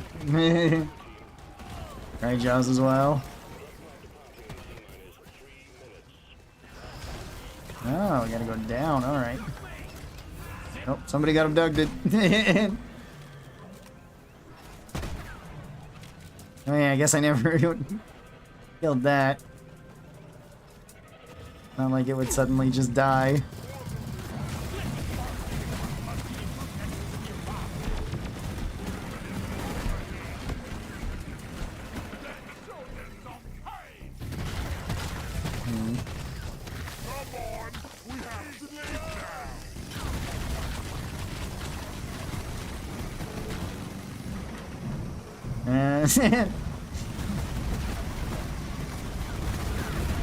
Oh, iron wheel, alright.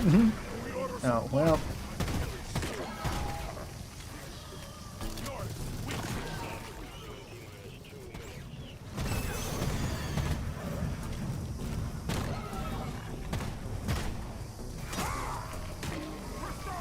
Crap. That's usually not a good sign. I'm out of everything now. I got shields. And I got zip lines that go directly to the ship. That might help a little bit.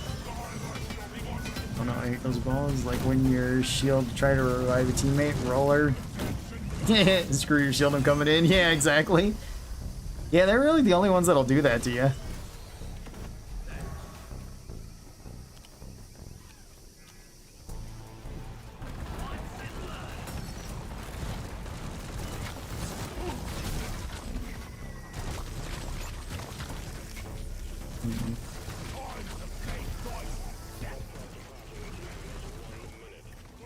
Run, guys, run! I still got one more shield that I can throw out of here.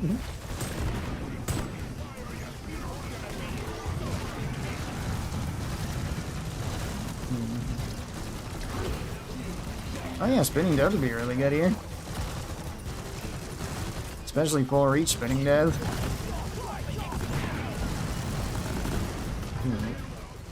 Alright, well. Hopefully that's enough. Ron, I never played Killing Floor as a DRG player. You think I would enjoy the new Killing Floor 3? If it's anything like Killing Floor 2, then probably. I don't know how Killing Floor 3 is going to play out, though, because we haven't gotten any gameplay of it. Or we've gotten very little gameplay of it. Hey, everybody got out. Jeez. So maybe Gabriel. I'm definitely going to be playing Killing Floor 3 when it does come out, and then I can kind of talk about it more, because like Killing Floor 2 is set up in a similar way where it's like you pick your map, you pick what type of game mode you're playing on, you pick your difficulty, so all kind of the same things that you do in Deep Rock, although the maps are set in Killing Floor. and then you pick whatever class you want, similar to Deep Rock.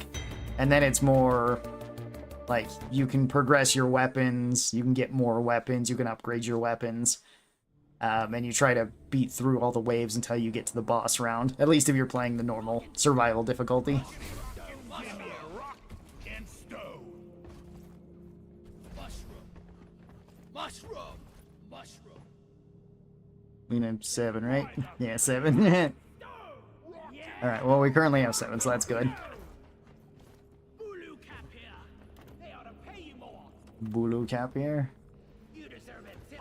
Oh, I don't think I have anything selected. Rock and Yeah, I don't. you're waiting for. Mushroom. We're rich. Mining mission. We're rich. I guess that's everybody's. We're rich. For rock and stone. We're rich. We fight. Yeah, sure. Rock and stone. We're rich. Pots of gold, yes. Oh, if anybody would like to see a particular build, feel free to By the ask. man. Rock and Stone, fellow Vault Dwellers. Rock and Stone, you, how's it going? I think that's pretty appropriate given that I cover Deep Rock and Fallout pretty often. Oh, and for Liberty, since I've been covering more Helldivers too as well. Daily deal. Yes, please. A round of golden pots, please. Rock and stone. Well, if I ever do play it, I know where to learn the builds. I do have quite a few builds for, Rock and stone. you should go Leadhead Gunner? Sure. What's Leadhead? Leadhead is full, that's lead spray burst pistol, full damage, because, you know, you gotta go full damage. And then it is lead storm powered minigun, also full damage.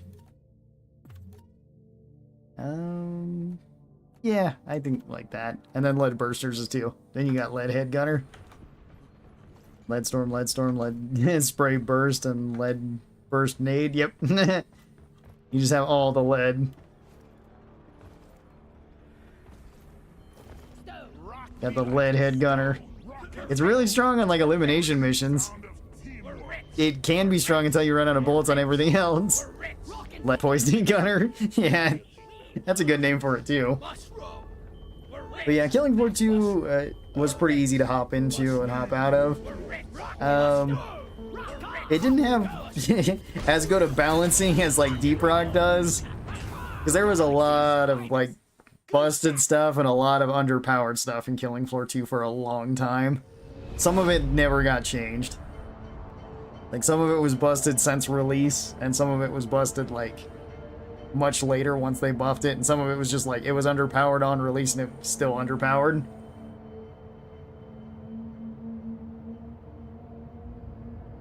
There was one weapon that went both ways frequently, and that was the microwave gun. That was the only one that did. Because there was so many patches where it was underpowered, then they patch it like once, and then it becomes suddenly way too overpowered, and then it gets nerfed back to being underpowered, and it would stay like that for like a year, and then the next year one of their patches would buff it, and then it would be overpowered again. So like that one was kind of a funny one. We'll send a drop pod to get you out. Good luck. Hey, Stalker, loot box.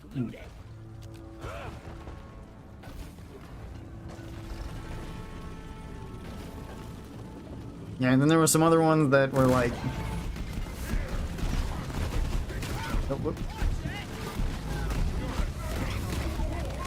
Like Doomstick was overpowered when it came out on the beta. Then they nerfed it, and then it was kind of underpowered. Then in, I think, the last or second to last patch that they did to the game, because I don't think they're doing any more patches to the game, they broke it to where it was overpowered again. But it was overpowered in a different way. For whatever reason, instead of it just doing like the high damage, well, it still did the high damage that it did before. But it was a quad-barreled shotgun that did high damage. And originally, the main reason why it was kind of overpowered is just because it had so much ammo. For whatever reason, it had like way more ammo than a lot of the other shotguns. So it was just really strong in that regard. And then they just nerfed the ammo, and that was fine. but it did make it so other shotguns were better than it because they nerfed it a bit too hard. Then on the last update that they did, they broke it to where instead of it firing 1 barrel, it would fire, or it would count as firing as all 4 barrels for just 1 barrel. So suddenly your gun got 4 times as strong for no reason. Because it got broken. And that wasn't a super uncommon thing with that game either. Like, I think that was the only time that particular thing happened, but... it's not the only time when stuff just suddenly got overpowered because it broke in the game.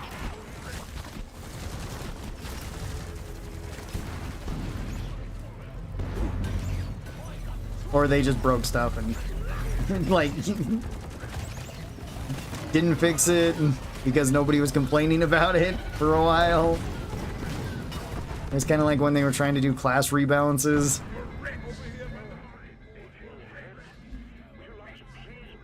And then they, like, changed some of them because they kept buffing medic because people just weren't picking medic because a lot of people didn't want to play medic in multiplayer because if you're playing medic, you're going to get blamed for not healing people.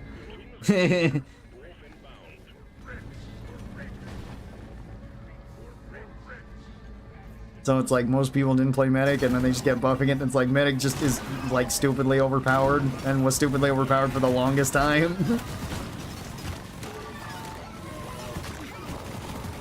Because it's just like, oh yeah, medic still has the lowest pick rate, better buff him again.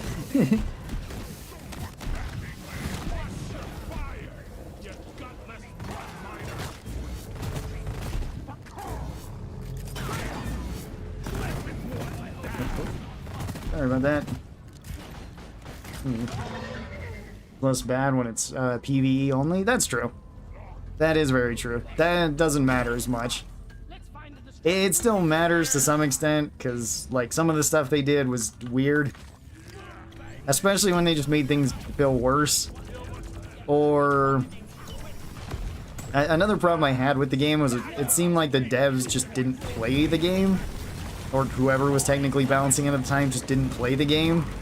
So they just kind of went off of numbers.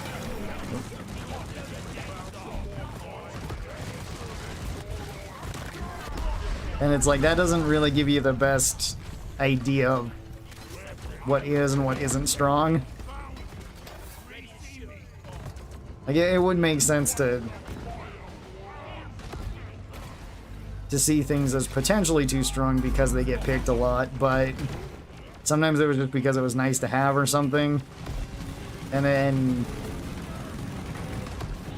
or something was overpowered and they didn't understand why it was. That was the more common one. Like, there was another weapon in the game that was the... it was called the Hemo Clubber. It was a baseball bat that had syringes in it that could heal teammates and could hurt enemies. So if you hit an ally with it, it would heal them. And if you hit enemies with it, it would poison them. And it was... it was overpowered on release, and still remains overpowered, I'm pretty sure, in that game. Even after they nerfed it a bunch of times. Because they just kept nerfing how much it healed. And, like, that wasn't really the thing that made it overpowered. It made it strong. But the main reason is, like, it could poison... it was an AoE poison, an AoE heal, a self-heal, and it was on a weapon that wasn't very expensive and didn't weigh very much. And it was on a melee weapon, which was another big bonus. Because melee weapons could block and parry. And if you block and parry melee damage, which the majority of enemies were in that game, you just take reduced damage. So, yeah, it was kind of silly. It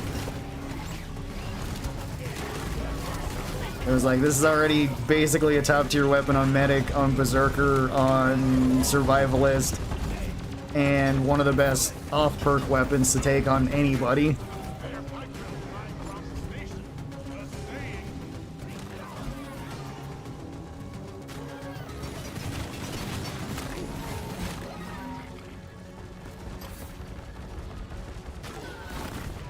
GSG could buy and publish KF3.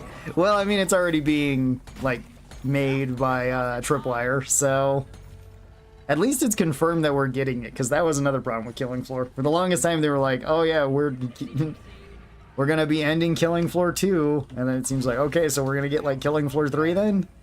And then it's like, oh wait, no, we gotta do another year of Killing Floor 2, hang on. And then it's like, okay, now are we gonna get Killing Floor 3? And then it's like, well, our company kind of got bought out by a different company, so we have to move people around, which means another year of Killing Floor 2 development. Because, you know, it's pretty sure it's Tripwire's most money-making game, so...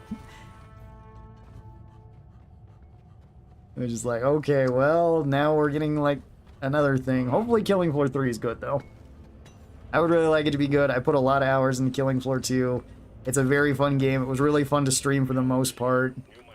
It was really fun to make videos on, with some exceptions, because at least when I was streaming with Mus and with Drilling in the Name of, I told this story then where that was the only time where I got like a community guideline strike that I didn't agree with. From YouTube, because it said I was promoting terrorist activity or something like that, which was not true. So yeah, there was that problem, as well as certain video. Well, a couple of the videos got like age restricted, or a lot of them got like demonetized, basically, which also kind of sucked, and it made me like just not want to make as many videos. Just kind of demotivates you. The lasers soften up the turtleites just enough for the explosives to have an effect. I dream with the day that every company thinks like GSG. That would be very nice. Yes, that would be very nice if every company had the same attitude as Ghost Ship and went about it in the same way, because they are very open about everything. It's good that they play their own games. It's good that they understand like the things and take players' feedback. Like, all of that is really nice to see. Why do you think KF is so fun? Killing Floor is pretty fun because like you can play it with friends. You can play like a bunch of different builds, sort of the type of things that I enjoy. So you can mix and match with different stuff. You can play in different ways. Troglodyte deposit. Get in there, you troglodytes. I guess technically the Glyphids would be troglodytes, huh? Or would they be troglophiles? It's one of the two. I don't remember the difference. I just know that there is one. Oh, bombs are through there.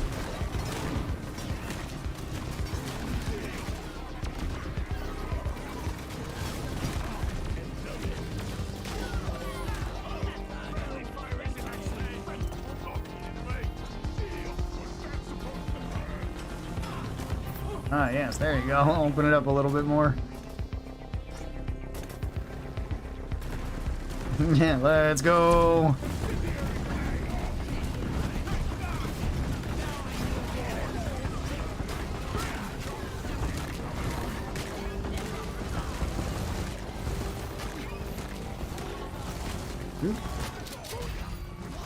Oh, okay. Yeah, good job, everyone. But yeah, Killing Floor was really fun just for, like, those reasons. It was fun to kind of, like, grind out different weapons. It was fun to play with different weapons. The boss fights could be pretty fun, too. The different weeklies could be really fun as well. And if the objective mode had been implemented better, like how it was in the first game, that would have been really cool to see, too. Sadly, it wasn't, and the objective mode kind of sucked. It would have also been kind of nice to see the versus mode get treated differently, too, because the versus mode was an extremely unbalanced game mode compared to the other two. Or I guess the other three, since there was Endless as well. Endless was fun. Suddenly green.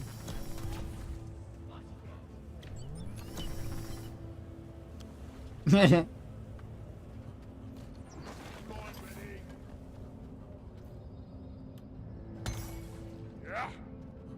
you lugs. I'm spotting a swarm coming towards you. Get ready. Alright. So At the pog plant.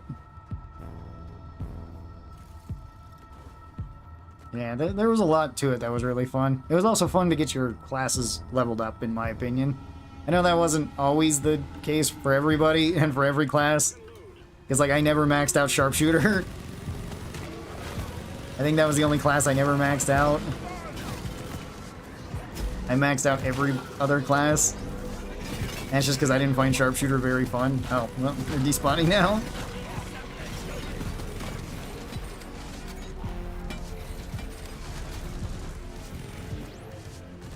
I think that was more due to maps, though. Sharpshooter just wasn't good on certain maps. Like, so many of the maps are enclosed and fairly small. Oh, hey. Been a while since I've seen the antennas, yeah.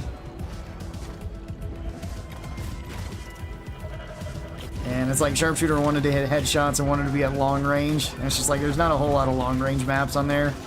It's like some maps they were fun to play on, but a lot of the maps it was just like, okay, I don't really want to play Sharpshooter inside of like the hotel. I don't want to play Sharpshooter inside of the mansion.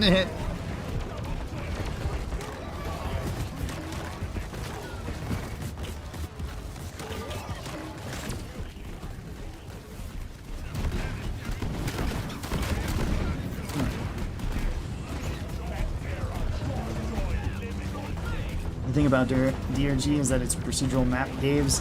Random events keep it very fresh, and replayability is amazing. That's why I got 1,000 hours in the game. And other games don't have this? Yeah, that's true. That does help it quite a lot. Anything that adds randomness to it is gonna make it a lot more fun. Because DRG is not like a... yeah, sure, I can grab that. DRG is not a competitive game. It's not a PvP game, so... like, you can't just kind of have that going for it, where it's like that keeps it fresh every time. But having the procedural generation definitely helps it out a lot.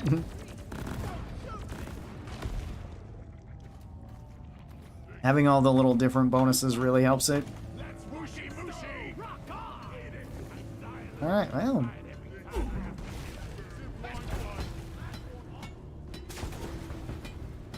Bring this.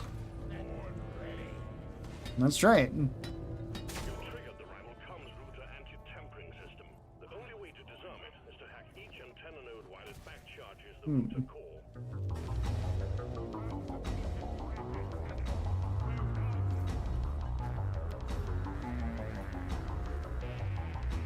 Oh. Hang on, I'm coming.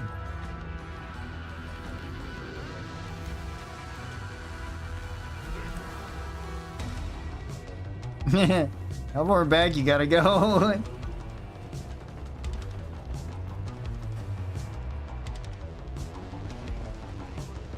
Doesn't look like any of these.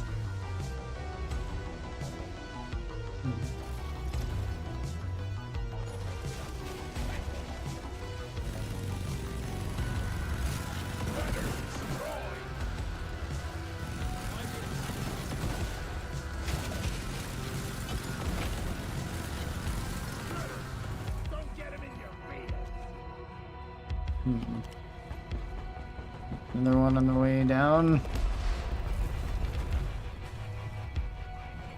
That's that one.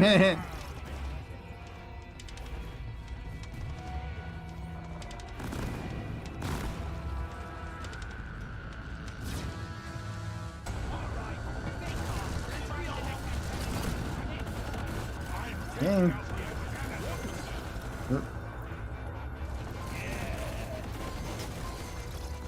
Oops. There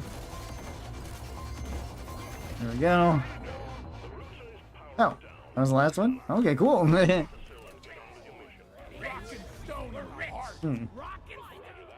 Other games usually repeat the same maps and missions, a little variety. Yeah, that's true. That was kind of a problem with Killing Floor. Sort of. There was a lot of maps, though. And if you just set it to be random every time, it wasn't so bad.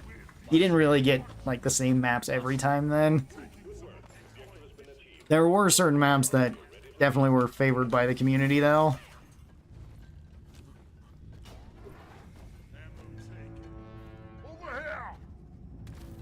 Like, you wouldn't see, like, Descent or something like that, and it's like, yeah, because Descent wasn't really all that fun. Like, hey, you want to be in small, random maps that sometimes rotate? Keep it together. Drop pod is en route. Everyone, can I get some attention? Cell deposited. Management will be pleased.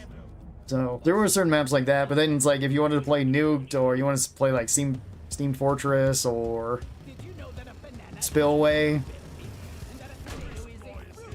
Well,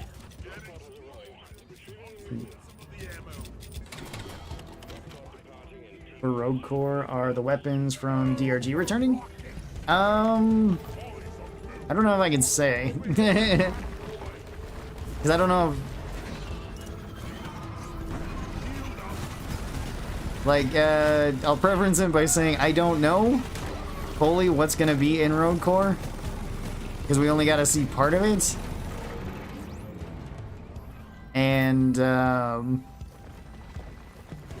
I wouldn't be surprised if we do get some of the weapons from DRG in Rogue Core.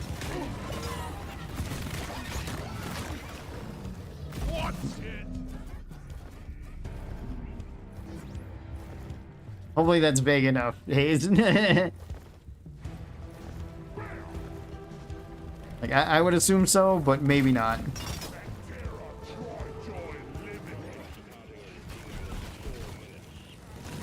And probably not all of them. But Rogue Core will have its own weapons too, which, I mean, they've already shown off some of the art for that.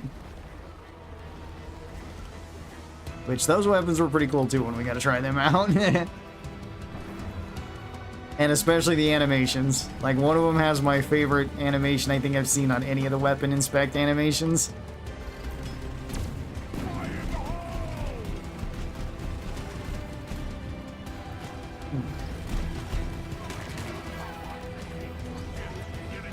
Alright. Let's keep her going. Huh. Alright.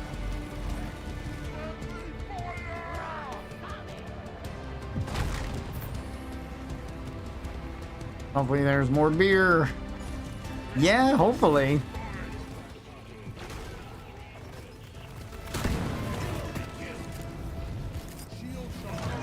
I was wondering how beer would work in Rogue Core. Since it's like, it's kind of a core part of the dwarfs, you know?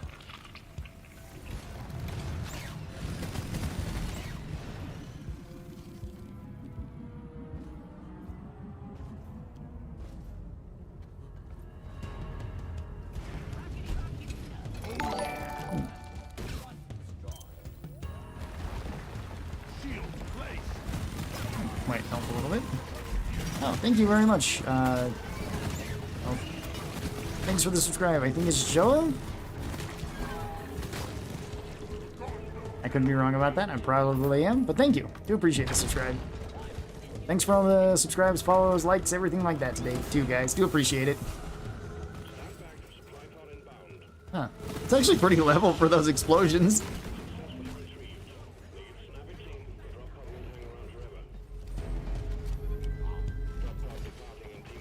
Yeah, they're only 50 meters down.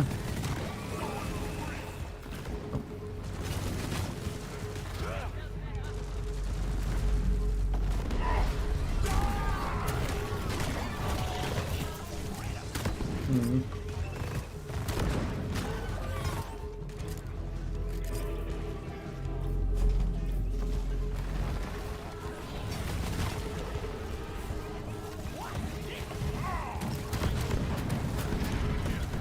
I got you. Okay. All right. Up the tunnel. Uh oh. More stuff spawning behind me and in front of me. Okay.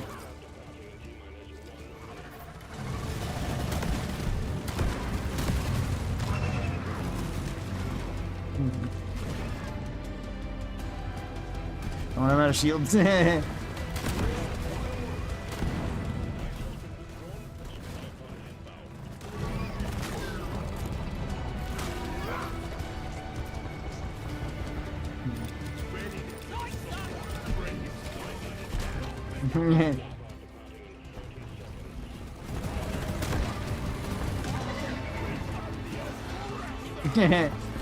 Run, guys, run.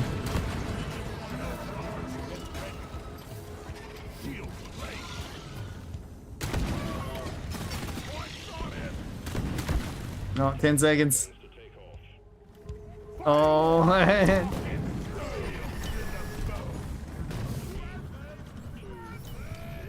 no. Was a moment. It'd be cool to have modded added to the game eventually. Having 16-player lobbies would be interesting in Rogue Core. Yeah, that's true. I don't know if they'll do it for Rogue Core. I don't know if mods will be available for Rogue Core. I guess it wouldn't be too surprising because there's like mods for like Risk of Rain 2. And I feel like a couple other roguelites. I can't really remember.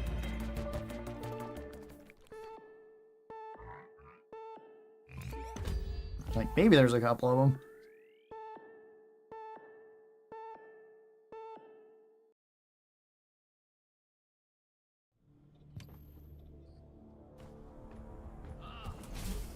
All right. Oh, Escort. Okay.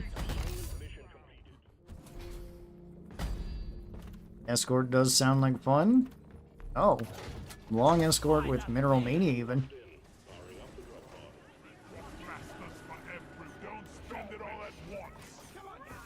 Yeah. Never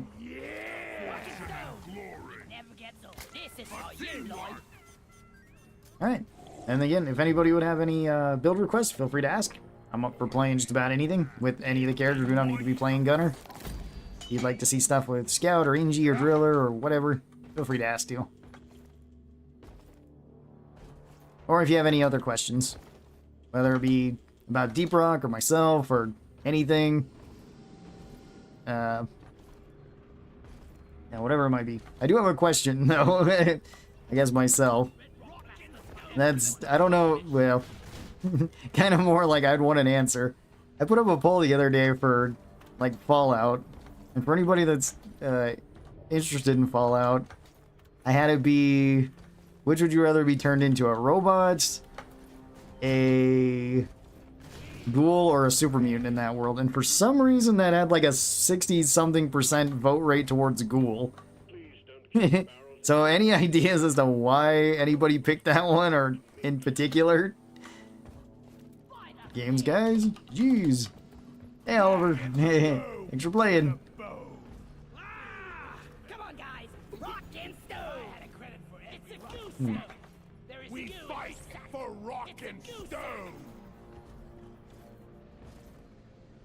Rocket.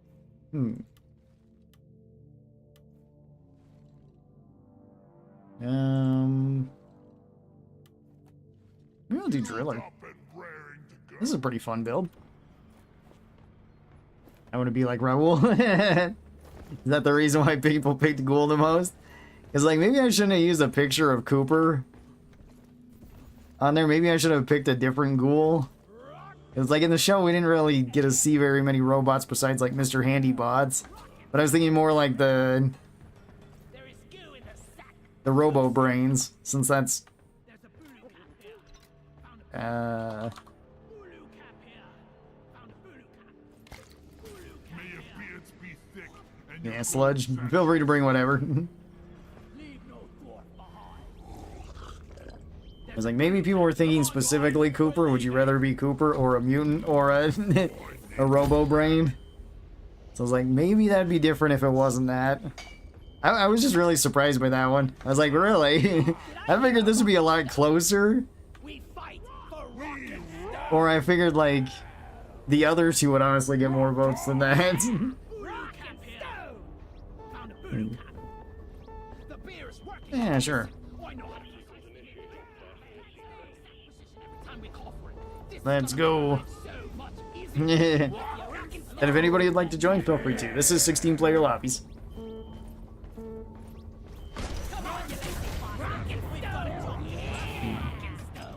Yeah, I think last time I checked that poll, it had like 8,000 votes or something, and like 60% of people said like Ghoul. I was like, really? I figured most people wouldn't pick Ghoul. Because it's like you're... I guess you're not really a zombie, but you're kind of falling apart.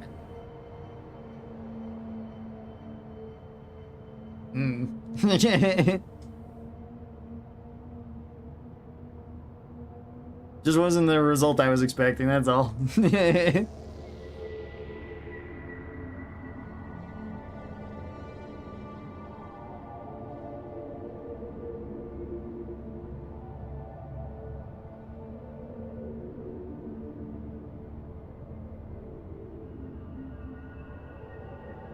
Alright.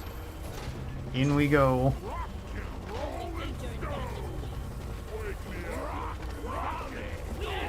Let's go. This is gonna be a long mission too, so 2 stops. In order to extract it, we're sending in an autonomous drill dozer to support you.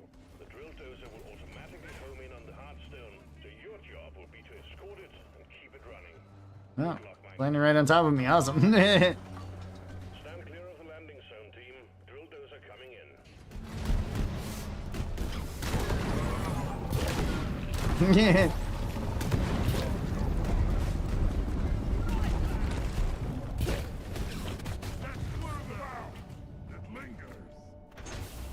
Yeah.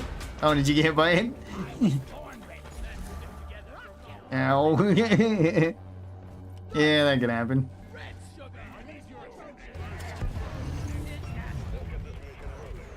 Alright, let's go. Hi, Kevin. How's it going? Ooh. Huh. I still have 2-round burst fire with this. I guess that's fine. Doesn't really matter with this one.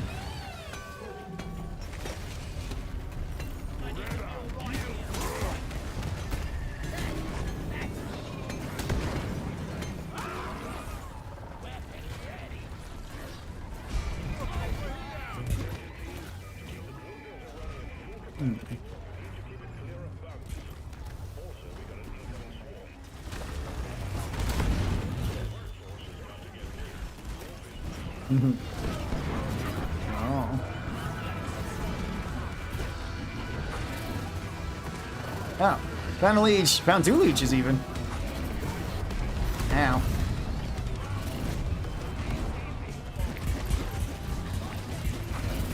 Oh, man, thanks for the shield.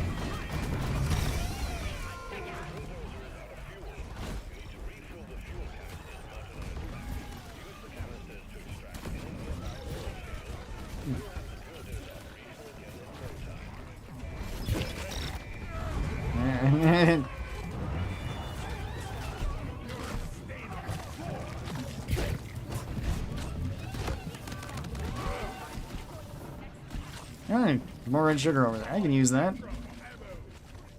I got beat up by the leeches and by the other things. Spitballers mostly.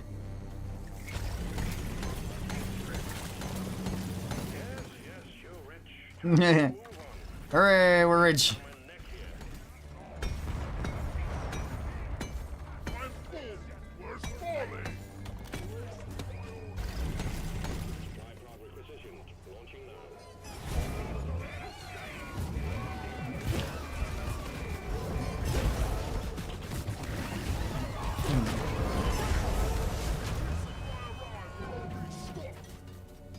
Okay.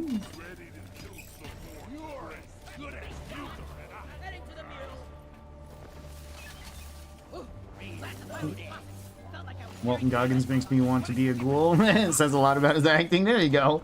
I guess that makes sense. Yeah, and that's why I was like, maybe I shouldn't have picked a picture of, like, Walton Goggins' character.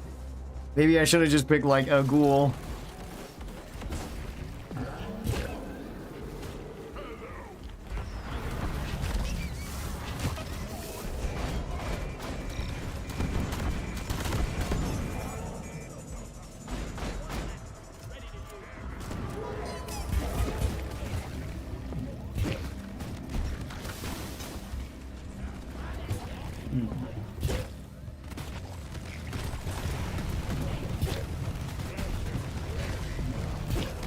Oop.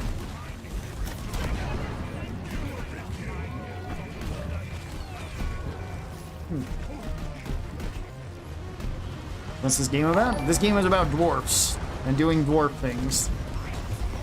So you try to get rich, you try to kill bugs, and you try not to get into too many drunken mining accidents. I think that kind of covers it. It's a very fun game. If you like online co-op games, it's probably one of the best ones. In my opinion, what the heck?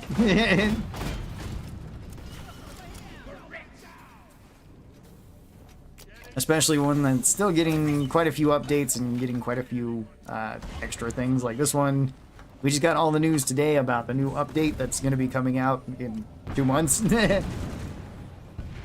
Which is cool, so I can talk more about it.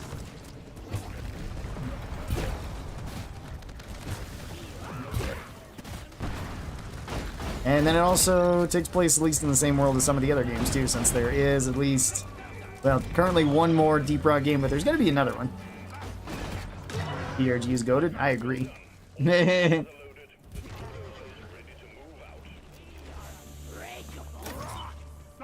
Alright. On to the next one. Season 5 is going to be sick. Yeah, I was super excited to see all the stuff in Season 5. Even more so now, because I can actually talk about it now. Because for the last 2 months, I haven't been able to talk about it. From when I seen it when we were there in Copenhagen. And it's just like... yeah, it's kind of cool, because it's like, oh yeah, the Stalker's awesome. I don't want to spoil the Stalker, though. Oh yeah, the new weapon overclocks are awesome. I don't want to spoil new weapon overclocks either, though, as to which ones I've seen.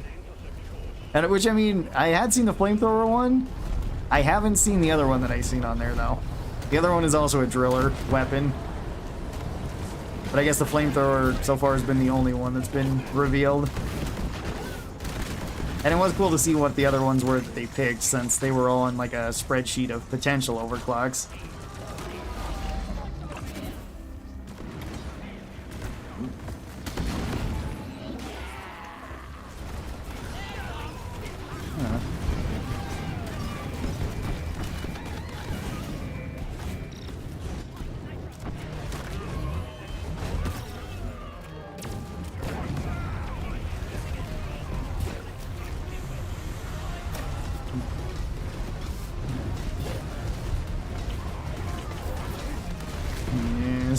Take him down. A lot of stuff down there.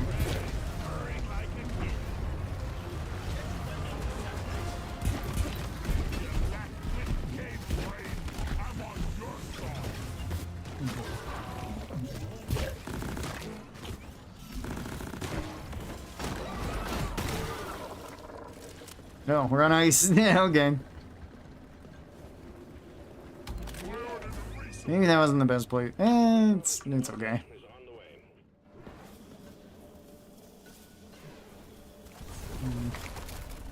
Oh, well, okay. I'm in a hole. Yeah.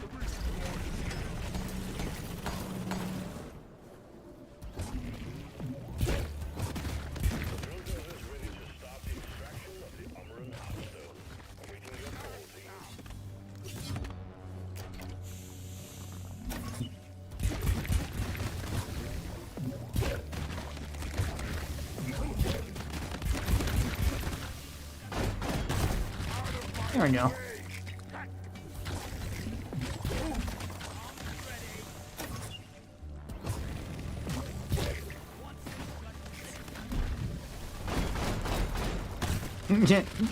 Found another hole. Don't want to be in this one either.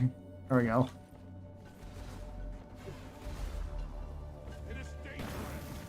Can't wait for your Season 5 news recap video. Yeah. I am going to be doing one of those.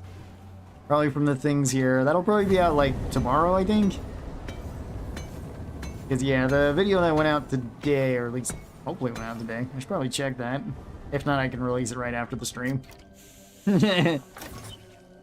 I don't remember if today's was already ready to go up on YouTube or if it was ready, if it had already been on Patreon. It's one of the two.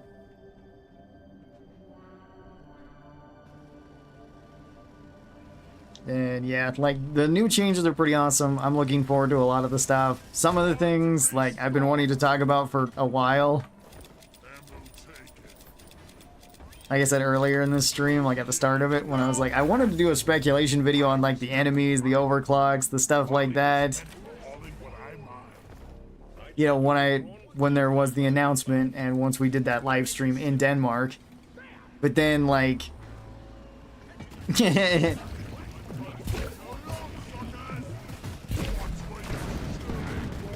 For me, it was like, well, that doesn't really work because I've seen, like, the overclocks. I've seen the new enemies. So I can't do a speculation video because that's just gonna be leaking the stuff. And I can't imagine GoChip being all that happy about that. Or I would just be like, oh, wouldn't it be cool in the next season if they did something else? Because of, like, this, it wouldn't really work.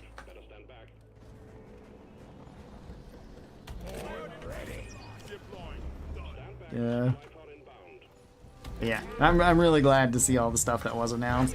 And to see all the other things too, like the DRG Survivor, the changes to Spell Rogue and how that's going to be updated in the future. The news on Dino Lords as well. And I guess we'll get more stuff on Dark Swarm as it comes out.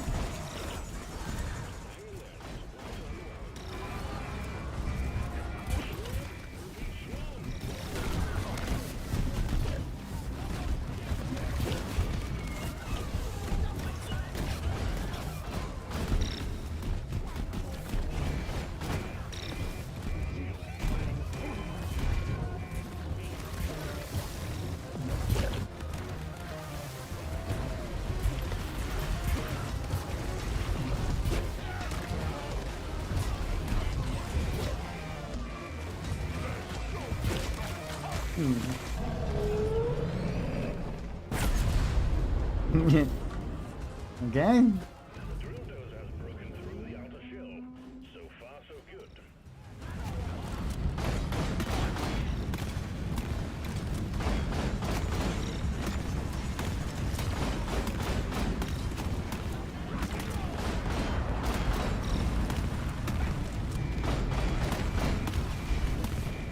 Alright, that's a lot of rocks, but...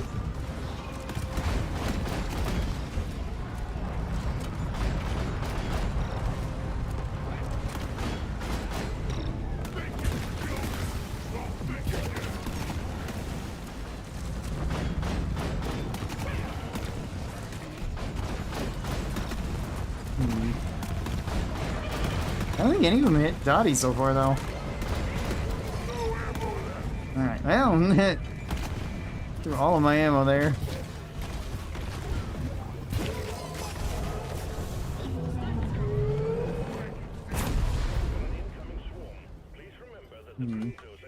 Oops.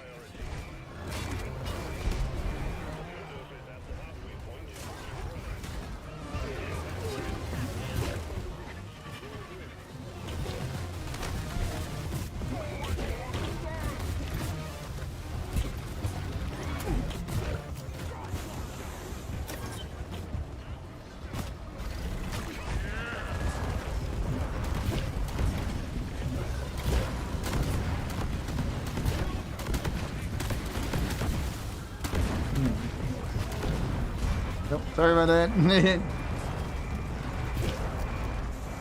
Alright.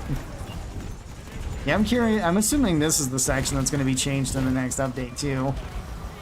Where we get more, stuff kind of going on with this. Oh, sorry about that.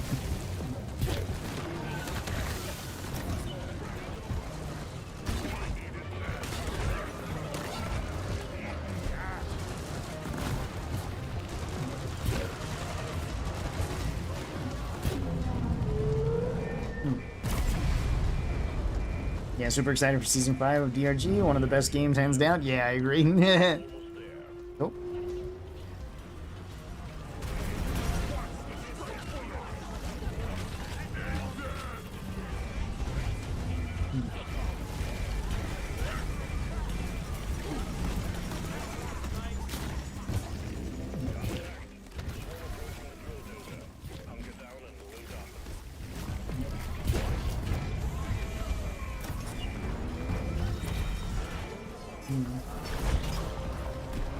Okay.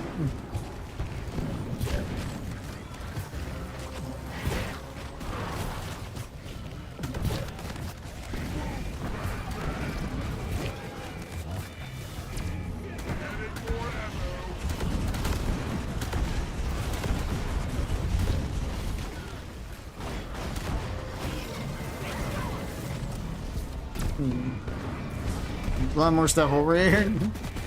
I can try to get to you. Yeah.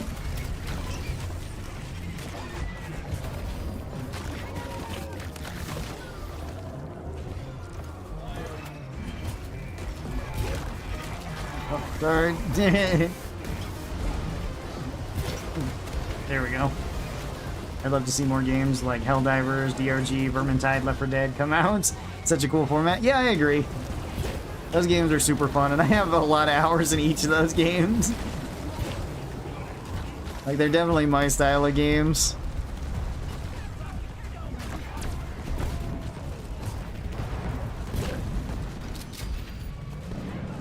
Yeah. Alright. Aha. Alright, I got Dottie.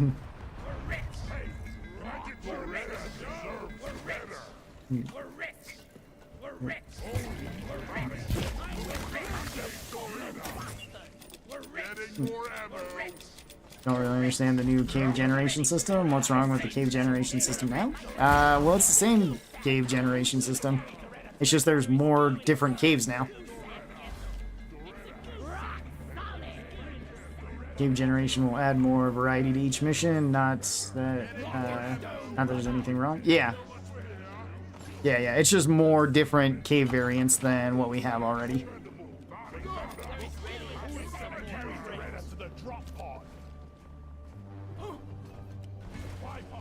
Alright, we still need to grab that.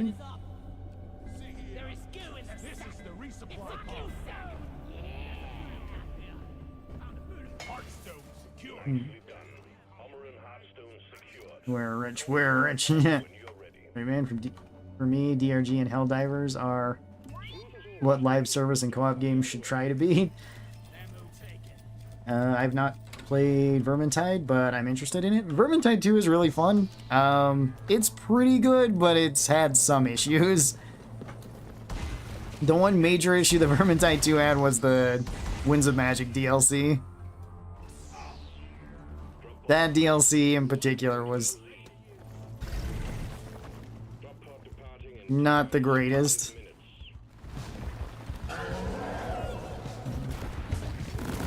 And it was mostly because, like, they put it out beforehand for people to test, like 2 or 3 months before that or something. And people were like, okay, the new enemies are kind of dumb. It's really janky. There's, like, some other issues that are going on here. Like, can you fix these? And they're like, okay, we'll consider that. And then, like, 2 or 3 months later or something, they didn't change anything and just released it.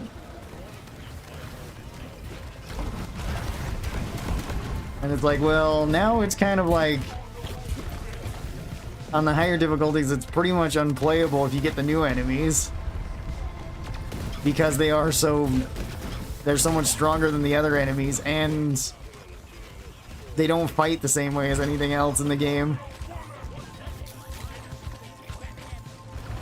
Because it was always like, the other people, you had like a way to where they just didn't swarm you.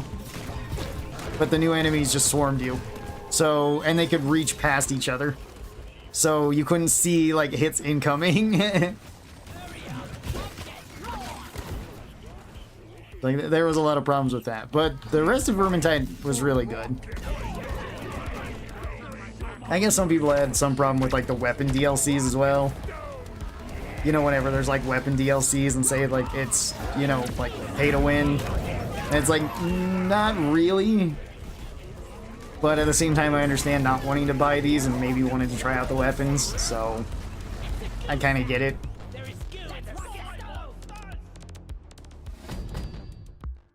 If you play Darktide, then you've played something similar to Vermintide Dizzy. I don't know if you have, but Darktide has the same exact melee combat from Vermintide, which is a good thing. Like, the melee combat in it is really good. So it would make sense for them to just port that right over from Vermintide into Darktide. And the gunplay is a little bit similar, but all the weapons are more old-timey sort of fantasy guns. If they are guns. Some of them are like bows and stuff. So, gun combat's slower, but more damaging like per shot generally. Let's see, and that's the last one. Or an egg hunt, or another egg hunt. Let's actually do another point extract. Do a point extract and probably call that good for our last one. I've been streaming for nearly 5 hours. We'll probably make it to an even 5. Gotta go. Jeez. That sucks to hear. It's sad when they mess up the game with DLC and updates. Oh yeah, pay to win is really bad. Yeah, it wasn't really pay to win because I don't know of any of the DLC weapons that were actually really that good. Like, I mean, the other like DLCs you bought too, and they had weapons specific to them, but some, like, they did add one update that was just like weapon specific DLCs.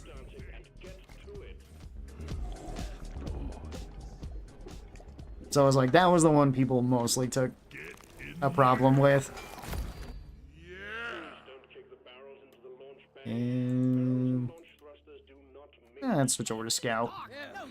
Yeah, let's do this one. This is a fun build.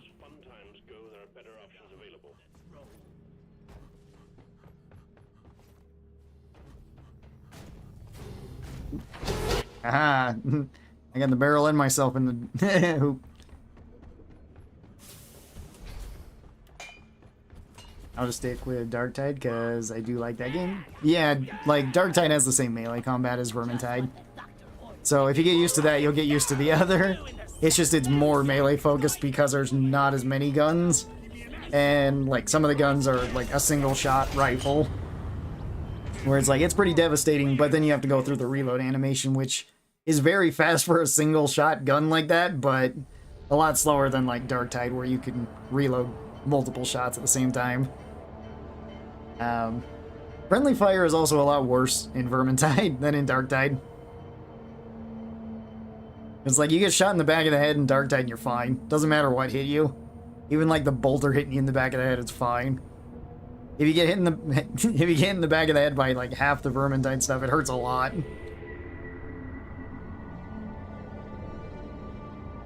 Like I remember that being a problem with Barden's pistol once they added that.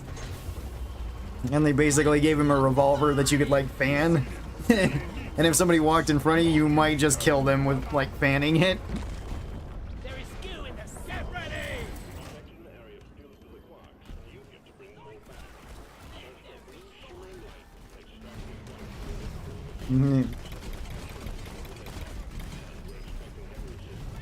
Yeah.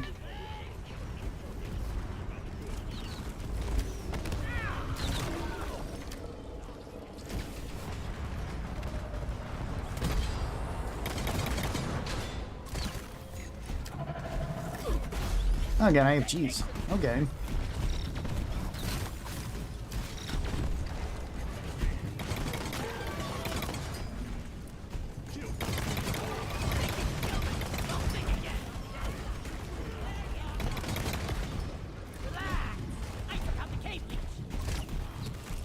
No hit with that.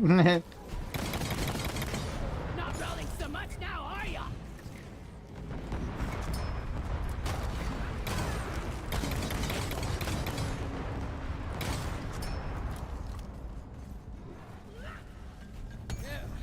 Never felt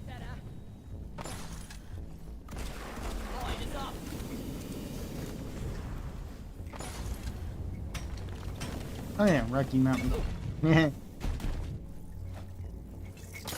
go back.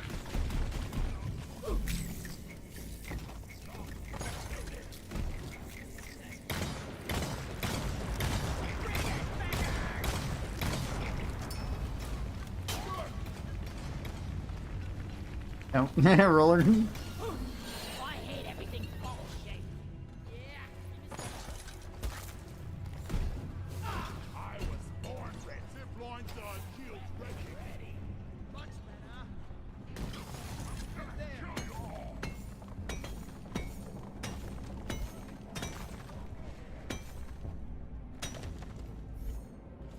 Found some nitro.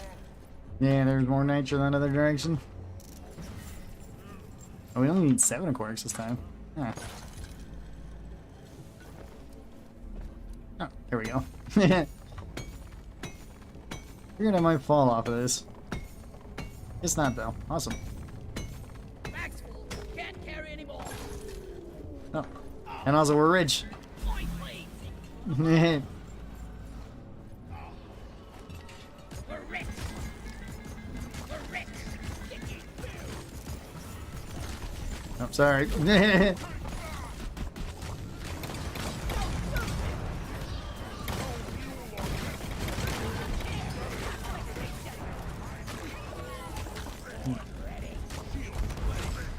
Yes.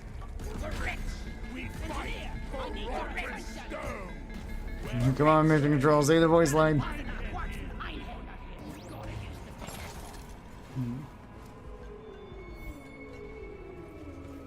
I love the melee combat in Vermintide.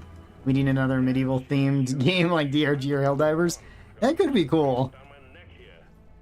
I mean, we are getting Kingdom Come Deliverance 2. That's not really the same type of game, but it is a medieval themed game, so it partially applies, I guess. It's just, it's, I'm pretty sure it's not going to be co-op. The first one wasn't. Lock and loaded. And, yeah, it doesn't, well, it did have really good combat.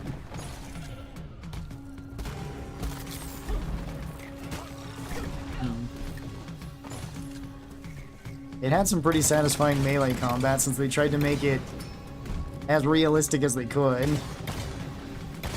Which was also fun, but also kind of a pain. It was really fun to play. And once you get good at it, it feels really satisfying. But then there was also times where it's like by the end game, you just get jumped by like 15 peasants with like sticks and they beat you up. It's like, oh yeah, like a 1v15 is still a 1v15.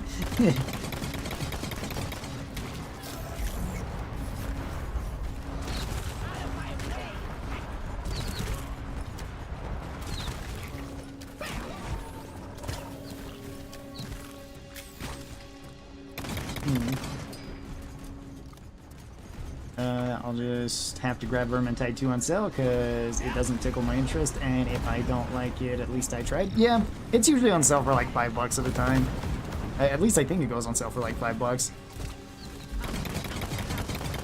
So like, pick it up then, see if you like it. If you like Darktide, you'll probably like Vermintide. Unless like the melee is just a little bit too much. It is easier to play solo since you have the bots there. It's just the bots are sometimes iffy. They're like Left 4 Dead bots. Sometimes they can be pretty good, and other times they like don't do anything and just get you killed.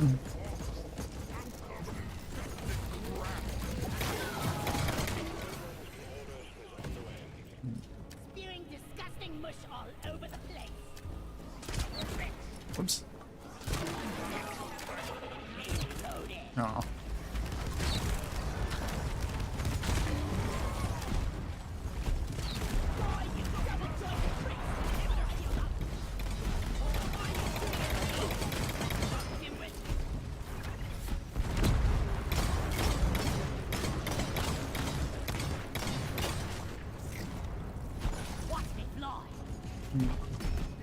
Hello, Ron, Rock and Stone. Hello, Angel, Rock and Stone.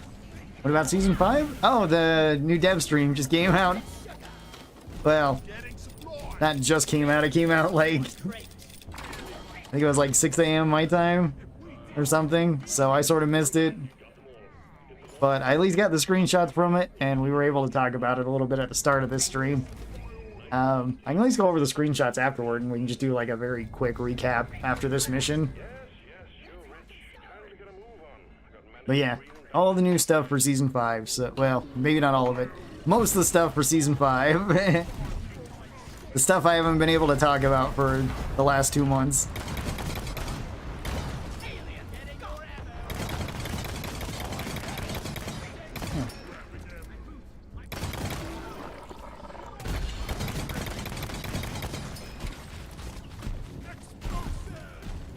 Alright. Let's go.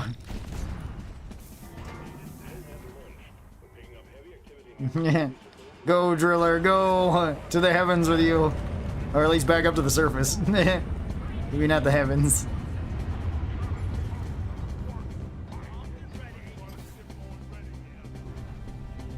Can you land on my head?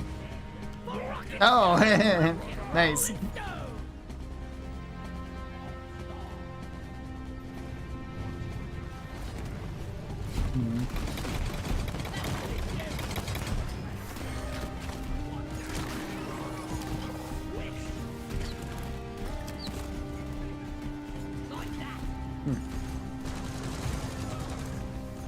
The scout isn't the best to deal with the swarmers. No, it's decent, but it's not the best. If I wanted the best, I'd probably have to go with, like, either aggressive venting drac or like impact deflection drac. Those would be better options for Swarmageddon.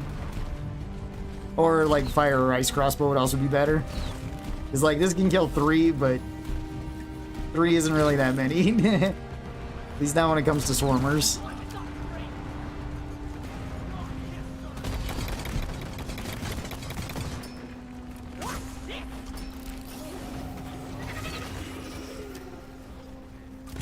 Whoop. Yeah, this build's more built to kill grunts.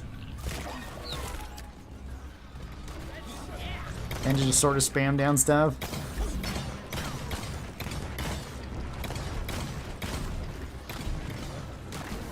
Oh, cool. Thanks for the roll control. Need to check if Fallout 4 got an update. I heard it was today. Yeah, the Fallout 4 engine update is supposed to be today too. I'm not sure when that was going to go live. I'm going to be playing that tomorrow probably. It'll be fun to hop back into Fallout 4 because I've only ever played through at least the entirety of Fallout 4 once. It'll be fun to do it again. I don't know if I want to do another survival run though. Maybe I'll just do it on very hard so we can still have the fast travel. Since like that was kind of an issue the other run, especially when it would crash. And then it'd be like, oh, I gotta run all the way back here again. I don't know though, maybe I will keep it on survival because like survival has a lot of stuff that I do like about it.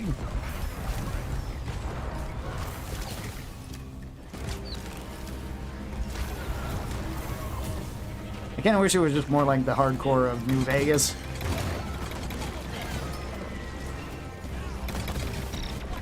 Ow.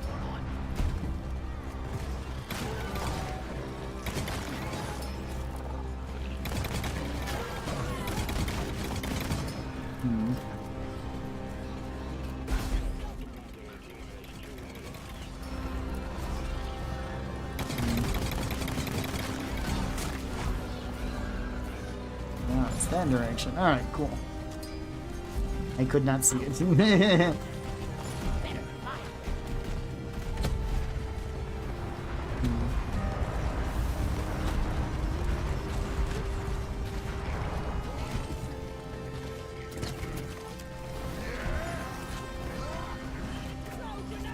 That might help out the team a little bit.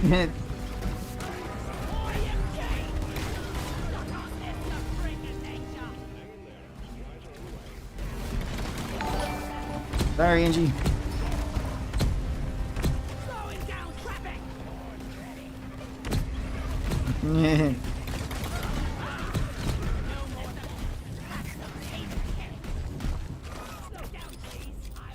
Alright,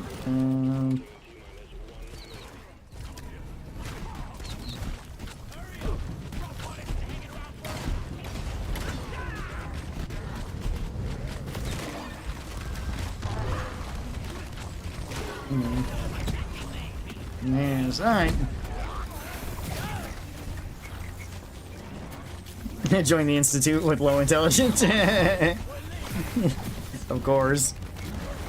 I didn't do Institute run the other time, although it locked me out of the Brotherhood one, and I think it locked me out of the Railroad one when we played Fallout 4 last time, so I did the Minutemen one, and then it wouldn't let me complete it. I got to the very end where you're supposed to push the button, and then it crashed twice. Because I had to replay through the whole last mission, I think twice, and both times it just died. So hopefully that gets fixed. Maybe I'll actually get the ending of Fallout 4.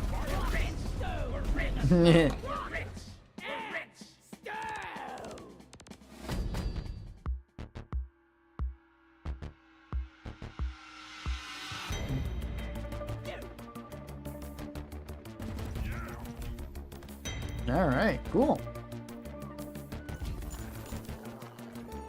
Lots of kills there. We're rich, we're rich. Alright, well, that will be my last mission. Let's go through the image slides one more time, I guess. Just for anybody who's getting here at the end or who wants a quick recap at the end of this stream. Thanks, everyone. Can't spell. I've been here for a while. Hey, Stoner! GG's. Yes, thanks for being a part of the games. Do appreciate it. GG's round and all. Well, GG's rare. Do appreciate that. Yes, let's see. Yeah, we got it here. Alright, that's... And, yeah, that's right. I still have these set up backwards, so it doesn't really help that much. But let's get back to the start then. And we can kind of quickly run down these. Disco ship buffs or reworks Ingie's grenade. Or you hope that? Okay. I don't know, Ingie's grenade seems pretty good. Okay. So, we've got the roadmap here of all the new stuff that's going to be coming out. Well, whenever it's coming out. I don't know why this got, like, moved too.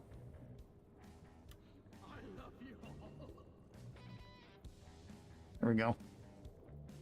Oh, I guess it just doesn't fit the screen quite right. That's why it upped itself. Yeah, but we've got like Rogue Core, we've got Deep Rock, we've got DRG Survivor, we've got Spell Rogue, and we've also got the Dino Lords game coming out as well as Darkstorm that's going to be coming out. Most of this is in 2025 with the major updates, I guess. I'm going to move my thing, but it's going to be easier if I physically move my face cam if I can. Too many screens here. But yeah, like more updates for... That's right, it's mirrored. More updates for Spell Rogue and for Survivor, as well as like Survivor's official release, and there will also be like the other release for Spell Rogue and that. So pretty cool there. And then we got Season 5, which is Drilling Deeper, prelude to Deep Rock Galactic Rogue Core. So that's pretty awesome. These are all just screenshots I took this morning from this. We've got a new mission type as well. So we've got the Deep Scan mission type, which we're going to have to actually be scanning for different things. And then once we find it, then we have to attach like a probe to it, similar to what we do already with the, I guess with the meteors and sort of like Haxi. I guess it'd be closer to meteors than anything. So that'll be pretty awesome. And then we also got the Drill-Evator here. So a giant drill that'll take us down, which sounds really cool. We've got this, which is going to be fighting all the things as we go down. That also sounds pretty awesome. There is going to be like a bunch of bugs that come down. Again, I'm wondering how bad detonators are going to be on this mission. They might be real bad. They might not be. We've got parts where it will stop, and then you have to just, I guess, I'm assuming repair it. Looks like repair it. Repair it so that we can get going down further while we're getting attacked. So that should be fun. And then we've got the actual area that we go down. Lots of friendly fire. Yeah, exactly. Gunner zip lines crying here. I don't know. That might still be kind of useful, though. Because, like, at least if you drill into the wall and then put zip lines there, if you get yoinked by a stingtail, you might be able to land on it. At least that's my idea. It's like, it might be kind of useful there. We've got a new way to escape on the new mission, where you got to get the new boots to get out of there. So that'll be pretty cool. Then we've got the new core stone. This is going to be the new seasonal event, which I can't really talk about because I know what it's going to do. So, and they didn't reveal that, but it should be really cool. I'm looking forward to that. Then we've got some new enemies. This is a new spitballer type of enemy where it shoots out like a shotgun, but these, they said they hit and then they like explode after a little while.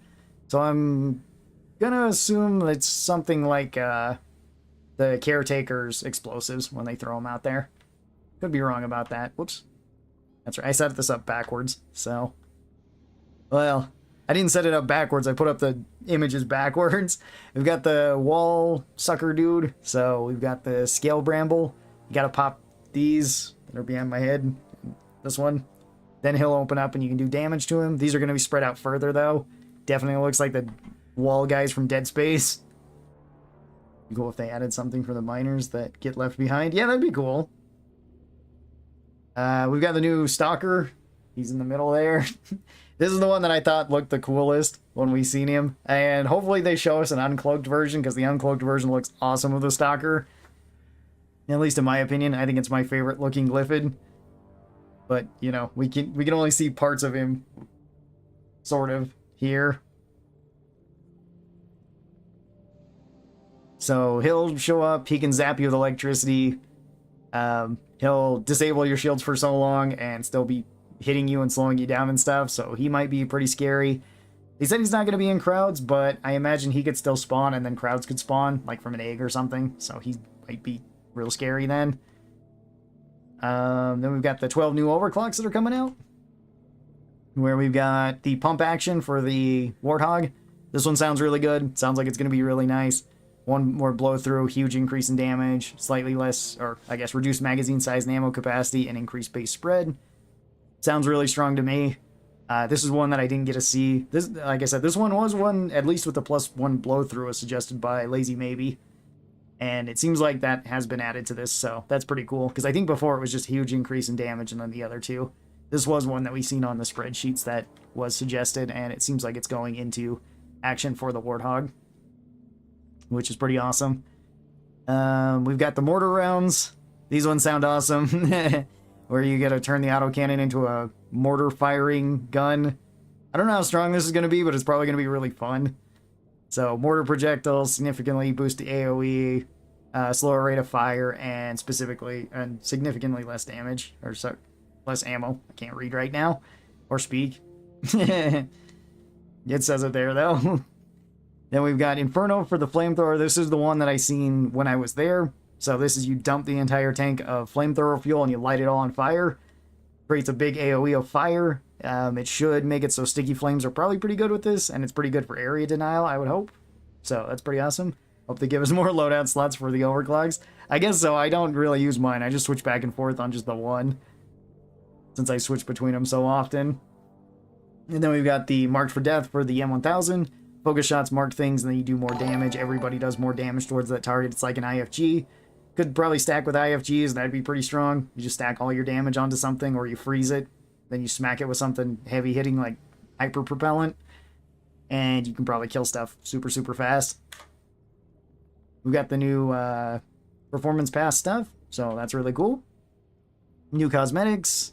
More cosmetics from the performance pass. The new weapon skins, which I think look pretty awesome. I like the color scheme. Then we've got the new difficulty. So this is Has 5+. And this will be available for everybody, which will be pretty awesome for anybody that's on... Oops. I don't know why that wasn't all the way over. So that'll be pretty awesome for anybody that is on console. And you want to play higher than Has 5. You get different modifiers for that. There's also the mission that you have to do to complete it, which you have to complete on Has 5. Then the different modifiers you can have. More aggressive enemies, player vulnerability, more enemies, tougher enemies, That should be pretty awesome too. It will also be good for people with not as great systems that want to play with like swarm control, but don't want to have too many enemies on the screen, so just want to up the damage of the enemies and stuff. And you do get paid out more from this too, so that's pretty cool. The old seasons you can reactivate and get all the stuff from. That's awesome. Love to see that. And it counts towards whatever season you currently have active, rather than just whatever the host is playing on. You can go above the... well, you can always go above the promotion mark, but this will actually show you how many promotions you have. So, that's pretty awesome too. New mission warnings, to where we're going to get dwarf diabetes. Hang on, I got to get mission control up again to say it. I have dwarfabetus and I need red sugar. Yeah, there we go. He's got dwarfabetus and he needs red sugar. So we got that there. That one's going to be interesting. They didn't really say a whole lot about blood sugar, but I'm interested. Secret secondary is another secondary objective, so you can make more money from that. Duck and cover is more spitting enemies. That one might be difficult. We'll have to see how many more. And Ebonite Outbreak is going to just be fantastic if you're playing Driller, because you can kill them already really fast with your drills and with your impact axes. It's also, I guess, an indirect buff to Berserker as well. So maybe Berserker will get picked more. Cosmetic filtering, you can just switch like all of your cosmetics a little bit quicker. So you can get to whatever you're looking for a little bit faster. That's nice. As well as a different version of randomizer, or at least randomizing your gear, so that it can either be company approved or festive. And then there is the new path overlays, so that you can get different effects overlays, like if you get hit by septic spreader, or if you get hit by slowdown stuff. That filter would be so nice. Yeah, it will be nice when you're just looking for something in particular. Be cool if they add it. Let's see. And then we've got new cave gens too. So more different cave gens, which is awesome. All the old cave gens are going to stay, but there's going to be even more new ones. So that's pretty awesome. Then we're getting new phase of the Omen, where it can spawn basically claws that come up and grab you, encase you. You have to break your way out. Not going to be a big deal if you're playing Driller again, I guess. So another buff to Driller, but they can also smack Dottie, so you want to be careful about that. And then we have 3 new skins that are earnable for every single weapon. I did not have them here, though. I just have the one, which is the WM5 Liberty. So, I mean, I'm pretty sure that one's a reference to Helldivers. And... oh, whoops. Still going the wrong way. And with this one where, like, these ones haven't been shown yet, I'm betting the Armor DLC is going to be the Helldivers one. They didn't, like, tell me that. They didn't show it when I was there. This was still in talks when I was there, so this isn't, like, me leaking anything. It's just I'm betting that that one's going to be the Helldivers armor. And we'll get something that looks like it, probably with a cape. New phase, so, like, there's going to be 5 phases. Or it replaces one of the current 4. I think it replaces one of the current 4. I don't think there's an extra phase. It's just that I believe that, you know how you have just like the enemies that spawn on the first phase, then the rocks that spawn on the next one, enemies that spawn on the third, and then the lasers that spawn on the fourth. I think it's going to be the claws can spawn on like the third. Or maybe these will be switched around. So it might end up being like the caretaker fight, where you can get these phases. At least that was my understanding of it. It's going to be one of those two. Either it's another phase that's probably going to be phase 3, or it's going to be a phase that can be rotated. The phases are going to be randomized. Oh, okay. So, yeah. You might get rock phase, then claw phase, then laser phase. I guess you wouldn't. You'd probably get, like, rock phase and then claw phase, or you get claw phase and laser phase. I imagine you probably wouldn't get the same phase twice, like rock phase and rock phase. Phase 2 and 4 of the Hearthstone would be chosen. 3... from the possible 3 Hearthstone. Oh, okay. My bad. So one was always getting left out. Yeah. Okay, so it is just like the caretaker fight then. I wasn't sure when they were talking about that if it exactly was going to be like the caretaker fight, or if it was going to be like another phase that was added. Because it sounded like it was just going to be the 2, but... Alright, yeah, so... randomized phase then. So you might get rocks, and then you might get claws, or you might get claws, and you might get lasers. I doubt it would be 2 of the same phase, though. That'd be weird. So it'll probably be 2 of those ones. Either you get rocks and lasers, or claws and rocks, or claws and lasers. It will make it so every escort mission is a bit different, though, because of that. So that's pretty awesome. And yeah, that's everything. So thanks everybody for being here on this really long stream. Do appreciate it. This was a lot of fun playing some more Deep Rock, checking out the Season 5 stuff. Really glad that a lot of this got put out. I'm probably going to be making a video about this sometime tomorrow or the next day. So be on the lookout for that. And then tomorrow I'm going to be streaming, which should be some Fallout 4 with the new engine update, which should be really fun too. If that kind of doesn't work, or if the engine update is really buggy or something, we'll be playing Helldivers too. So thank you guys so very much for being here. Do appreciate it. Hope you guys have a great rest of your day. And I'm going to hop off now and get something to eat. Bye-bye, everybody. Oh, wait, hang on, one more time. I have dwarf and I need